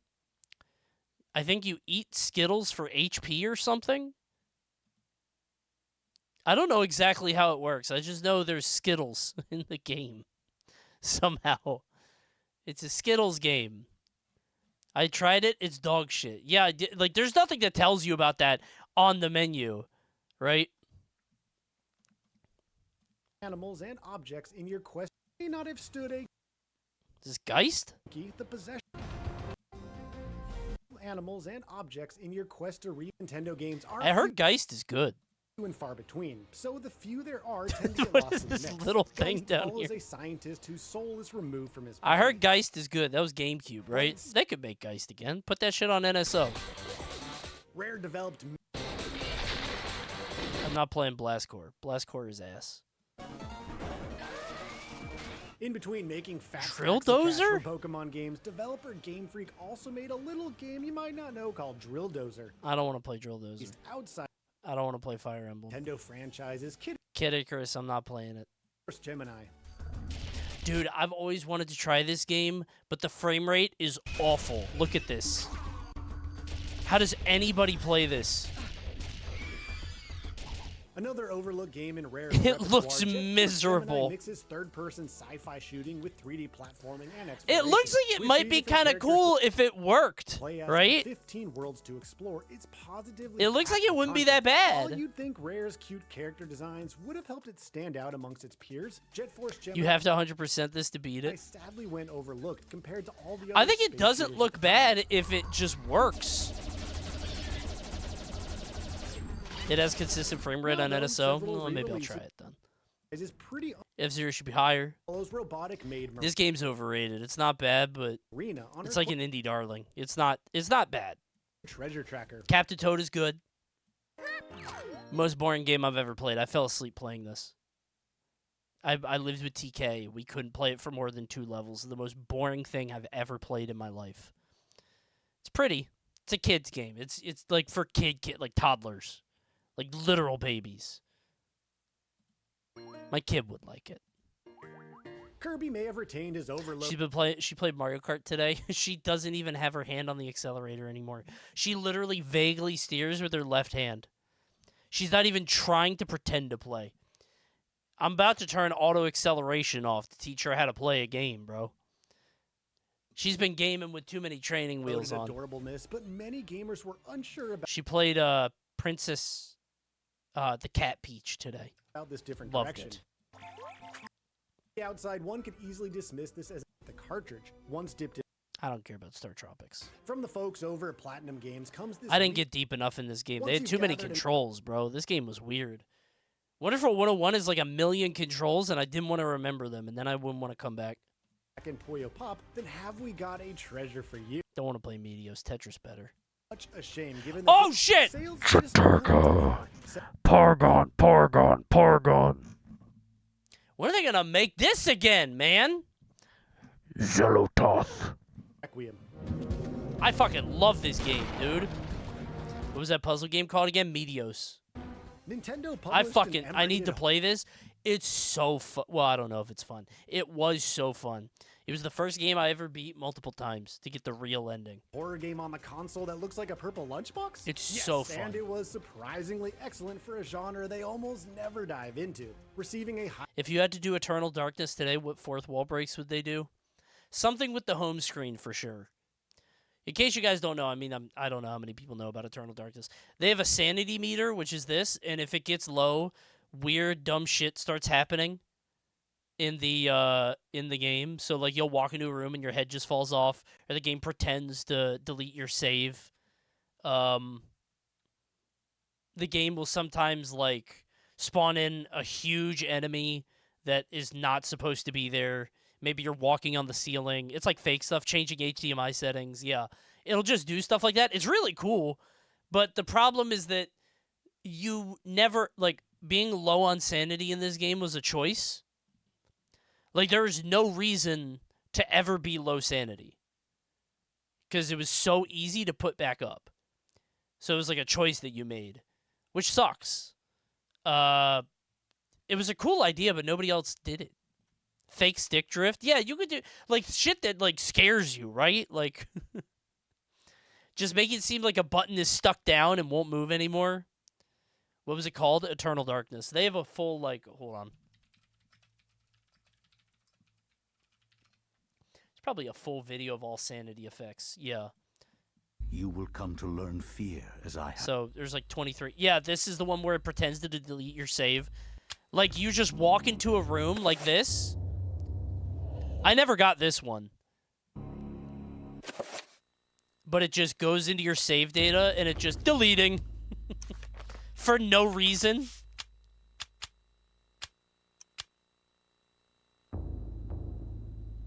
Your game has been saved. Delete all saves? No. Continue without saving. No, don't delete. Deleting. Oh, no! Dude, I would have screamed. You've successfully deleted all of your games. This isn't real. By the 8 hours in, by the way. Happening. Yeah, I feel like people would, like, turn off their console, just jump up. Oh, yeah, the screen got like this, too. It would turn the volume down. It's a cool idea. It's a fun gimmick. TVs don't look like that anymore, though, with the volume, so... Now I actually want to see them. Oh, empty inventory. Right, you open up the inventory, there's nothing in there, right? It's cool, man. It's neat.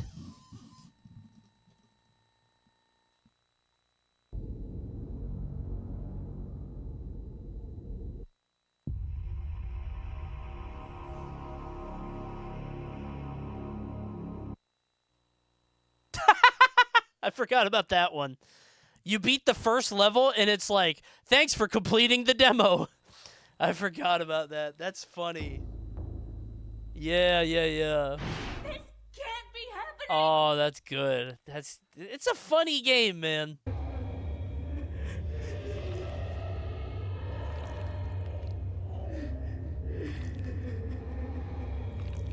God, I loved this game.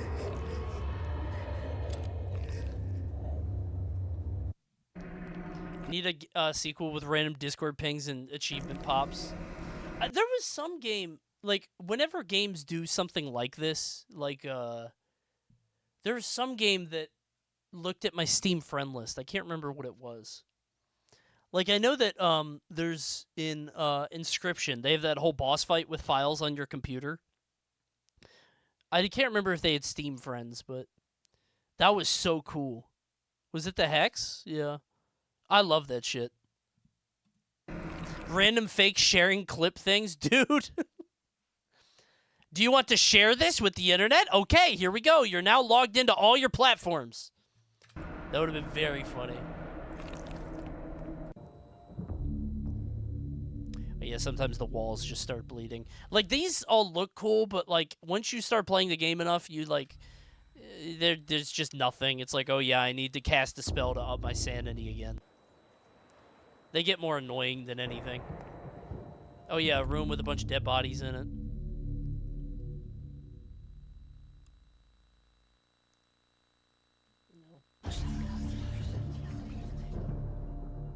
What's the plot of this game? So there are 3 elder beings, like eldritch gods, and they are fighting for power, and Chaturga is the red one. It's weird because, like, when it comes to, like, video game stories, I don't ever remember them very well, but I remember this one a lot. So there are, like, 3 Cthulhus, and Chaturga is the god of power. Zelioth is the blue one. Elioth is the blue one, who is the god of magic, and then Zelototh is the god of the green one, which is the sanity. And you pick your favorite, and you pick one of them, but they all counter each other, like Pokemon. So I think magic beats physical, sanity beats magic, physical beats sanity. And they all fight. And you pick one at the beginning of the game, and then you serve that master, and then you run through, like, 10 different generations of people who tried to stop this eldritch god from eating the earth or something. But if you beat the game with all 3, and you beat all 3 of the gods, then you have the 4th god, who is a purple one. Ulioth, that's the name, right. I can't believe I remember the names. I forget what the purple guy's name was, but he's like a full other thing. But all the chapters are themed, so there's one in, like, you know, the France during World War II, which is this one, and I think you're like a... you work at a church or something. One of them is like you're an Indiana Jones type guy. One of them you're like an Aztec girl. But like it's a bunch of generations of your lineage. Mantarok, right. Mantarok was the purple one. And you would cast spells, and one of them was Pargon. And I think the attack spell was Pargon, Pargon, Pargon, which is funny. I always associate this game with Illbleed.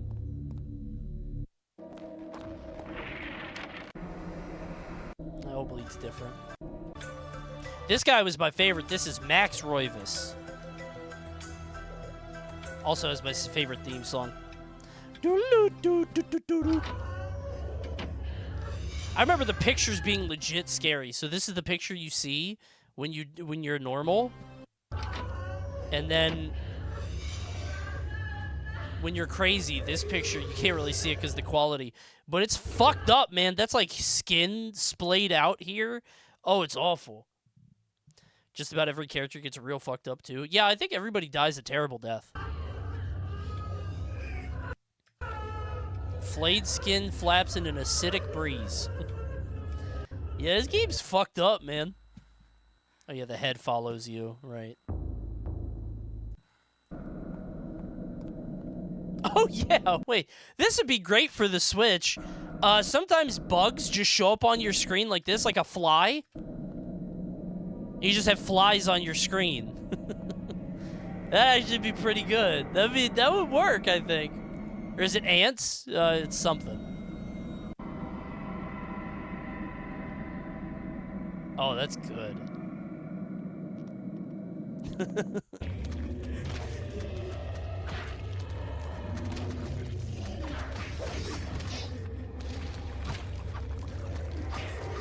God, I loved this game, man.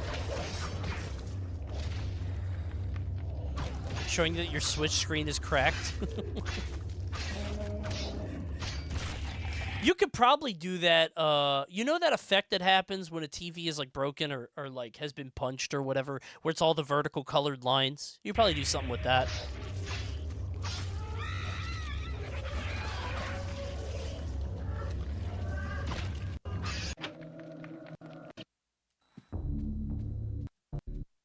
Oh yeah, this is just flying books. Whoa! What's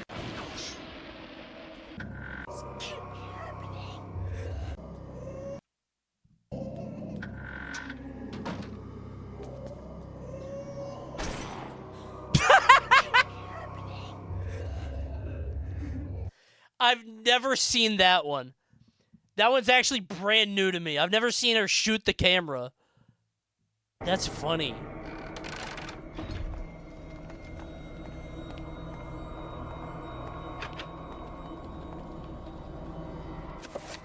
Oh, this would happen. A door would pretend to be locked and you can't... All the doors are locked, you can't get out.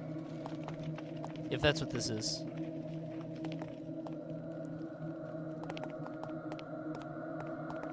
But that's why it was just more annoying sometimes than anything, because like you wouldn't be able to do anything. You're just standing around waiting for the effect to happen.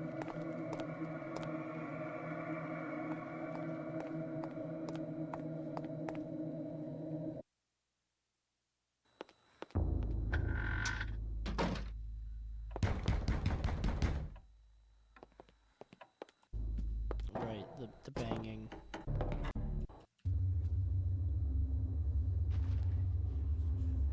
Actually just watching all of these now. The camera also got this really annoying tilt when you were low on sanity.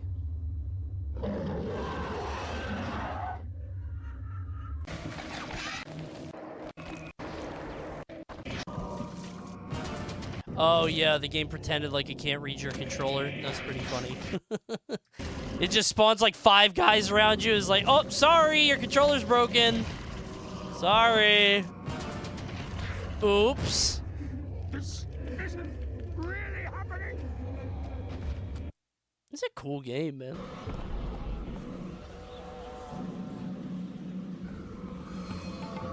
Oh, a room full of shotgun shells. Awesome! This would happen and you wouldn't have a shotgun. Like this takes place in like the 1500s. So you have like a scimitar and you're like, what the fuck is this? Is Eternal Darkness whole gimmick that fucks with you? Kind of, yeah.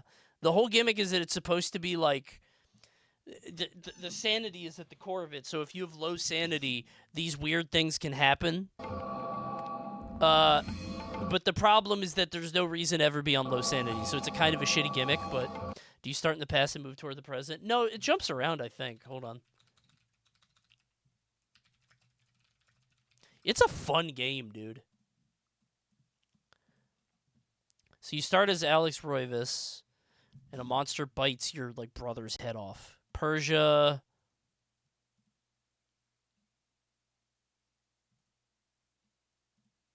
Conspiracy is in. This is not gonna help me. I gotta find like all the actual like pictures. I guess I could just do a long play.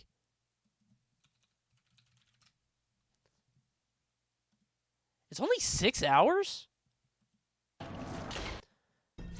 Elia is the Aztec girl or Mayan girl or whatever it is. Anthony is in France. Kareem is... Nothing seems right. Oh, it was your grandfather that died, right? Kareem has a scimitar. Max is in, like, colonial times. So I guess it is only in one direction. This guy is, I think... yeah, this guy's... that's the Indiana Jones guy. And then it goes back, because now you're Paul Luther. Right, so you're, like, in the old church. Okay, so it jumps around. Now I'm just looking. I'm curious. I don't remember Roberto Bianchi. Oh, yeah. Also, like, in the sanity effects, these weird shots of, like, you and your grandfather. You kept me alone. You have some of these, like, cutscenes with you and your grandfather, and, like, your grandfather is the guy who died because of the god or whatever. And in some of them, if your sanity's low, he'll come out and he'll be like, yeah, you should kill yourself right now. You should drop all of this and don't do anything and take that gun and shoot yourself in the head. And it's like, oh my god. It's a fucked up game. You should know. Now I'm just spoiling it, I guess. Thanks, Riley. Edward. This is her grandfather.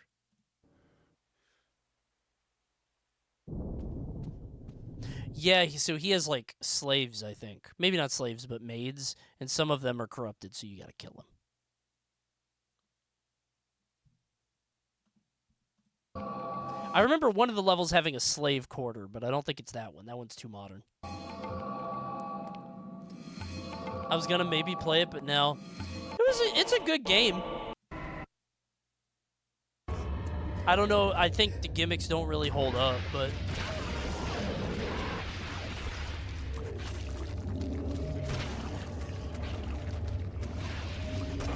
Okay, anyway, that's Eternal Darkness.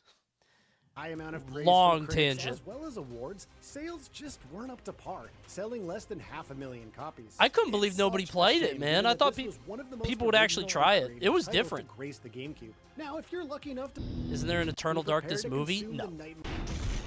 This is the main bad guy, by the way. He's like Gladiator, like a Russell Crowe type guy, and he got corrupted by the influence, and now he's like the Harbinger or something. Sadly, it's highly unlikely we'll ever see a follow-up considering the closure of Silicon Knights and a proposed spiritual successor failing to gather funding. As you read this, ain't nobody ever gonna make this game again, bro. It's a dead-ass game. You too. It would be cool on NSO, actually. That's true. It's the right time now. Number 3, Super Mario Strikers. Ass. Hoya! This game is not good, bro. It's just... It looks like a mobile game, Mario's dude. Turn it clearly a off. sports guy, and that brought the addictive. No, GameCube Charged port. is good. That game's ass. For a Sin and kid Punishment is a meme game. 2007, And number one Nintendo game that deserves more love is Mother. Oh! I guess. Forgot about that one. The Game Boy Advance brought up. Got my ass. I thought they'd be talking about Mother. Okay. Maybe. I don't know. I never played it. It's the most default ass RPG ever. Yeah, but it was Game Boy Advance. It's just, they needed something for it. Mother has too much love. True. Honestly, yeah, it's the only one of these with like a cult following, right? Where's my Xenoblade? Shut up. Do you guys not have enough games? Enough sales? Bro, they should have had ARMS on that list. Cult hit from June 2017. True? All right, I'm going to bed. All right, thanks for watching, everybody. I'll be back Tuesday. I owe you guys your factor opinion, so we're definitely going to do that. And I do want to do a Hunger Games. Don't be mad. I want to do a Hunger Games. Maybe on Wednesday. Maybe something like that. I just wanted to say thanks for the streams. You helped me with tough times. I really appreciate it. In fact, I appreciate it so much that I built a small altar in my basement and regularly sacrifice various small mammals from my neighbor's garden. I hope the spirits I expunge for their tiny bodies have made me more hirsute and virile. Keep up the great work. I have been feeling rather virile myself. I didn't know if that was the squirrel or the gerbil, but thanks for sending them my way. I feel it every time, man. Remember to keep purging the blood of the innocent, and I'll see you guys on Tuesday. And with enough sacrifices, maybe we'll have a subula. No promises. Salty bet if I get 10 souls by Tuesday. See you soon.